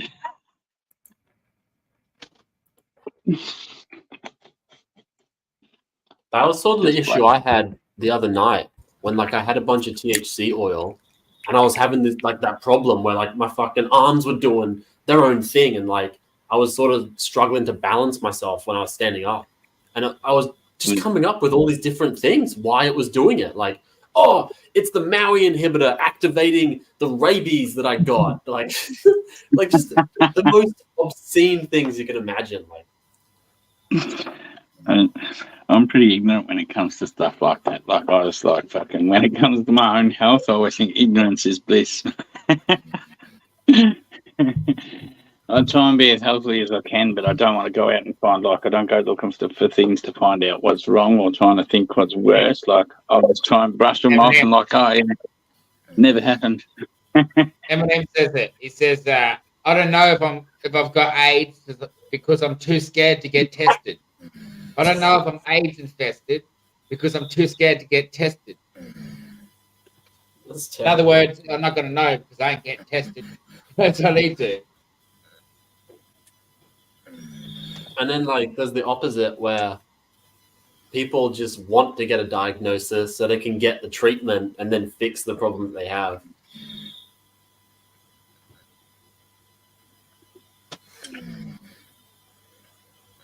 I'm pretty certain that like depends if it's like fucking I don't know, a niggly thing I want to fucking find the bottom of. Like if it's just niggling me all day long persistently, I want to get to the bottom of that and fix that kind of shit. But if I think it might be like something fucking like I don't know, epilepsy or fucking career ending or fucking something like that or cancer and shit like that, I'll just like want to play fucking ignorance. Like I should have went and got a gene test when I turned 30 to see whether I inherited a fucking heart disease from my mum.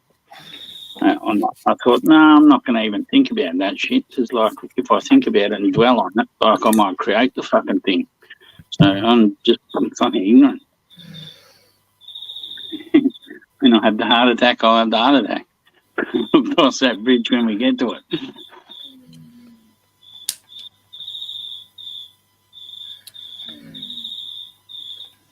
Don't need to be thinking about it. Like, imagine you go get that test, a gene test, you find out you've got the gene, then you do a Chris Hemsworth and quit your job because you know you're going to go fucking insane. Like, just ruins your future. I don't think you've got planned or Mike Hansen it. I went and got that test and fucking I'm at risk. I'll like if I live the optimal life, I'll die of heart disease. some sort of heart cardiovascular disease will kill me. Yeah, that's the same with my mum, and like, yeah, one of us boys would have inherited it for sure, because it goes from female to male, male to female. Because I had a daughter, now I've got to worry about it being passed on to her. Yeah, I don't like think about it like, like, oh no, I just know now. Don't eat shit food. Like, you can't just eat shit food and there's gonna be no consequence for it. Sure. Because I can eat whatever and I don't really get fat, but I didn't know that I was pushing cholesterol and shit into danger limits that would eventually kill me. Yeah. But now I do, so I'm like, oh, I just won't eat fucking that crap food, which I shouldn't eat anyway. Yeah, I just try and live like that, just trying not to eat fucking anything shitty, knowing that fucking anything you do like that is going to cause some fucking ailment anyway, like in somewhere in your body. Whether it's fucking the one that you're into, it's going to cause something eating shit and living shit. That's why I tried to fucking turn around my life in the last few years. Try not to eat anything. I suppose cancer will do that. Having a cancer off will do that. Actually. But I was ignorant and through that until I had the operation and seen it. Like, once it was removed and actually looking at the fucking thing was the only time it sort of hit home. And I'm like, oh, best live the next fucking rest of my life all right. We don't want to fucking cross one of them bridges again. No.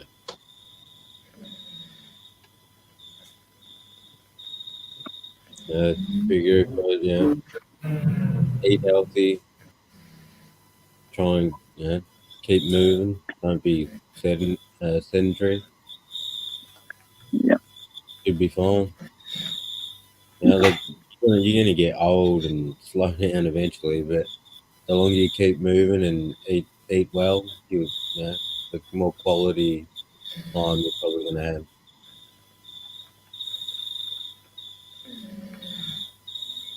Versus fucking not being able to walk for fucking more than a couple of minutes a day or some shit like that.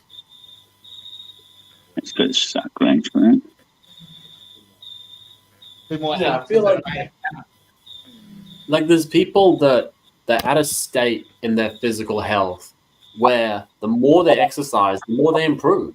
And like they just go and run 40 kilometers, and then the next day they can run 41. They can run, and it's like, funny cut. I want to be read that comment a bit late, huh?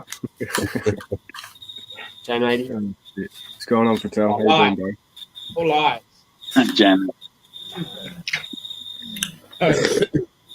What did I miss? Everything, bro. We've been going 4.5 hours. Yeah, I know. Hey, I was here before you, Patel, remember? Oh, shit. You can take my spot, J-Man. I'm going to go eat something and come back. All right, bro. Have a good one. Cheers. Bye, Patel. Nice. Okay. Oh, is that DK? What up, DK? Yeah.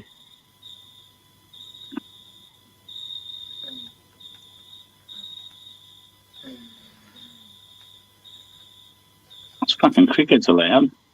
I know, they're out talking us, bro. What's going on?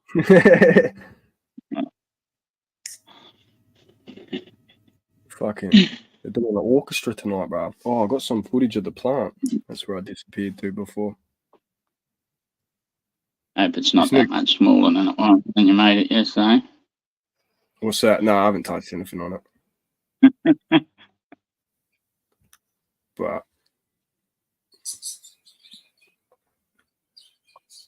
camera's a bit better in quality. It's still not fucking. Is that great, all that's left?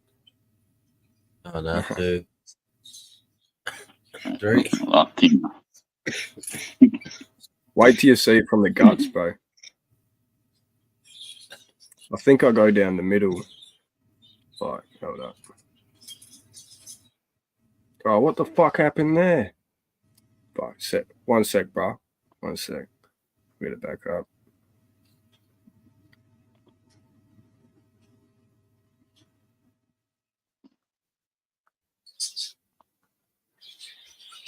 Right.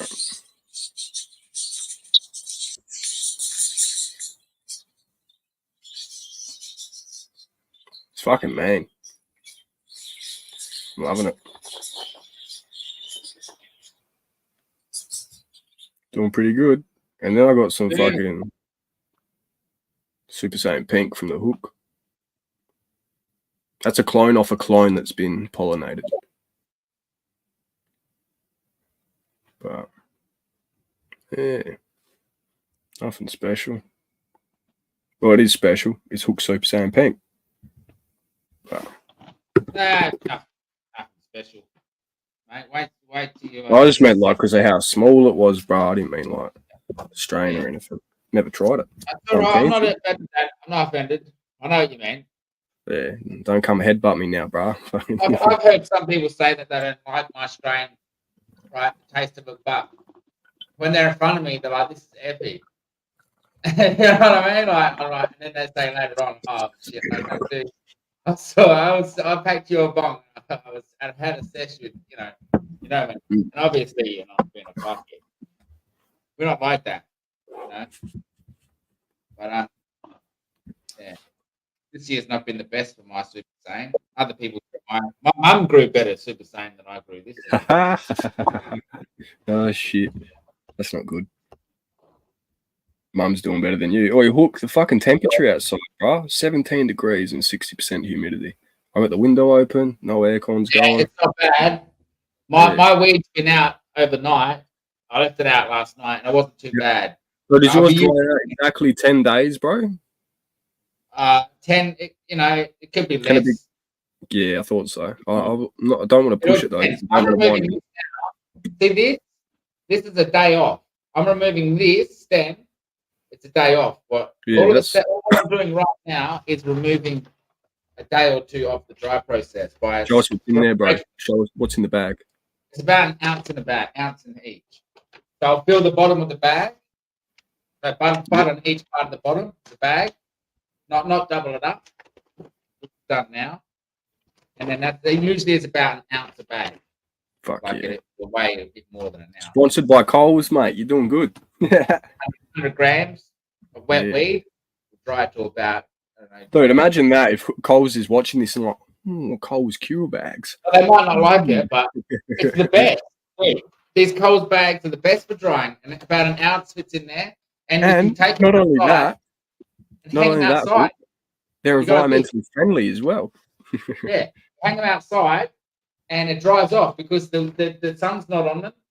Then and it's free. It breathes.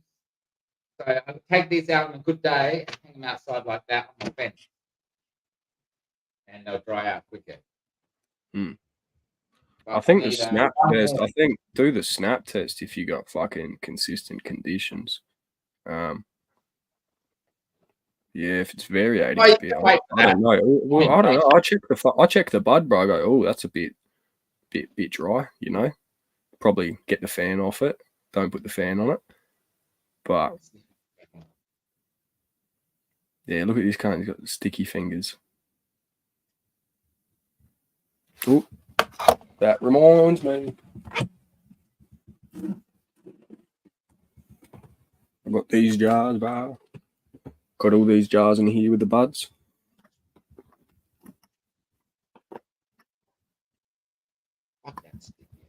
Nice. The cricket's back.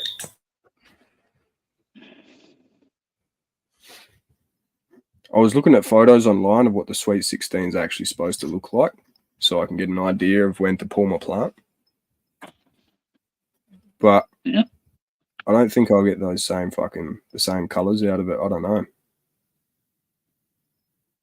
But it's a monster either way. Get the skinny branch. If you feel the snap test, it's ready to cure.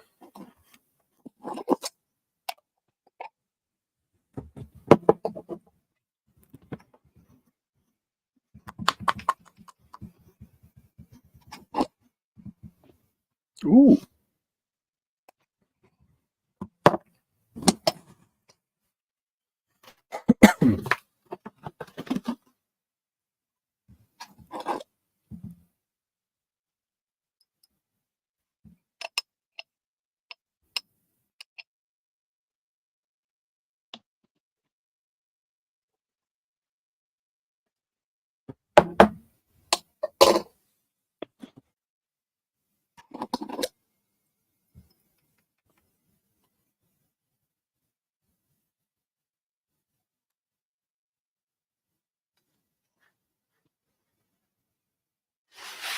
Fuck yeah. I'll see if I can.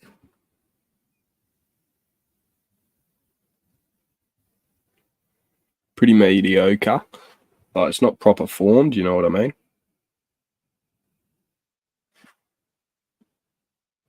All right, what'd you do, Hook? You going? No, he's got to loop up against the camera. Oh.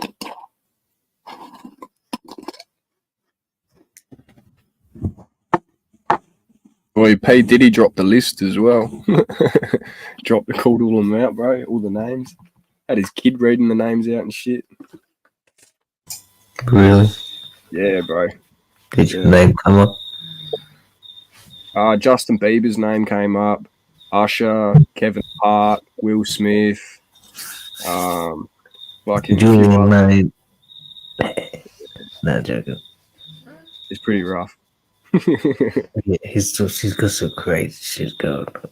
He does. And I was just watching this clip with him and Jay-Z standing side by side. And it's got Jay-Z and he's just eyeing off everyone, bro. And then you see P. Diddy, he's looking at people's chests to suss if they're wearing a wire. And the caption's like, this cunt can smell a wire in their suits. Oh, fuck.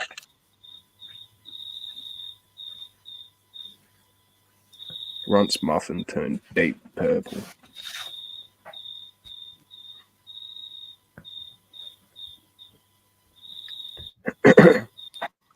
Oh, humidity's jumped up to 75%.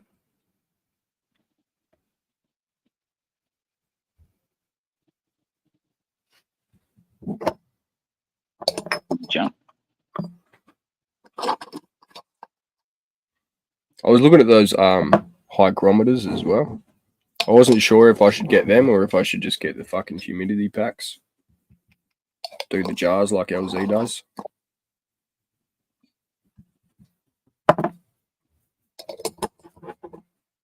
Yeah.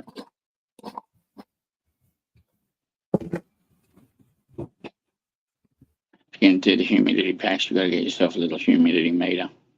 Put it in the jar with it. I should try and smoke one of these nugs though. Why not? Why not? I was trying to find a half decent dry one because they're a bit spongy. If it's too spongy, when you put it in there and it's gotten more wet, then leave it open for a night. Yeah, if you open the jar and you see like the moisture's come back and it's a little bit too, just leave it out. Yeah. I gotta go wash my hands. You ever get that where you get too much trichomes on your hands? You can't see it, but it's a stickiness. You can't handle shit. I can't handle my bong. I can't pack my bong in like this. I can't because it's just sticky shit all over your fucking fingers. All right, That's why I started cleaning with gloves. Yeah, good idea.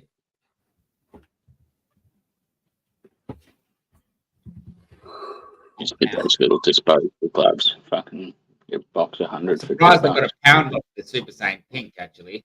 It was the one behind the plant that had a lot of the matter on it. Oh, that's what you were telling me about PTP.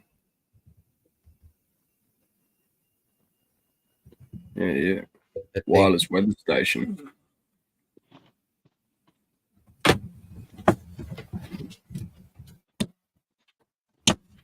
Oh, I gotta find a nug to fucking smoke.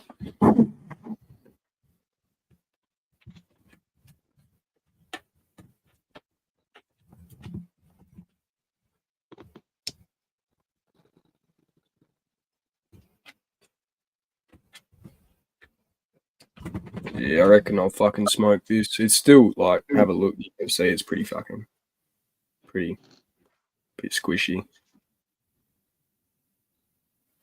But it does say on the Sweet 16 thing, it does say it's supposed to be bit springy, dense, packed full of aromas. One second, we'll let Lucy out.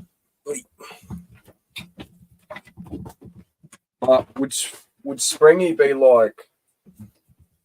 Would that be the same as fucking spongy? You reckon? Springy and spongy. I don't know. Because I'm thinking like springing up and shit. You know what I mean? I'm not thinking of the fucking season, but yeah, I'm thinking like a spring as well. Like yeah. So I'm thinking maybe a spring would just push out a bit quicker than a sponge. Where a sponge would be more like slowly suck up, like fucking slow, like a fucking balloon inflating, fucking like hot air balloon inflating. It'd fill back up after you squished it a bit slower than. Yeah. A bit of difference how quickly it fucking took its shape back. Yeah.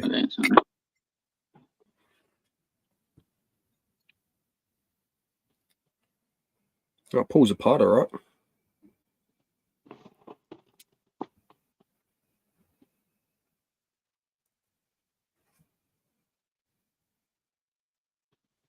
Yeah, work skill drove to my fucking house, bro.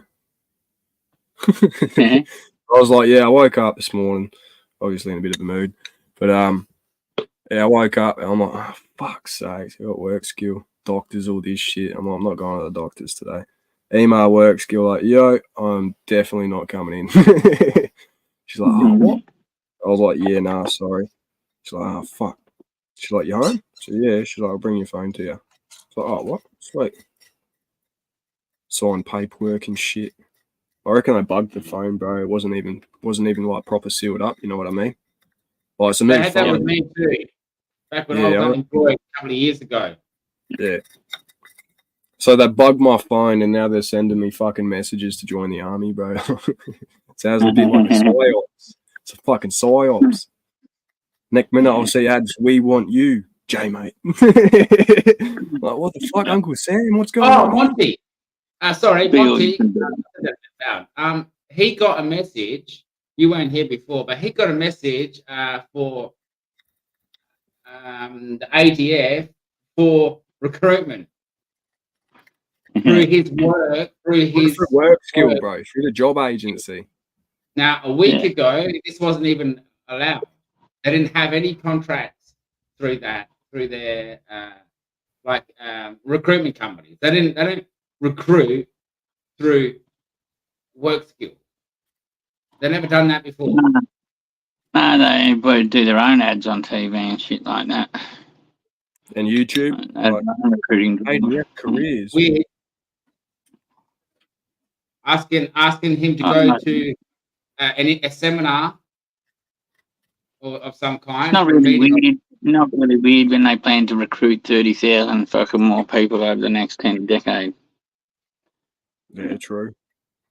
Right. All the names shit. Navy goes from 11 ships to 26 fucking surface warships, from six fucking submarines to 12. So they've got to recruit another 30,000 on top of what they already have. And they can't keep people in at the moment anyway. Like people are discharging quicker than they're fucking recruiting. But that must be lowering the standards for that to happen. Nah, no way, man. I fucking in the United States, they now allow long hair, face tattoos, and face piercings. Yeah, and they allow you to have a dick and tits if you want. It's fucking pretty cool. Now, you know what they turn around and say? You know what the military man turns around and says? He's like, that's not a woman. That's a man. Hermaphrodite? That's a man. I'm sorry. If you put 120 pounds on a woman's back, you know what happens? She folds like a fucking crouton. Like, it's just like, realistically, you know? Well, what do you do? That's why they're struggling to keep their fucking numbers. People are discharging from the military quicker than they fucking can recruit because they're fucking. Yeah, how many of them are transgender, Monty? Like fucking, I don't know.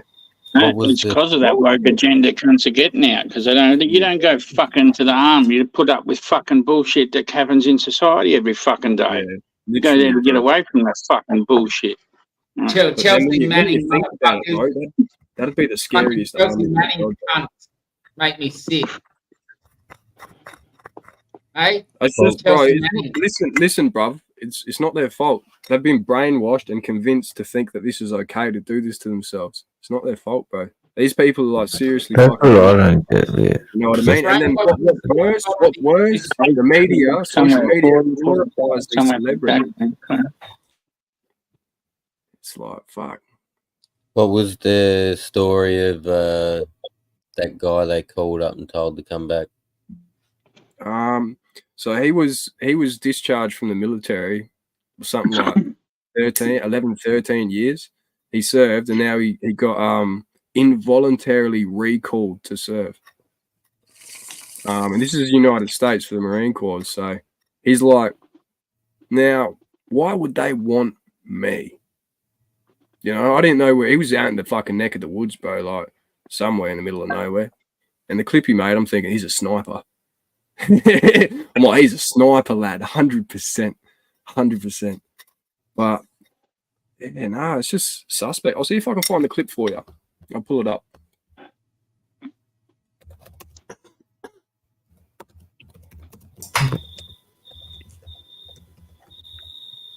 If they asked you to go back, Monty, would you go back?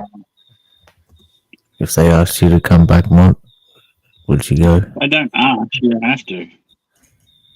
Oh. Here you go. All right. Come and get you and escort you. Escort you if you don't. Someone like Monty, I'd imagine, anyway. Same with Jay, mate, and myself, I reckon, and you, Fair. All right, I'll share my screen. Have a suss at this one. I don't think that on screen for sure. I'm sure they didn't like to take anyone over being 35. I remember when I joined, there was a fucking 30-year-old going through, and they were picking on him for being 30. But he'd already been through the military, so it was like he joined when he was young too, gotten out, and it was recruitment, so going through recruit was easy for him and stuff like that. He'd done it before, and that. So I think that's why the military sort of accepted him at that age, like at being sort of 30, because they did rag on him, the corporals and all that ragged on him for being a retread and an old cunt. We all picked on him and shit, like even though he's only 30. That was fucking old.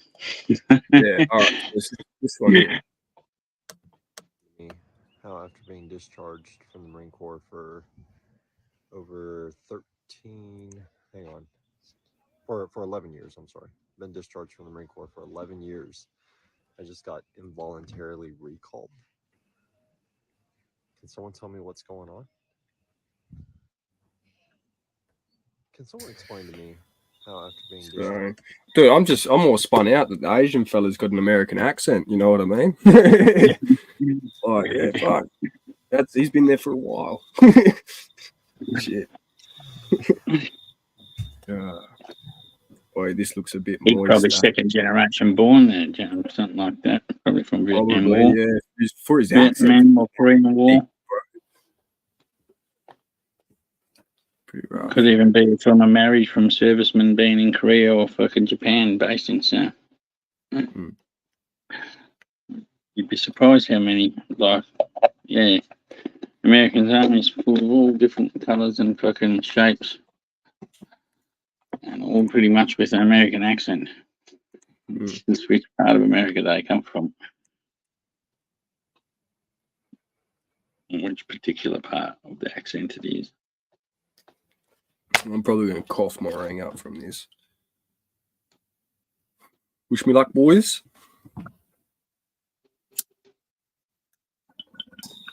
You can do it.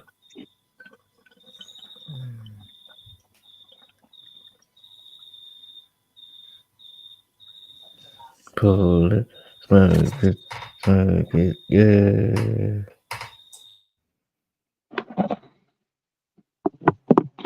Yeah, youngest it can fly is 16 and 9 months, actually, DK. 16 and 9 months was when I went further, or 10 months was when I first did my test. I have good food in the army, bro. After about 3 or 4 years, but I remember staying down at Murray Bridge training area for 2 weeks, doing AFX and shit. Go shoot the guns, do a survival course and that. Get your medical certificate. Fucking. If you're under 18, you can't be deployed overseas, though. Yeah, right.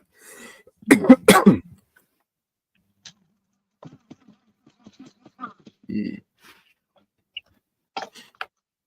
But I thought it was just cool, bro. I thought the coolest thing about it all, to be honest, like being down in that training area, is when they do, like, you do the mess, you have dinner and shit, and you got everyone in there, bro, and you're getting like mad food. The chefs are bomb as. They're like the best chefs you got. You know what I mean? Yeah. What is the compulsory retirement age? Fitters and turners are cooks, mate. Cooks. Fit food into pots and turn it to shit.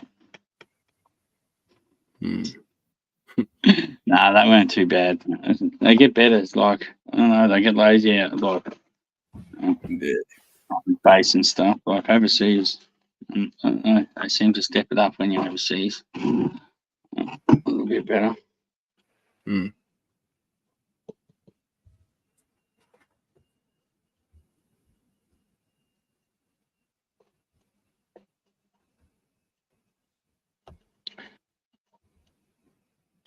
Wasn't too bad, this little cone here. Had a bit of flavour to it as well, more than the last lot. So it's like each time I smoke this shit, it gets more and more tastier. So hopefully when it's fucking actually dry. Oh, that's the stuff that you got, right? No, it's one. Yeah, you can sort of see it's still like, it's a sesh, but it's just like moist as, like, it didn't chop up properly in that. You know what I mean? It's just like, that's all right though. Do you know what I've done, bro? As soon as I got this new phone, lad, I popped the SIM card out. I go to put the SIM card in, bro. I go to put this new SIM card in, lad. I drop the fucking SIM card, bounces off the corner of my laptop, and landed in my bong. I was just like, I just got a new phone, and now it's even more complicated. I've got to go fishing for my SIM card out my billy. And you know the worst part? It was stuck in the resin at the bottom. So even after I tipped the water out, I'm like, fuck. I got a stick in there trying to get that. I'm like, this SIM card's going to be fucked, bro. Pulled it out, stuck it under a tap, just like rinsed it all off. I'm like, probably dry it before you put it back in the phone. Because imagine that, I hit up work school and go, yo, the phone's bunged. It doesn't even work. They'll be like, oh, well, we opened it and tested it before you got it. I'm like, oh, fuck. That's why it was open. Oh, shit. But no, it's all good. It's working sweet. It hasn't fritzed on me. That's good. That's fucking crazy.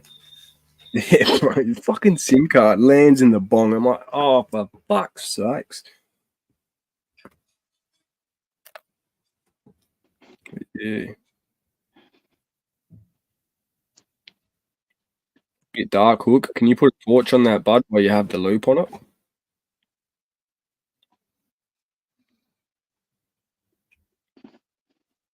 Were you a Pongo, Monty?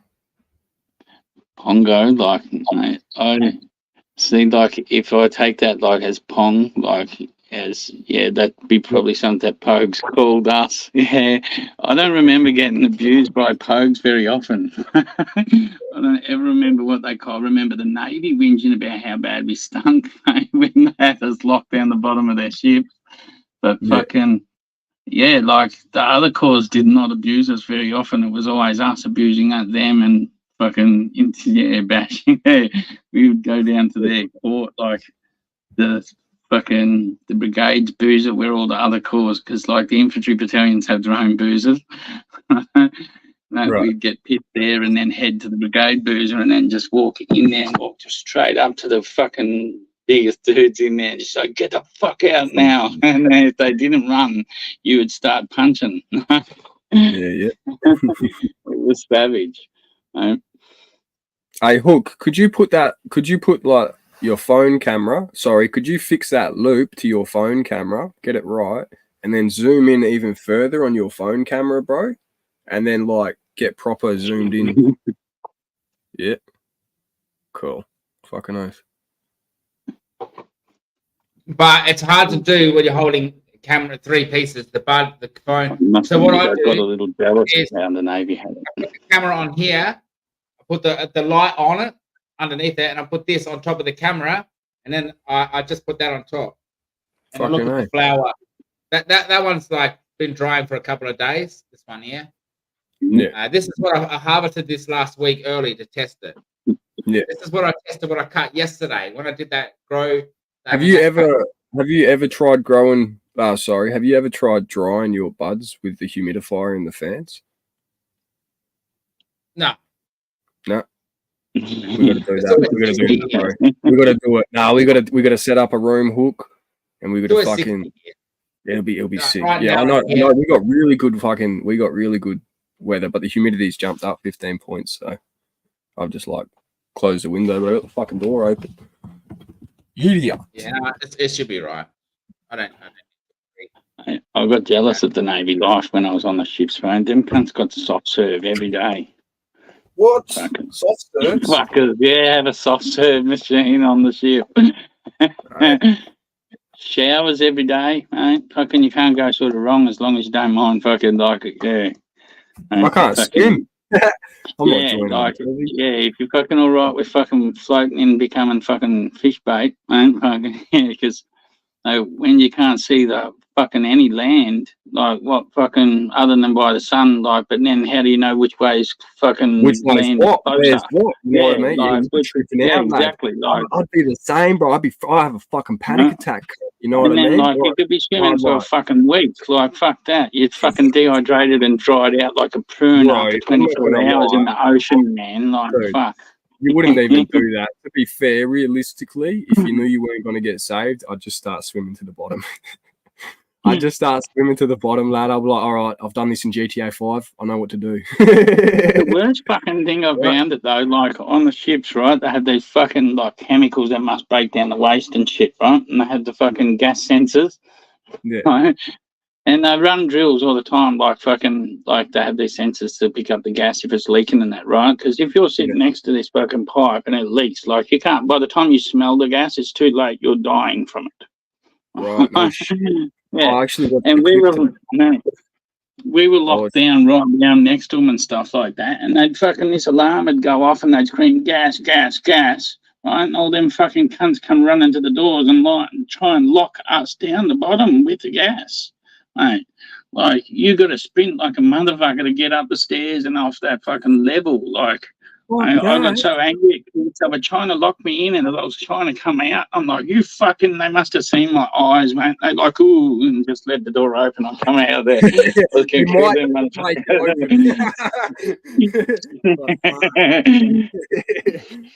Yeah, man, you ain't fucking leaving me down there like that. Yeah, brutal. They just lock doors, man. Monty on the other side, and I seen like 5 other lads running behind him. I'd be like, nah, we need this cunt. I'd open the door and trap the rest.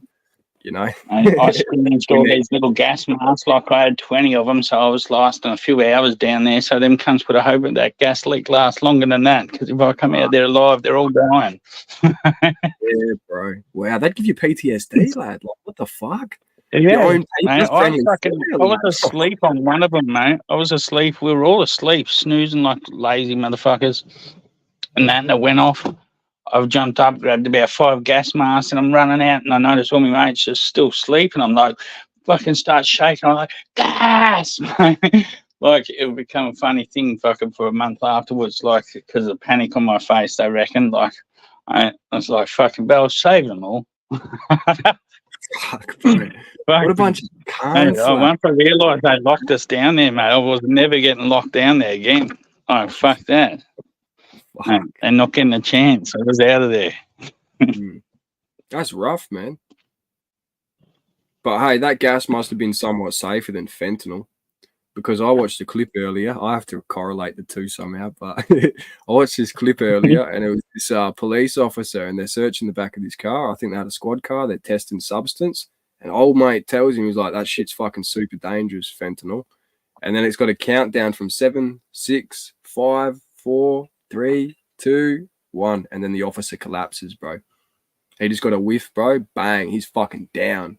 He was gone, bro. Like, stop breathing. 2 hits of Narcan, no good. Bang, they got the emergency squad cars. They're trying to get him to breathe. Lad was just saying sorry. He's like, I'm sorry. And they're like, don't apologize, bro. It's not your fault. You're all right. It's okay. But I think at one point he's like, that was awesome. I'm like, oh no, they've just made an addict. Like, fuck. But wow, that was a really, really hardcore thing to watch. You know what I mean? So they brought him back and he was happy about it. Yeah, but just seeing the cop saying that shit's super fucking dangerous, man. And then seeing the countdown, like you see the countdown, you see him just stand back and just hit the deck, and this cunt's like bang straight. He's like, he fucking knew. He knew straight away he needed Narcan. Yeah. Wow, this really cool to see how quickly they sorted him out, though. It's freaky. It was freaky. So I heard there's a bunch of cops going around, and they're seeing that someone's got fentanyl, and they're just going, oh, and they're overreacting. The issue we have is fentanyl's hit Australia. I just listen to you talk. I just want to get this out, right? What I'm saying is, no, it hasn't. Going around, right? They smell fentanyl, they see it, they know it's fentanyl, and they just, oh, I'm dying. They overreact and think they're dying, and they start creating this like hysteria within their own minds. No, see, fentanyl's like super potent. You've even got one that's 10,000 times. Yeah, but you don't just, it's not like anthrax. Yeah. No, it is, bro. It is. If you don't have a tolerance, it is. There's some people that like if you don't have any tolerance. Well, you absorb it through the pores in your fingers if you're sweating.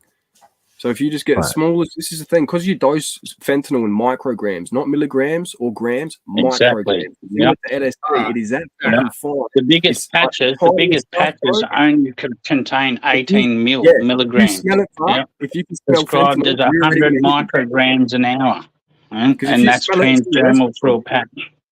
Right. And if you smell it, you're out for the count, bro. So.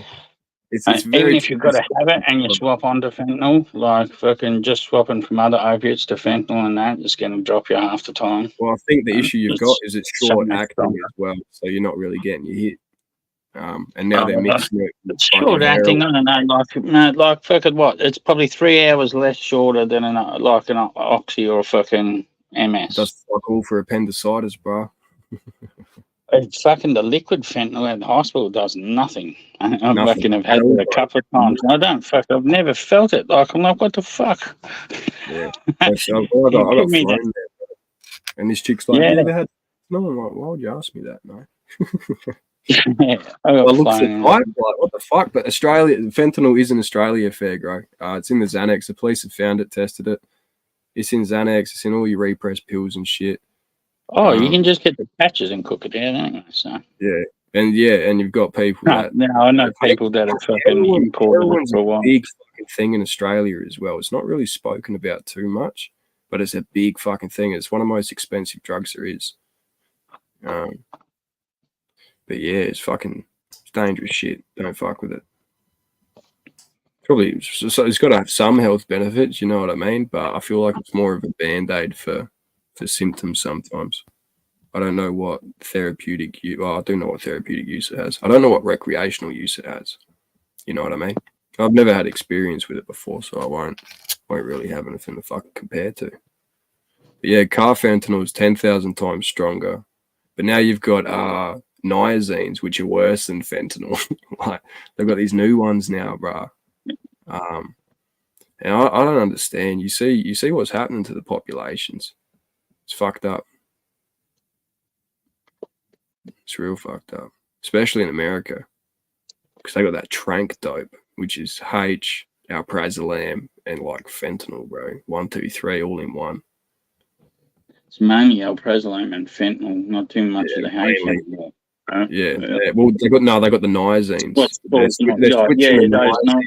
It's which are benzos anyway, apparently. Like fucking, they're not really sure, but they do think they're like fucking benzos or fucking part of that thing. Like, another one's at Tizalam. That's what causing all the amputations and stuff over there, because it's fucking just blowing up the fucking veins. Yeah, that's rough, bro. That's rough. I seen like when I was hustling like back in the north where I was living, there was this one chick that come through. And she told me she fell off a bike, right? And I looked at her leg and I'm like, darling, they're going to cut it off. You need to fucking sort that out, right? Her leg was that infected. I've never seen anything like it, bro. right? It was like a massive fucking chunk was out of her leg. It was all infected. I'm like, and she was only coming around mine for one thing. I wasn't really hustling it, the hooker was, but yeah, no, it was just fucking nasty. Like really sweet chick. This is the thing, just sweet as fuck, but like, wow, that's a death sentence, cunt. Like looking at that leg and seeing a pirate in the future, you know what I mean? Like, fuck. Very, very evil shit. Shot me with that. Oh, fucking, it's probably like, I can probably both hands of people. Fucking too many, half of them to remember. Yeah. Well, it's even up here in my town, lad, heroin. I got offered it a few years ago by this lad. He's like, "Oh, I'll tie you off, belt you out." I'm like, "What the fuck, cunt?" I said, "Nah." I said, I'm not interested in doing it with you, bro. Like, you're into this. You're invested. You know what I mean? I'm curious about these things, and I won't be using a needle. I'll put it in a fucking joint and smoke it. But yeah, no, he's like, "Oh, that's just a waste. Why would you do that? That's fucking." I'm like, "Fucking these cunts, bar. Let me smoke my weed how I want to smoke it." You know what I mean? You don't have to vape it. I can smoke it through a bong. You don't have to shoot it. You can smoke it in a joint. But I've never done either of those fucking things. So aside like steroids when I was 16, that was needles. So I've had fucking needles stuck in me before. It's not really an issue. But I won't be putting nothing in my veins because they're like exclusive for doctors in emergencies. Because I find myself in hospital quite a fair bit. Funny enough, so I can't be fucking around with anything like that. Need as many veins as I can get. Don't worry about that, man. They're fucking got ways.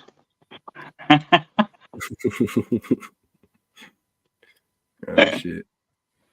Grain half the size of a sugar crystal will ruin your day. Yeah, that's really potent too. I had a friend who was good friend.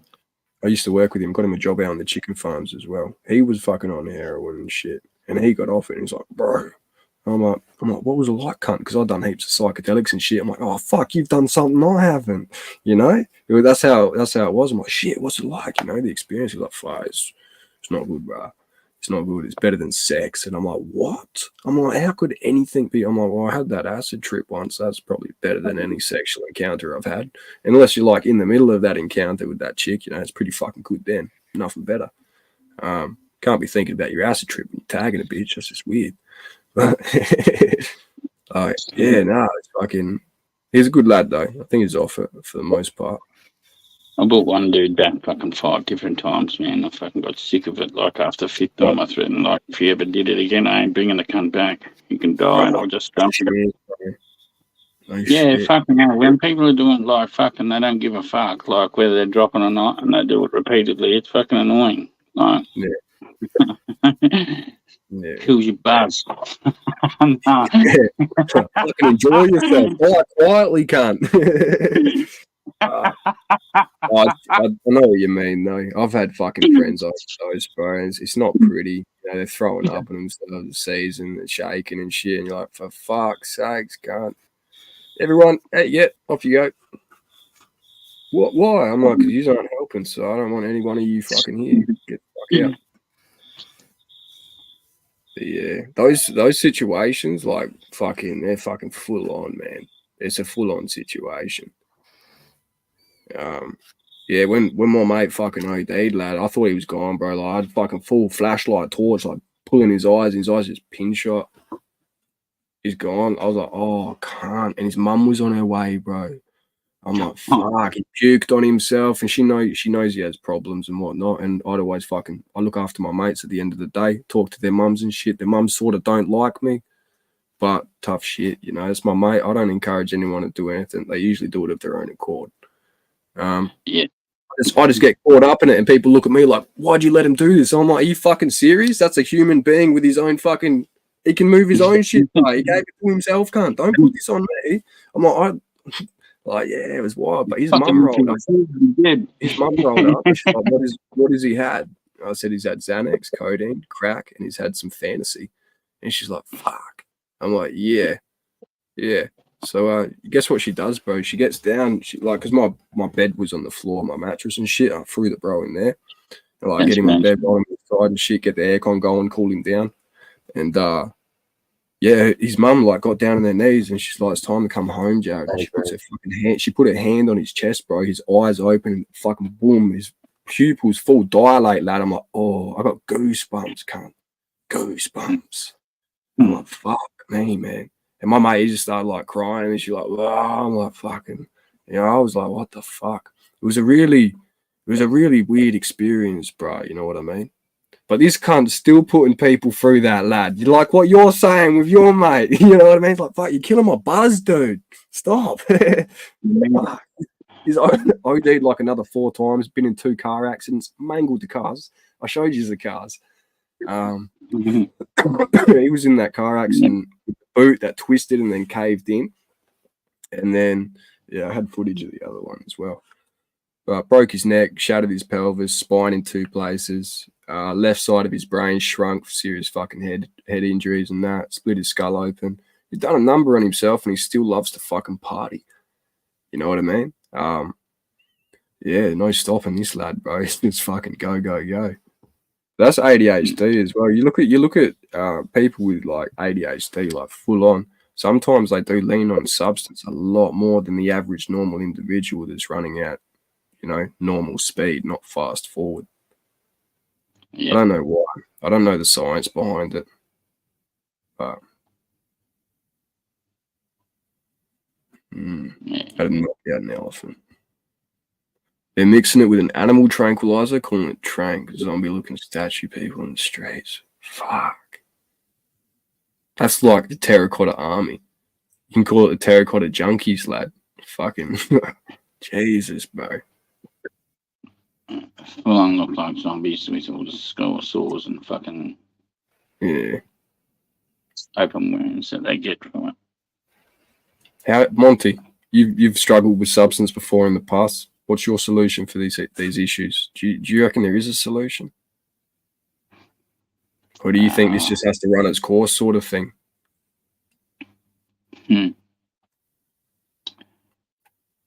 Because prevention is probably the best thing. Like prevention, like obviously trying to find there's a reason for everything, right? Like everyone's going to have a different reason for their fucking like I suppose having better mental health, fucking to try and fucking better stop gaps to stop people getting to that stage where you become dependent on a substance to fucking blow your life or whatever. Yeah. Depends what. Strong but then someone with a habit, like once someone has a habit, you just got to let it run a course because they ain't going to stop until the pain outweighs the good. When they come down outweighs the fucking fun times, that's when they can't get given up.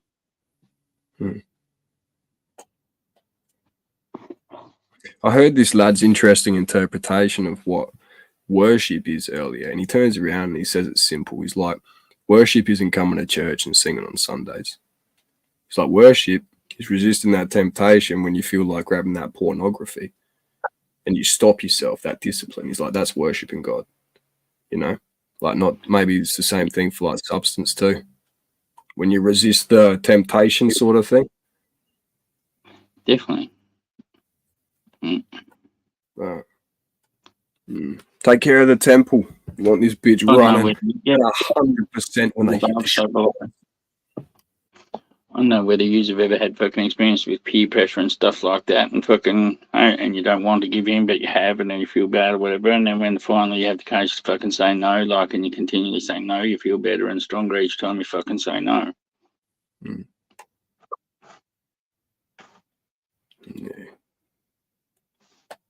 That's it, and you build up that willpower each time you do that, bro. You know what I mean? Yeah. And then eventually you might be that ultimate human that goes, I don't need that. I don't need anything. Got my God, got my shit. I'm all sweet. Yeah. Temptation's a bitch, bro, because you see it everywhere. You see it in food, lollies, bitches. You know what I mean? It's everywhere, bro. It's everywhere. But not just that, it's sometimes hard to fucking stick to the course too. Yeah. Oh, it is for sure, man. For sure.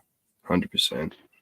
No one's perfect. Like this, like for me, bro, this is my like, second round with this shit, you know? So being sober, staying sober. I was sober for fucking probably 2 years before I picked up that pipe again. I'm like, yeah, self-destruction. Knew what it was from the moment I picked it up, bro. I just didn't expect it to drag on so long. It was fucking crazy.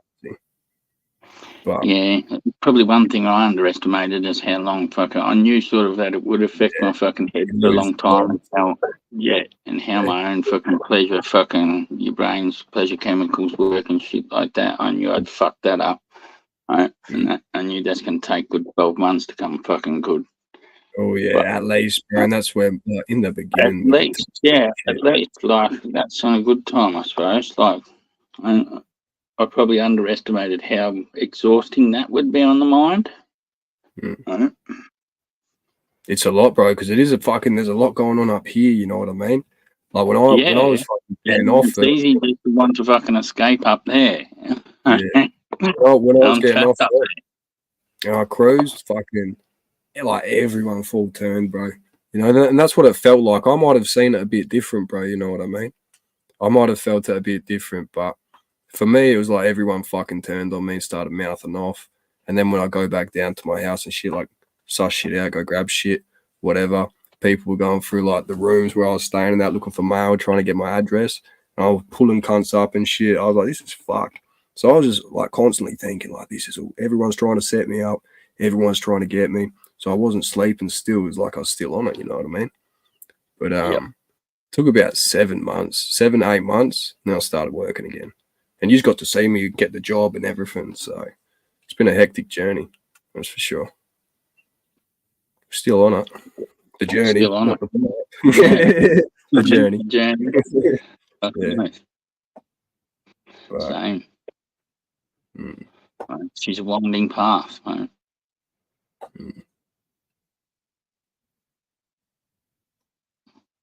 Never experienced opiate withdrawal.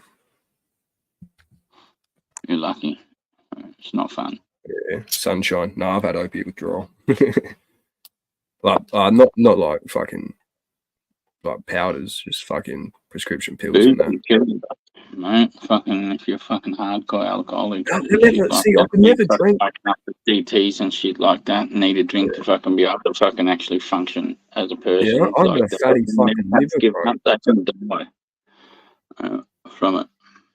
Sends their body into that bad of shock and die from it.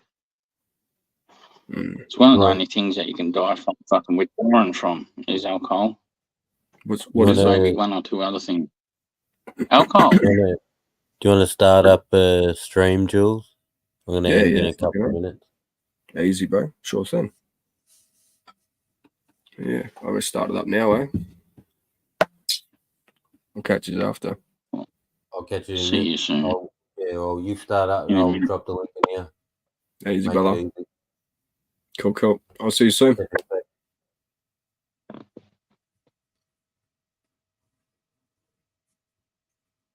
Gonna go munch out for a bit. Good Donnie and Clarence, episode 3 up.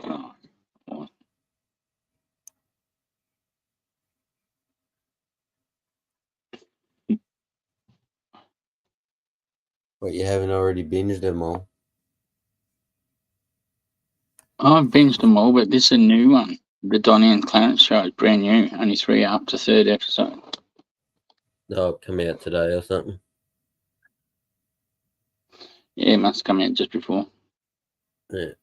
8:30 or 7:30. Yeah, drop some. I'll drop the link in the chat when Jules' stream starts up. Make it easy for everyone to migrate.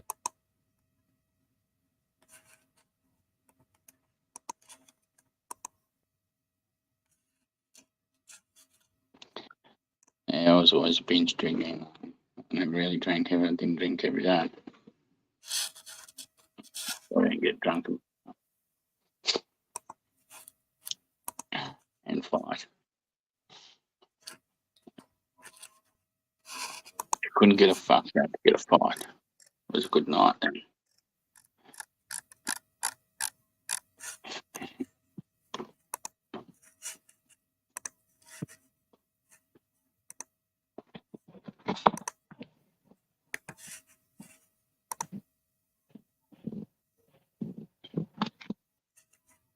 Right, got it.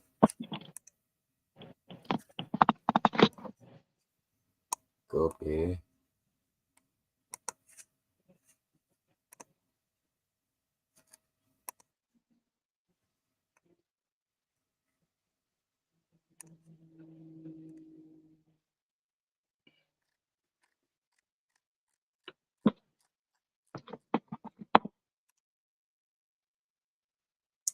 There's a link to Jules' stream. I'll probably see you over there in like 10 minutes. I just gotta put all my munchies together and then sit my ass back down again and chop up. I'll get a drink. Boy, we'll see you there. Thanks for rolling in, having a chat, having a pop, and we'll see you over, Jules.